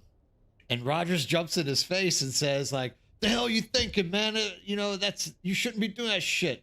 And the rookie was like, "I don't even know who you are, man." And Rodgers was like, "Yeah, you don't know who I am." It's like, yeah, dude, I guarantee everyone knows who Aaron Rodgers is at this point. He's a good QB, dude. I like Aaron Rodgers. I don't think he's good enough to take the Steelers to the Super Bowl. I definitely don't think so. I mean, all right. Now you got me thinking. So we're going to take a step. We're going to step back here for a second. And we're going to look at this, all right? I could see a world where Broncos, I'll list them in order, the way I think you have an opportunity for that team to make it to the Super Bowl. Broncos, Bills, Patriots, Jaguars. Exactly, Kai. Exactly. So, I mean, I don't think Houston has a chance, sadly. But I do see those teams. Although, granted, dude, the Chargers were surging. The Chargers were surging, and they got slapped down by the Texans. So, dude, our defense is so good right now. But I've also seen a YouTube video where a guy explains out people have the expression saying offenses win games, defenses win championships, and he tries to prove that wrong. Yeah, that was the whole like standard of the YouTube exclaimer going out there. And so for me, I'm like, I kind of agree with this guy. Like, defenses are important, but defenses are also really stupid. They're dumb as shit. Because what's the first thing that defenses do in the last 2 to 3 minutes of the game? They go into prevent defenses, right? Because they go into prevent defenses, it opens up enough field. This is why you have the thing called the 2-minute rubber band drill. Teams that are losing a game have a 49% chance to score a touchdown in the last 2 minutes. Defenses in the last 2 minutes of games have like a 35% chance of stopping them. The reason is the mentality of football is whenever you're ahead, your defense should go to a prevent to keep them from like beating you on a long ball. But in turn, they beat you on the short ball because there's too much space out there. And like when you do like a 4-man rush or a 3-man rush, everyone else is in prevent.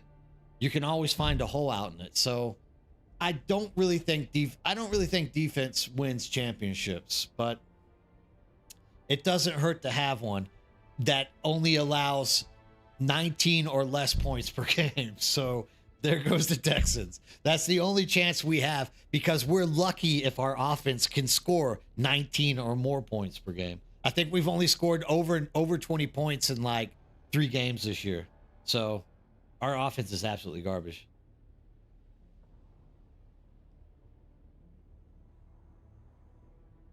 Cam Newton was a absolute loss from the beginning.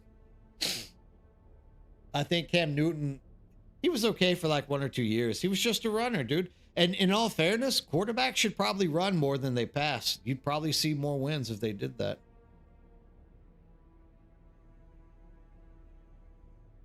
The Cougs score more points than the Texans, dude. With that makeshift offense thrown together from like transfers from Rice and shit, we're able to score more points. NFC side, dude, I'm going to say Seahawks, Bears, Eagles. Those are your 3 best chances to see in the Super Bowl. AFC, I'm going to say Broncos, Bills, and Jags. Probably your 3 best. Because I believe we face off against the Pats on the first week of playoffs, and we beat the Pats. But then after that, we just lose. So whoever we're playing, we're just going to lose to at that point. But I think we can probably I definitely think we can beat the Pats in the first week. Not offensively. Is it 8 games with more than 20 points for the Texans? I don't even know. I mean, it can't be. All right, let's take a look at it, dude. I should be playing Dune Awakening, but you got me onto this now. Now let's take a look. Let's just have a look. If it's over 20 points, it ain't much over 20 points. Like, our offense is horrible. All right. Where are we at? Okay. Texans versus Chargers, 20 points. Raiders, 23. So there's 1. Cardinals, we blew them out by 40. Texans, Chiefs, 20. Texans, Colts, 20. Texans, Bills, 23. So there's 3. Texans, Titans, 16. Texans, Jags, 36. We had a good week. That was a good week. Texans, Broncos, 15. Texans, 49ers, 26. All right. So 19 against Seattle. 44 against Ravens. We only had, basically this entire season, we only had 3 good offensive games. Every other game, literally nothing. You can't call 20 points a good game. So, okay, you got me, Niff. You got me. I agree. You got me. We had more than a few games with 20 or more. But real good offensive games, we can only like have 3, I think, all season long. Right now, aren't we facing off against the Pats? I thought we were getting the Pats in week 1 if we faced off now. Oh, maybe because of today's win, it's changed. I don't know if we can beat the Jags again. Yeah, but Kai, I actually think Davis Mills is playing better football than CJ Stroud at this point. I really believe Davis Mills had better games than CJ Stroud at this point. I'm bad. I know I'm bad, dude. But I really do believe that Mills played better than CJ. I really believe that. Deep, deep, deep in my heart. I don't think Davis Mills is a bad quarterback either. I think Davis Mills is a great quarterback, actually. And I definitely think that he's played better than CJ for most of those two games that he was able to win. I mean, he didn't blow anyone out, but he had some offensive numbers at least, right? Two of the games were with Mills. CJ was hurt. What were those games? Those games were the Colts and the Bills, I think. No, it was the Titans and the Bills, wasn't it? Titans and the Bills, we had Davis Mills. Let me see. I'll double check that. Yeah, Davis Mills against the Titans, which you could have thrown your third string quarterback against that one. And I mean, here it is, dude. This is the thing. The Tennessee Titans only allowed us to score 16 points. But once again, that was Davis Mills at quarterback. And Davis Mills against the Bills. And that one he scored 23. So the Cardinals, I didn't expect the Cardinals to do anything. Actually, that score doesn't surprise me, being 40-20. But I mean, the Chiefs, 20 points. The Chargers, 20 points. The Raiders, 23 points. And those aren't even the important numbers. CJ Stroud, 15 for 31 against the Chiefs, 203 yards. All right. Now let's go back and let's take a look at Davis Mills. Davis Mills, 274 yards, almost the same completion rate, 26 out of 41, but 274 yards. Against the Bills, Davis Mills, 253 yards. Texans Raiders.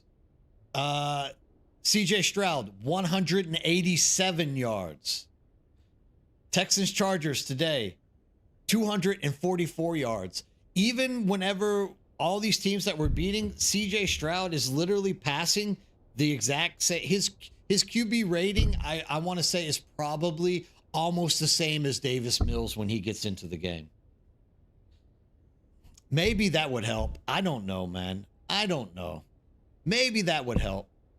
If it would help, I would be happy. I would say run more as well. I mean, at least we can move the ball down the field a little bit.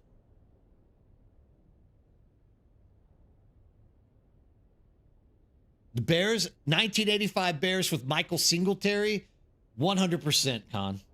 I'll give that to you.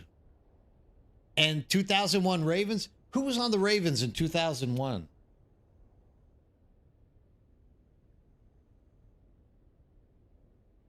I don't even own one, but I tell you what, dude, I will make you a promise. If the Texans can make it to the Super Bowl, we don't even have to win the Super Bowl. If the Texans get to the Super Bowl, I will take the verbal punishment from my wife. I will allow my wife to beat me with a Asian wok, because we don't have skillets. No, I was joking. We have skillets. I'll allow my wife to beat me with our household wok, and I will buy a CJ Stroud jersey and wear it. Ray Lewis. Yes.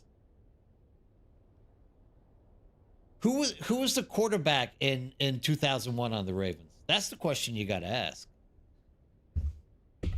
Let's take a look, dude. Like, it can't be all defense with the Ravens in 2001.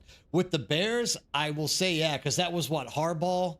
Was it Harbaugh at quarterback? It was Singletary, middle linebacker. Like, the Bears were just stacked in 1985.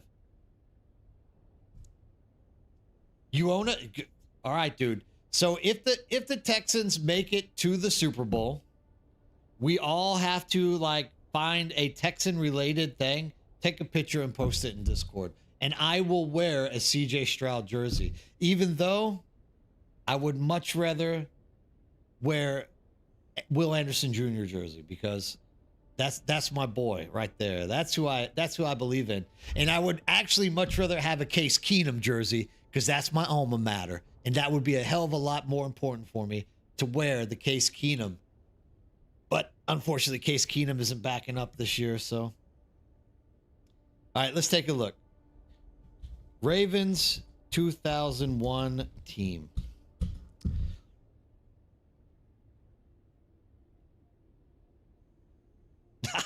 Dude, I would rather be taken out on the side of the street and shot in the head than throw a Deshaun Watson jersey on my back. I would rather spend $100 on toilet paper to wipe my butt than put the garbage that Deshaun Watson has on a Houston Texan jersey. I could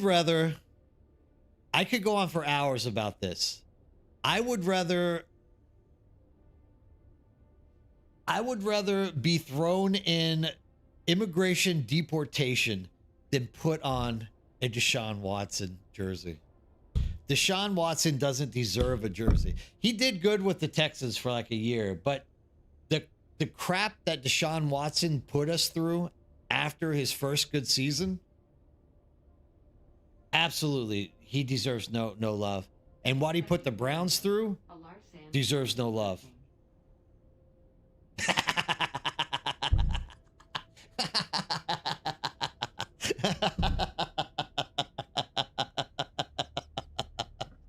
I'm telling you, dude. Niflheim is like the funniest German I've ever met my entire life.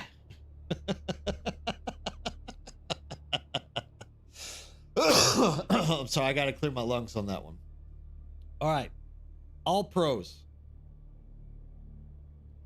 Offensive tackle Jonathan Ogden. Okay. If you have an all pro tackle, you're already in a good spot. But okay. Ray Lewis linebacker. Sam Adams DT. Rob Burnett defensive end. Rod Woodson, that's right. Rod Woodson free safety. Those are some pretty big names. Sam Adams defensive tackle. Yeah, that's a pretty solid team. Notice that there's no quarterback in there. Let's see, who was the quarterback that year? Like, there's the only offensive player that made the All-Pros from that team. I think you're 100% right about this, Con. I think it's Trent Dilfer. Okay. I think you're right about this, dude. The only offensive player that made the Pro Bowl or made All-Pro status was Matt Stover, their kicker, which obviously tells you one thing for sure. The Ravens were able to get the ball to the 40-yard line on a consistent basis and go no further. And Matt Stover put it through the posts.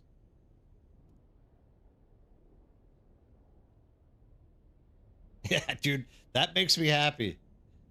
That right there definitely makes me happy because that's definitely the truth. No. Quarterbacks, the final roster was Tony Banks, Trent Dilfer. You got it.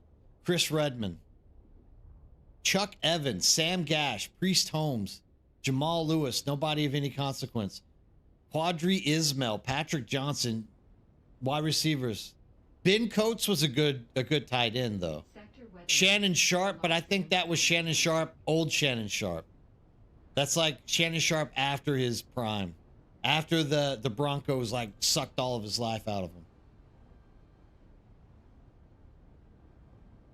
Yeah, their offense had nobody of any significance. Okay, dude, definitely 2000 Ravens win by defense.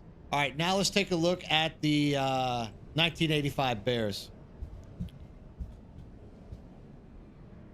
Look at this, dude. This is what happens whenever you got a NA audience and a few Germans that know football. I mean, number one, you got Mike Ditka. Can't beat that one.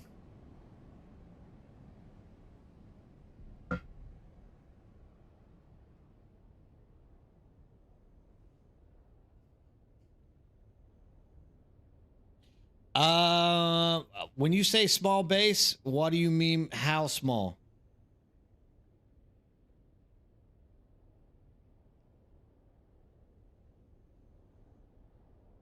I think you have to have what's the build radius? Like if you say small, you at least have to have like let's see. 1, 2, 3. I thought I heard someone say a 10 by 10. 1, 2, 3, 4, 5, 6, 7, 8, 9, 10. I mean, you could probably. I've heard 10 by 10, but I don't think it has to be 10 by 10. I think it needs to be like 10 by 1, 2, 3, 4, 5, 6, 7. Probably 10 by 8 is going to be the smallest you can make it in order to get your carrier into it.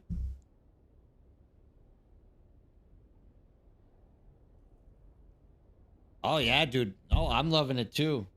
You get a few Germans and no football, you can't beat that, dude. It's the last thing you expect to be chatting with any European about. Refrigerator Perry, number 1, out of Clemson, baby. Refrigerator Perry, defensive tackle. Reggie Phillips, SMU defensive back. Charles Bennett, Jim Morsley. Those were the draft picks for 1985. I didn't realize Perry came in 1985. That would have been a good rookie year defensive team. They literally pulled in 4 or 5 defensive players that made impact, more or less. All right, where are we at? Steve Fuller. Oh, that's right. Jim McMahon was quarterback. Dude, Jim McMahon was a good quarterback, though. He wasn't that bad. Jim McMahon is kind of the equivalent of what's his name for the Jaguars right now. I could definitely put Jim McMahon as a prima donna. Mike Tomczak. I haven't heard that name in a long time. Walter Payton was on that team, but I think that was an older Walter Payton. Dude, they had a great offense, actually. Look at that. You had Jim McMahon, you had Walter Payton in the back line. Willie Gault was an okay wide receiver. Nothing big there. But, I mean, those 3 guys were decent. You had a good offensive line. But, I mean, linebackers. Michael Singletary, number 50. Jim Morsley. Wilbur Marshall. Defensively, you had the Fridge Perry. Oh, yeah, you had who else? Dan Hampton was a good defensive lineman then. Actually, I think I have William Perry's rookie card. If that's the case, I need to go open my box to see if I got him. Yeah, the original's 5x5. You can't fit a carrier in that though. It needs to be like 10x8. You could probably do 10x7. Maybe 10x7, but there's not much room. And it also needs to be three walls high, by the way. It can't be the basic subfief.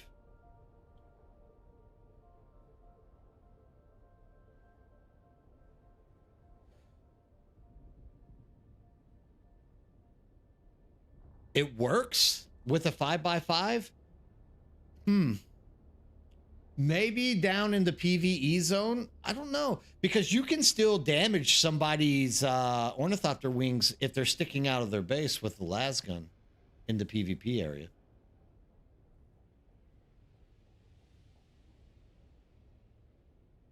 I want you to fit it too, Charles. I want you to be able to fit it as well. And good morning, by the way.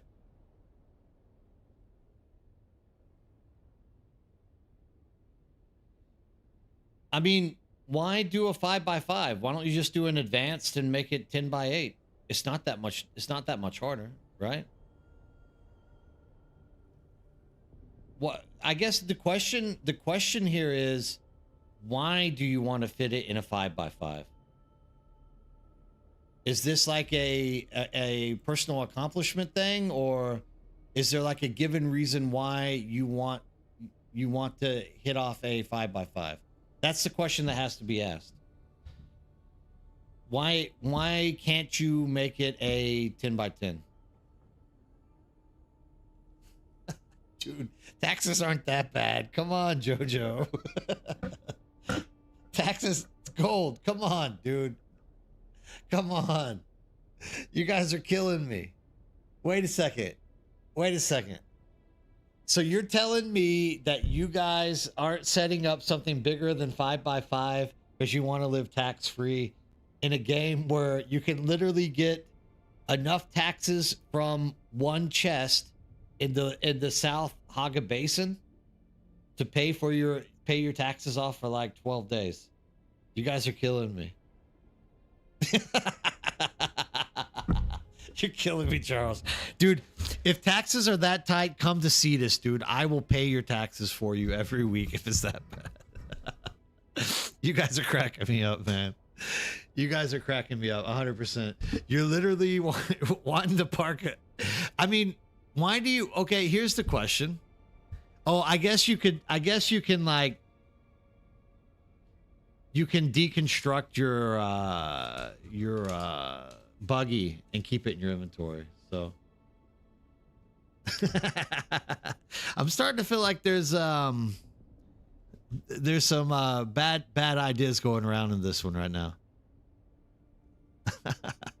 Wait a second, dude. No, wait. So are you telling me that your Haga Basin base is also 5x5?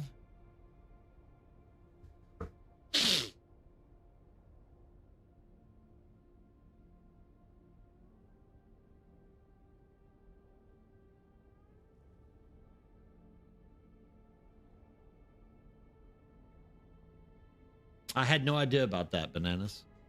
I've just never even thought about it.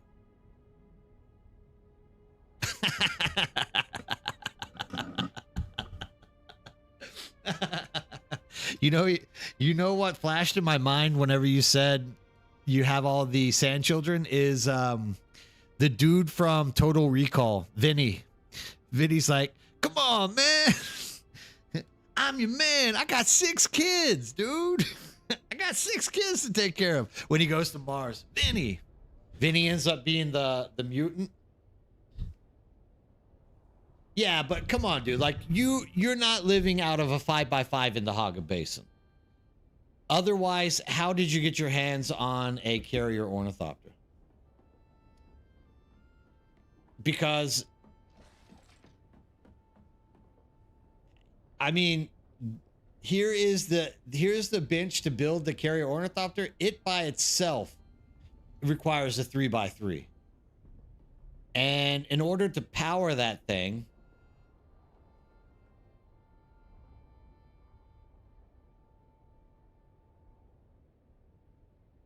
no, you can have them. They're all yours. Take those Mark V wings. They're all yours. Like you guys are definitely not like living tax-free. Yeah, I mean, I mean, all right, I got you. I mean, if you can afford to build a carrier ornithopter, though, I mean, it doesn't take that much energy to make 500 plastisteel blocks, dude. And that will get you like a 8x10 with three high walls, more or less. Like you don't need more than 1,000 to do that. But no, Charles, I don't know, man. I don't have an answer for you. I don't have an answer for you. I don't know how to equate the fact that people want to stack a 5x5 base for the purpose of avoiding 1,000 Solari tax. I wish I could help you out, man, but I don't know what to say. I don't know what to say other than you guys are literally splitting my side. I can't stop laughing thinking about it. So you built the carrier, you built the carrier hangar on the roof and used 4 spice generators to power the base with the vehicle crafter in the hangar. Bananas, you're making this up, Bananas. You're literally making this up. You're literally making this up because you know it's possible. You know that we can do this.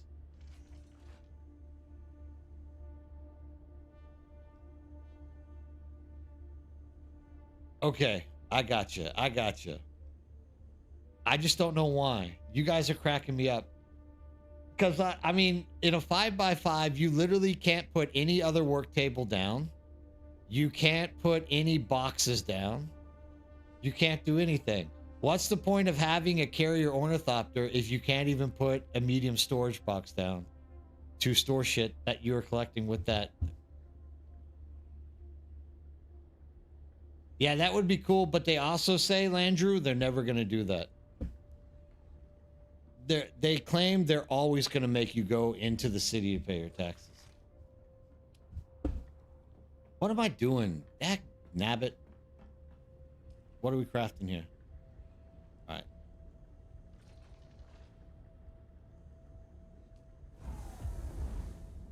I need batteries.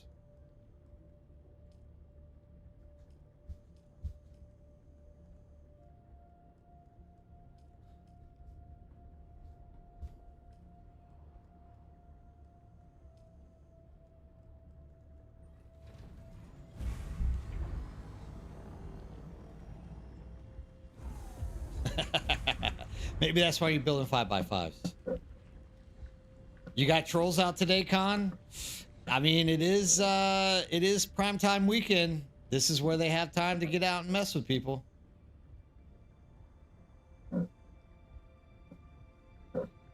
Oh, I got you. I got you, Charles. I got you. And just build a 10x10 though. I mean, no, build a 5x5 if that's what you feel you want to build. I'm proud of you, dude. You are taking this to a new level.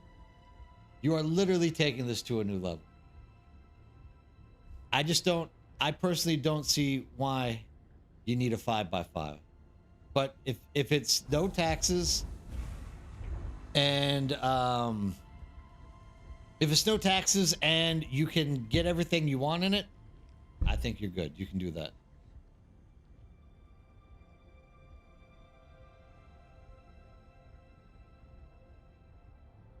You're gonna live tax-free, Jojo? All right, all right. Hey, I feel you guys, dude. I mean, if you're a Harkonnen on our server, you're taxed without representation. So that's like the fundamental reason the United States went to war with England, right? So makes sense. Yeah, dude, for sure. That also happens. And that 5x5 in that case, definitely, that makes sense. You're not going to lose your 5x5. But I guess you can like deconstruct your carrier ornithopter and put it in a box in the 5x5, I guess.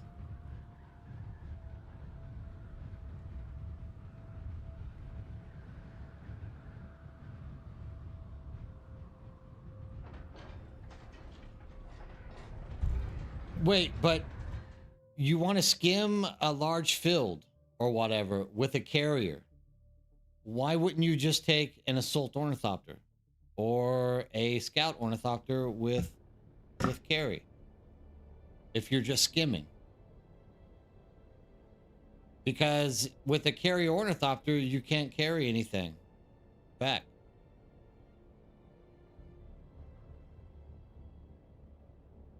Oh, you just built your carrier and okay, but well, here comes the next question. If you're landing on a 5x5 with your carrier, where are you storing your sandcrawler?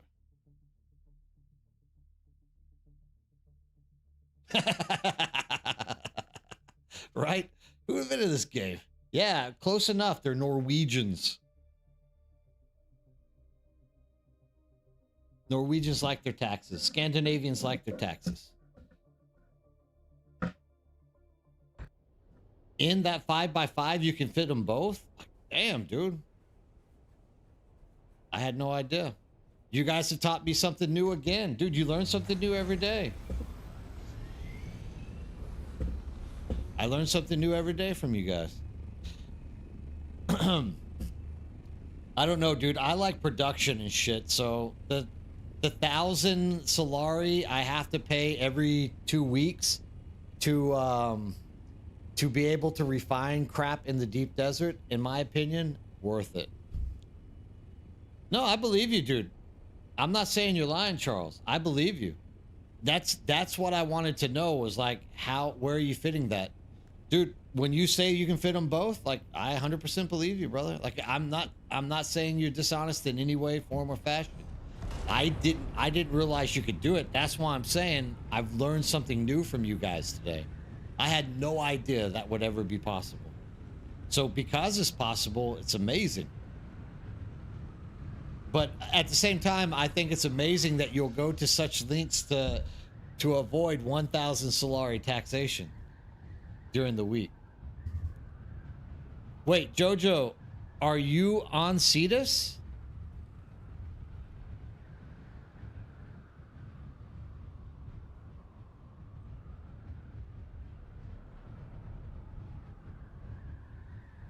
Jojo, you're on Cetus? Which Siege are you on with Cetus? You should move to our Siege so we can help you.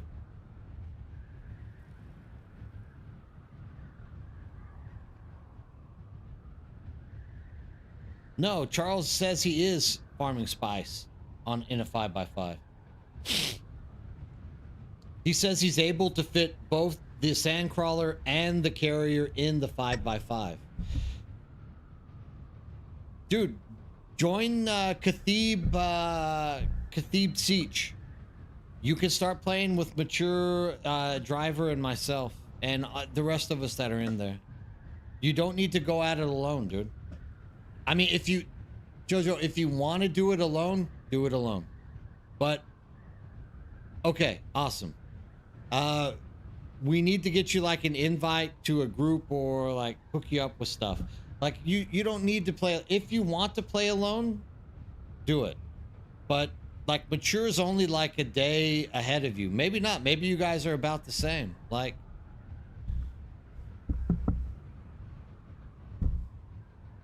even Mature, he's happy about it. He's like, hell yeah.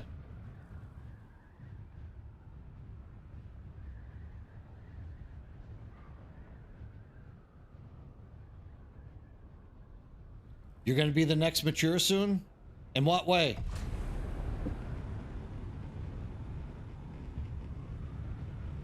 Yeah, but bananas. You could always come to Cetus.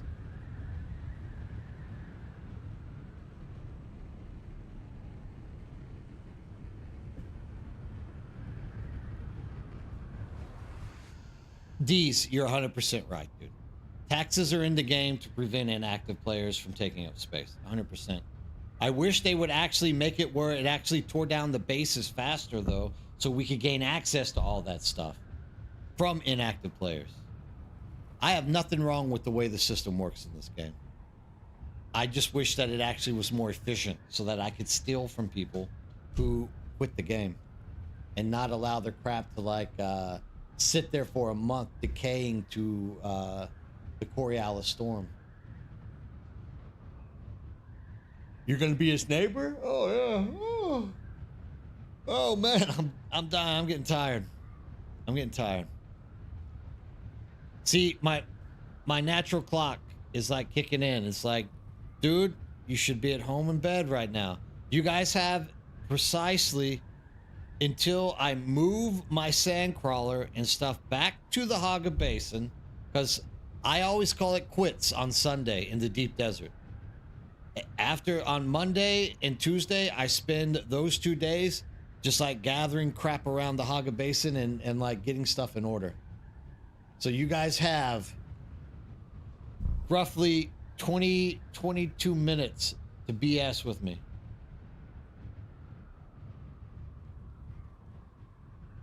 Hell yeah, Jojo. I didn't know you were on Cetus, dude. I wish I would have known that earlier. We could have got you lined up. Like, there is no reason for you to live tax-free. If you need help with taxes, you just tell me, dude. I'll loan you some tax money. It's cheap. It's only like 1,500 Solari for 2 weeks, man. Like, that's nothing.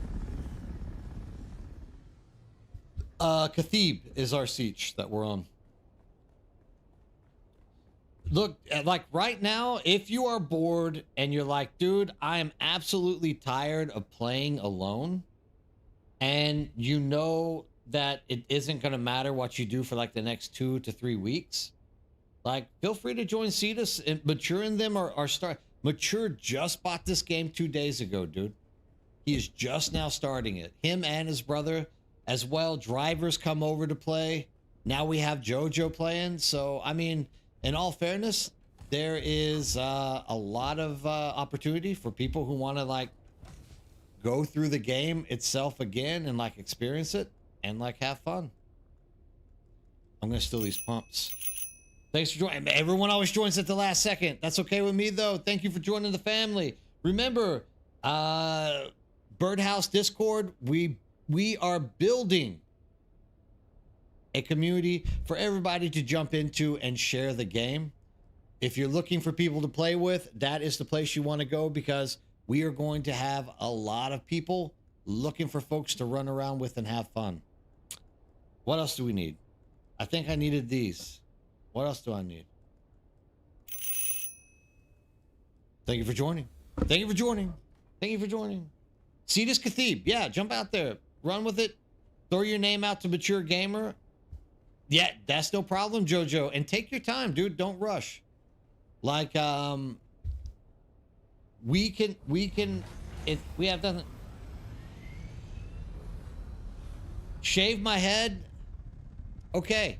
I mean, that's how confident it, that's how, look, if the Texans make it to the Super Bowl, I'll shave my head. How about that? That's how confident I am that the Texas offense is never going to be good enough to make it to the Super Bowl. I will do it. I will shave my head. They don't even have to win the Super Bowl. They only have to make it.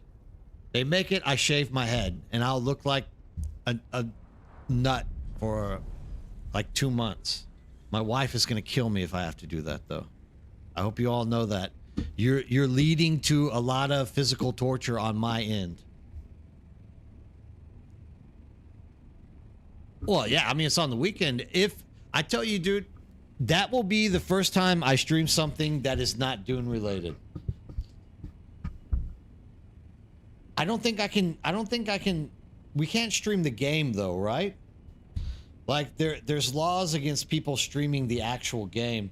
I mean, I could do a talk through, but oh Jesus, you don't want to hear me excited about CJ Stroud completing a 6-yard pass.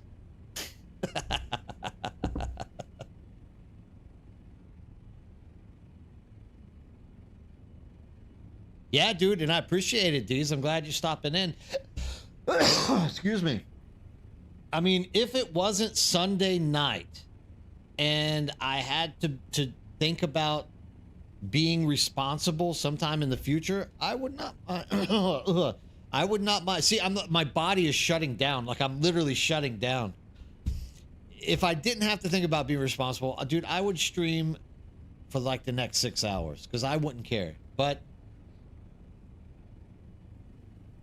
Stone Cold Nerdbird, huh?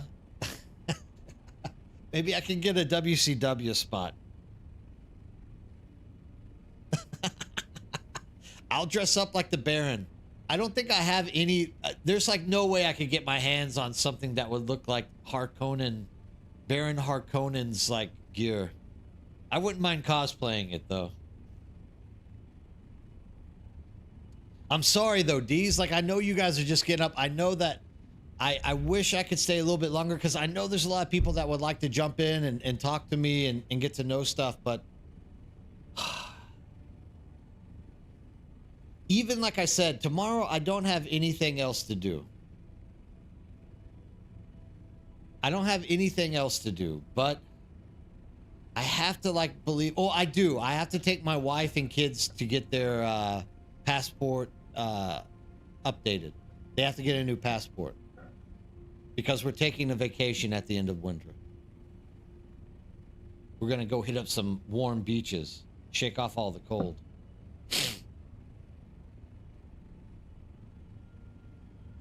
Yeah, I mean, I can definitely do that, driver. I mean, do you really want to hear me play-by-play the Houston Texans?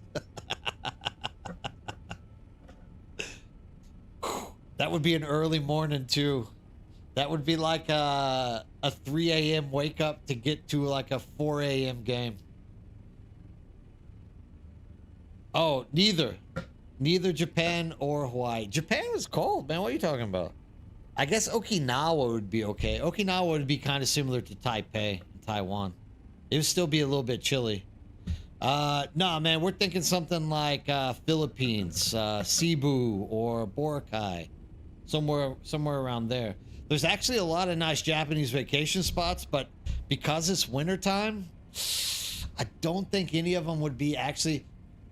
I think my wife's frame of mind is literally sitting on a beach and just reading a book all day long in warm, hot weather. So definitely it's going to be something like there's a few options. Like I actually wanted to go to Vietnam this year, but the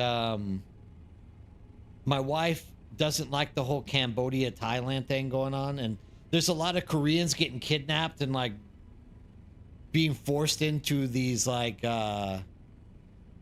these spam camps where they like torture them until they actually like start making money for all these gangsters. So yeah, dude, Boracay's nice. Cebu is nice.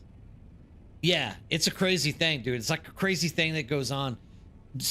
Cambodia and Myanmar, they're both really bad about this. Like they bait people into coming to Thailand or Vietnam under the beliefs that they're getting like a software programming job, and they like pick you up at the airport and then they just drive you to the Cambodian border or the Myanmar border, and then next thing you know you're in this like prison complex with people with guns, and they're like, now you have to start scamming people. If you don't make a certain amount of money per day, we start beating you. It's like a really crazy, like, I think they had a 60 Minutes thing on it. Like, it's a crazy circumstance. Like, it scares the living piss out of you if you have kids. Bovet Island, awesome. Yeah, I mean, we were thinking Thailand, but my wife doesn't like Thailand anymore for the same reason. Yeah, dude, it was crazy. There's like over 47 Korean citizens who've been kidnapped and are being stowed in Cambodia right now. So like even there's times where the Korean military is talking about going into Cambodia and having like live rescue operations to get Korean citizens out of Cambodia. Like they want to start a war with Cambodia over this shit. Cambodia is already flamed up with Thailand because of freaking border crises. Like it's crazy right now in that part of the world. I personally don't like Cambodia at all. I went to Cambodia like 20 years ago. There's a lot of bad shit going on in Cambodia, dude. Like Cambodia is not a good place. I'm sorry if you're Cambodian and you're watching the stream, dude, that country's always been out of control. But you know, the rest of them are all nice. Thailand's nice, dude. Philippines is nice. Southeast Asia has a lot of nice places, dude. Lots of Germans up in the Philippines, dude, in Thailand. Shit, dude, actually I think like a third of the German population lives in Thailand and the Philippines.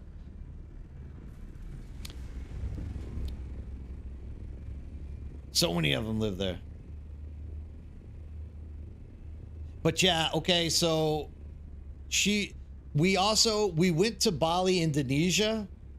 So she won't go back to Indonesia because in 2003 I was playing rugby for the Taipei Baboons, and we went to Indonesia, to Bali, and that was the year they bombed the dance club. That was actually during the Indonesian TINS tournament.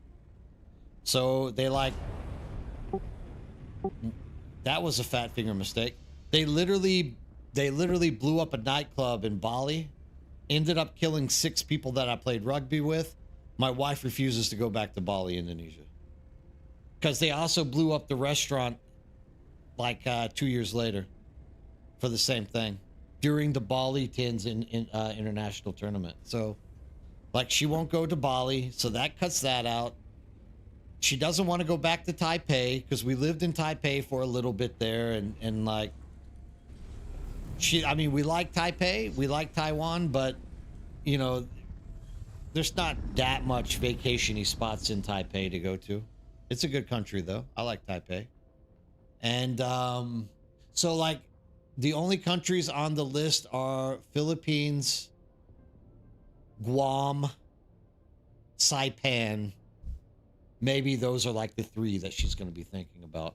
And also keep in mind, my opinion doesn't matter. No matter where I want to go, my wife is always going to say, no, thank you. I have to choose. So just whatever. At that point, dude, my wife can feel free to pick whatever vacation spot she wants. Bovet Island, though, is very nice. There's so many great places in the Philippines to go to. But I mean, the Philippines weren't always the safest place either, right? Like when Duterte like was in there, I was scared to go to the Philippines. I didn't want to go there. Like they were throwing people, they were like executing people for random shit. Don't want to be part of that.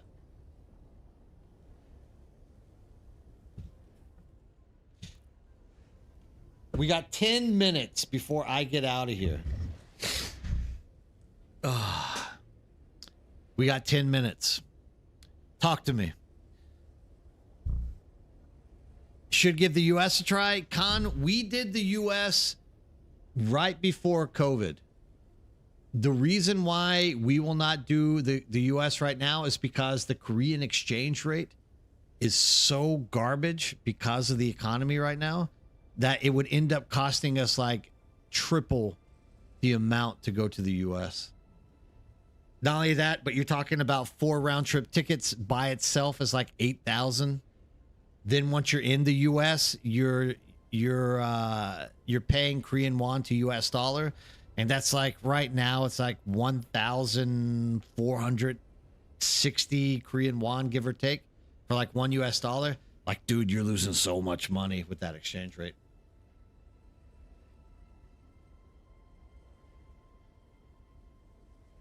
South Atlantic. Yeah, I think we're talking about 2 different places. You're right, Nilf. I don't want to go to the most remote place on the planet. You're right. What's the island I'm talking about? Let's see. Can I find it? Google Maps. But yeah, no, the U.S. way too much. Way too expensive. You're med or now. Dude, driver, you literally joined this server yesterday. I can't believe you're already where you're at. That's absolutely nuts. Absolutely nuts.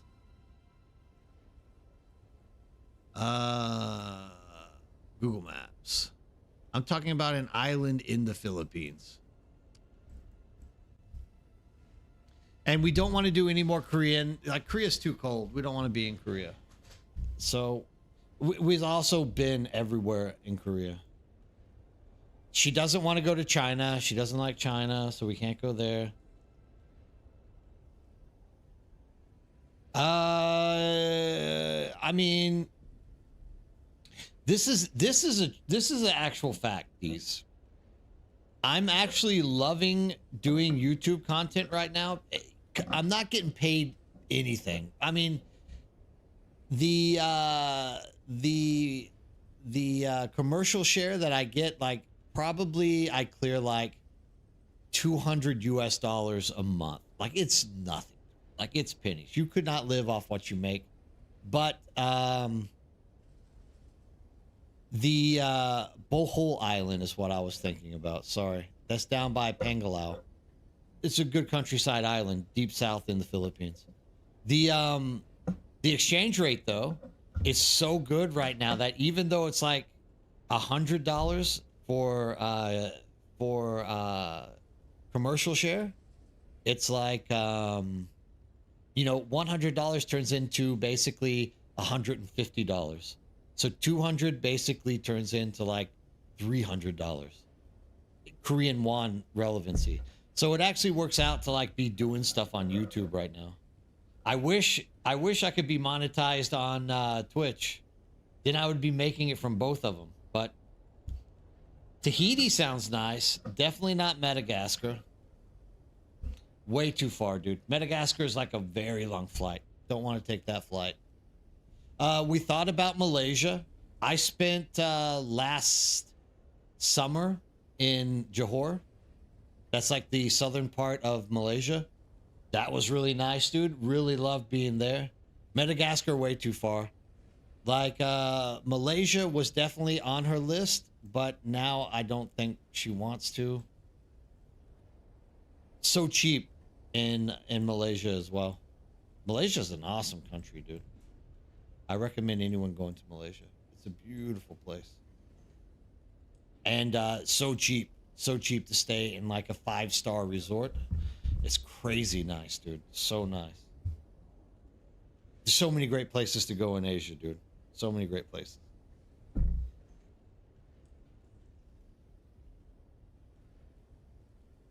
I got 2 minutes. I got 5 minutes. You got 5. You got 5 minutes. I put you on my... Oh. You put me on your thief driver? Okay, thank you. Yeah, I did see your base over there. I think that's the one that I went to the other day. Conroe, how do you know? Yeah, Conroe is my hometown. I originally come from Conroe. Are you in Conroe, Kai? Did I tell you I was from Conroe? I get you could have like tied that together with me playing rugby in the Woodlands. Oh God, no. Cornhole? Cornhole is the exact last place I ever want to end up being on vacation. Oh, you're in Katy. Okay. Katie's a good town, dude. I like Katy. Nah, dude. I mean, I graduated from Conroe High. Like that Conroe is my my hometown, hometown. So not exactly a Houston boy. Yeah, I wanted to go to Vietnam. My wife says she doesn't want to. I don't know why, dude. Like, dude, when you're dealing with your wife, you just have to like let her pick and choose. At least that's the way it is with my wife. Like, if she doesn't want to go to Vietnam, we just don't go to Vietnam. That's just the way it goes. It's the life that there is there. But yeah, for sure, Vietnam was on my list. Actually, this semester I taught a huge course with maybe like 24 Vietnamese students, and like they all are telling me like, go to Vietnam, it's so nice. Maybe that's why my wife knows that I have students. She doesn't want to go there. Conroe, Jesus. Conroe's it's not a bad city. But now like Willis and all those other cities have like outgrown Conroe, so but Conroe definitely is not a vacation spot. Dude, 19 hours I could go to Australia, Niflheim. I could literally be in Australia. I could literally be sitting on a beach in Fiji for 19 hours.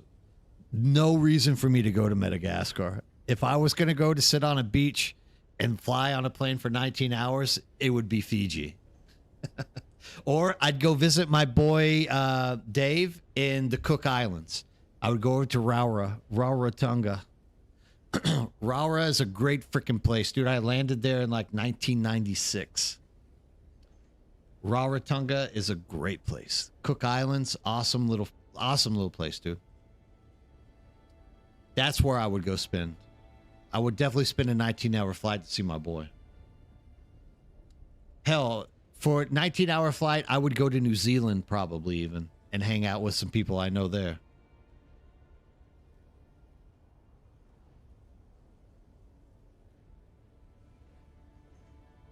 You thought I was an Aussie? Nah, I mean, I lived in Australia. I lived in Brisbane. I went and played rugby in Brisbane for a season. So like 6 months. But yeah, no, I hope I don't have I hope my accent isn't that bad nowadays.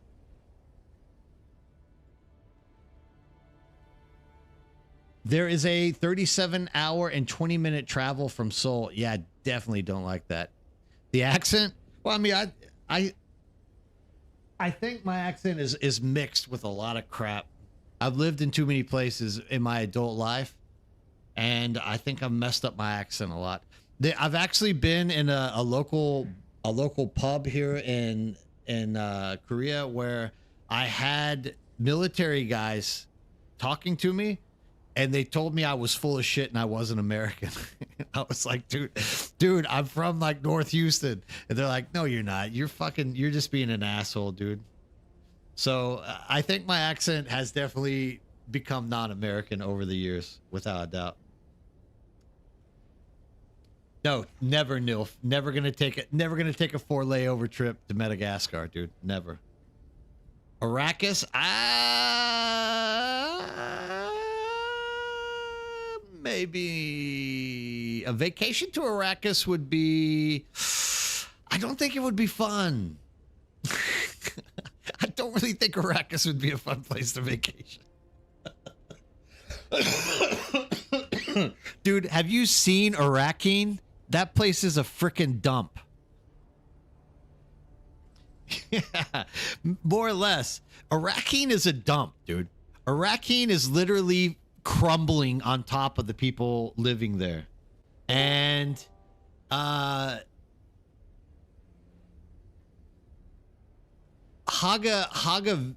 the Haga village is like, you would be enslaved. Like, I guess that nightclub would be okay to go to with Kitten Girl. Hello, Kitten. But because it kind of looks like it has some lively characters in it. But Harko Village, dude. Yeah, the Harko planet, you mean? It's a good place to get some sun. You get some white skin sun, for sure. Nah, dude, Arrakis I don't think would be a good vacation spot at all. You can unfollow me for like shitting on Arrakis, but I think Arrakis is a shithole to travel to. I mean, even the rich people in the Dune universe don't really want to be on Arrakis. They're only there because it makes a lot of goddamn money from the spice. Nif, are you still going off on this shit? I'm never going to Madagascar, dude. You're never going to talk my wife into Madagascar. 4 different, like 4-hour layovers. All right, so I'm going to guess it's going to be like Beijing. Then it's going to be Dubai. Then it's going to be probably somewhere in Europe, like Paris or London, and then you're gonna fly south to Madagascar, maybe Holland. No, I'm pretty sure Emirates would have a flight going into. I'm pretty sure Emirates would have a flight going from Dubai to. No, actually, I bet Emirates doesn't have a flight going into Madagascar. You'd get a lot of vitamin D. Yeah, from Arrakis. Oh, because of the sun? Isn't that vitamin B from the sun? Wait, why vitamin D? You got to make this obvious. It's like 12:02. My brain isn't working that well. What would oh, from the sun? Is vitamin D sun? I thought vitamin B was from the sun. Is it not? I think it's vitamin B from the sun. Maybe you get vitamin D from sun too. I just don't know. You would definitely get some kind of vitamin. You would definitely walk away with some kind of disease from Harko Village. And you would definitely have a wall crumble on top of you from Sunny Delight. Yes. Sunny Delight, you got to have that, dude. That's your instant tea right there, baby. That's your instant drink. Yeah, so Kuala Lumpur was on the list. Johor was on the list. We had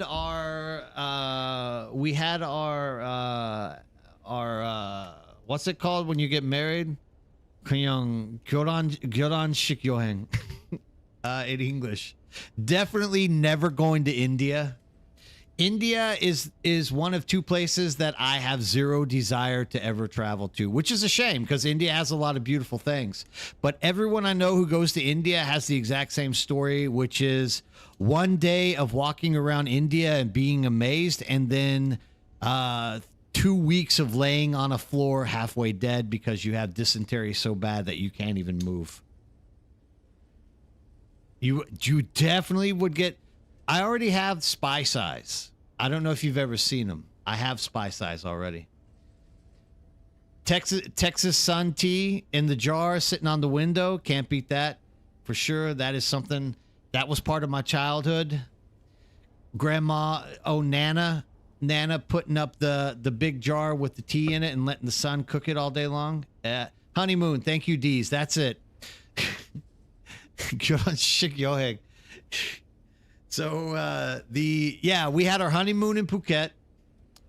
Nairobi, definitely not going to Nairobi unless I plan on becoming a pirate.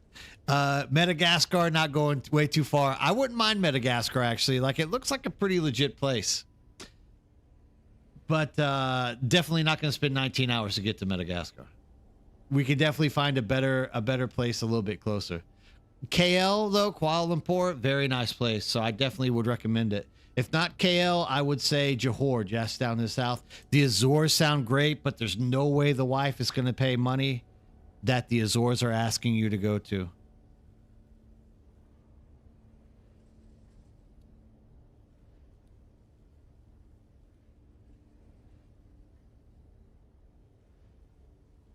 You miss those days. You remember them finally being in Montana.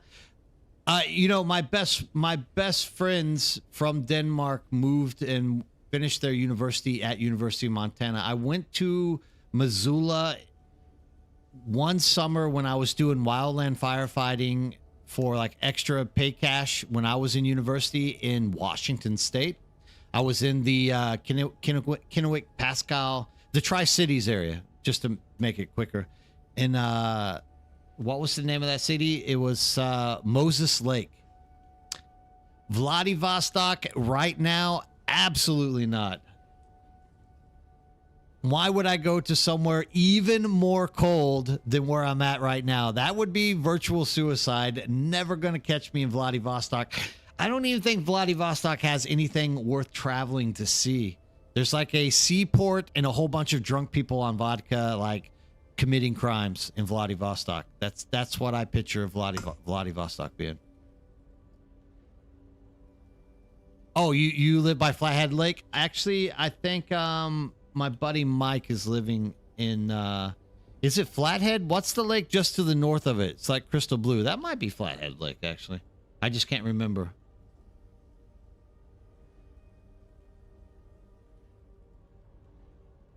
Oh, okay. Kuala Lumpur, Phuket.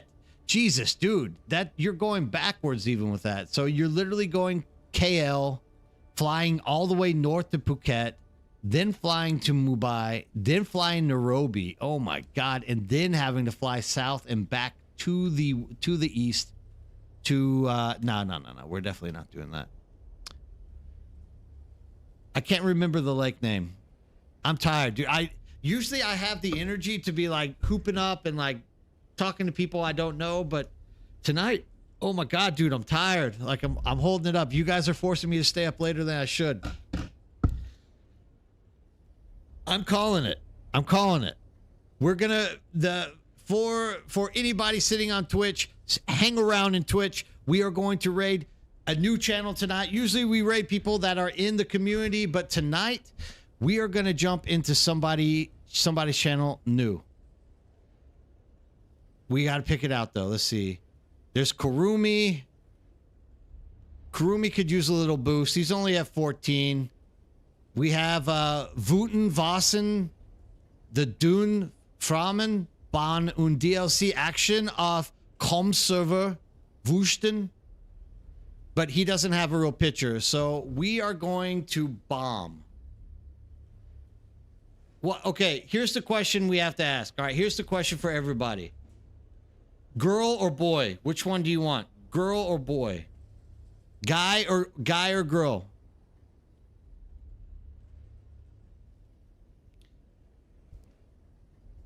Yeah, Kalispell's right over there by Missoula. I give you 10 seconds to write B or G. If not, I'm just gonna toss you into one. The chick, she has like a face. You want the lady boy? Something told me that's what my answer was gonna come up being.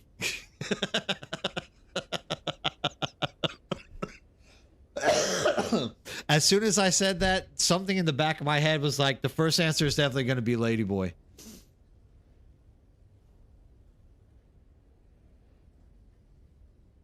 NX art, no. I mean, you gotta at least have a video going. Like, I have to actually see that you're human before I drop you into you.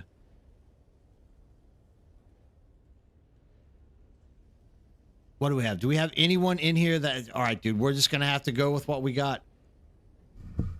Yeah, Kalispell. Yeah, Montana's a big place, dude. Montana's a big place. It's a big one. All right. We are going to help out Kurumi tonight. Kurumi only has 14 viewers. Let's go in. Oh, he's Russian. None of us speak Russian. There's Russian. There's French. There is... there's German. We do have two Germans that could jump in there. At least you guys would benefit from it. All right. Let's do it this way. Search by channels. Let's search by category. Let's go Dune Awakening. I think we'll have more choices if we do it this way. All right, who are we going to help out tonight? Who are we going to get? Oh, God, no. Back. I don't know who I picked. All right, there we go. All right. Is there literally only like 3 people playing Dune Awakening right now? Is this for real? Dune Awakening. Search. Is there nobody playing Dune Awakening? 2 French.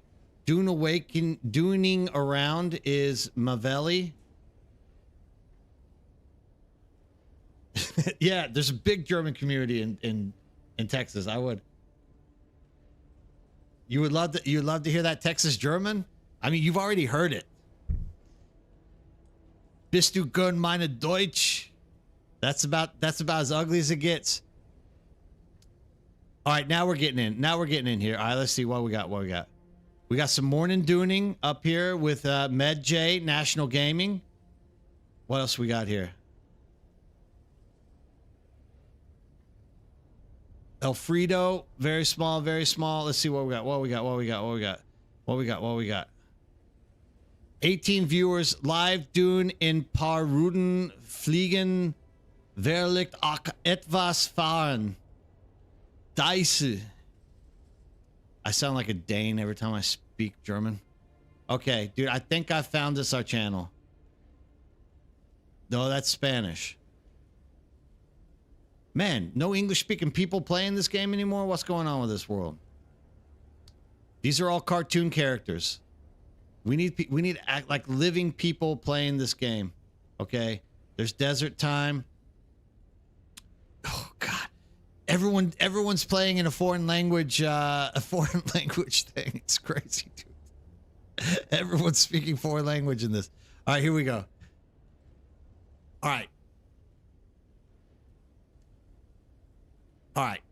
God dang it. I can't find anything in English. Lots of Germans, dude. Lots of Germans playing Dune.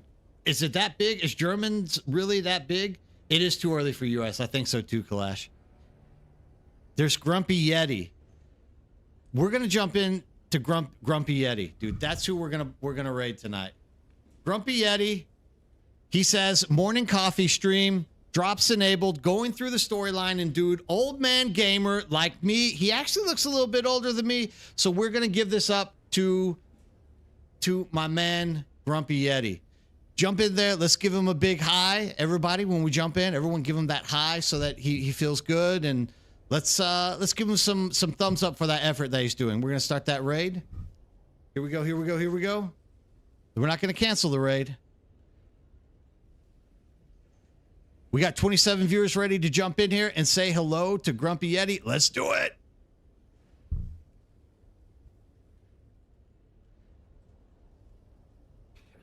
Don't give a spit about accumulating Solaris. Just want me on place.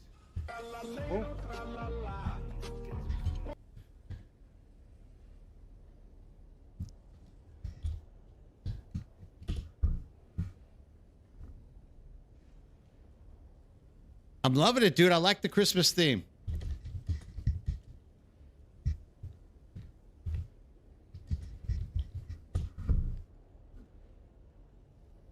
How are you doing? Hold on. Let me have this over. Change the scene. What do we got going on here? It's been on Arrakis scouting for spies, so you were playing Dune as well. Welcome in, Nip Tang.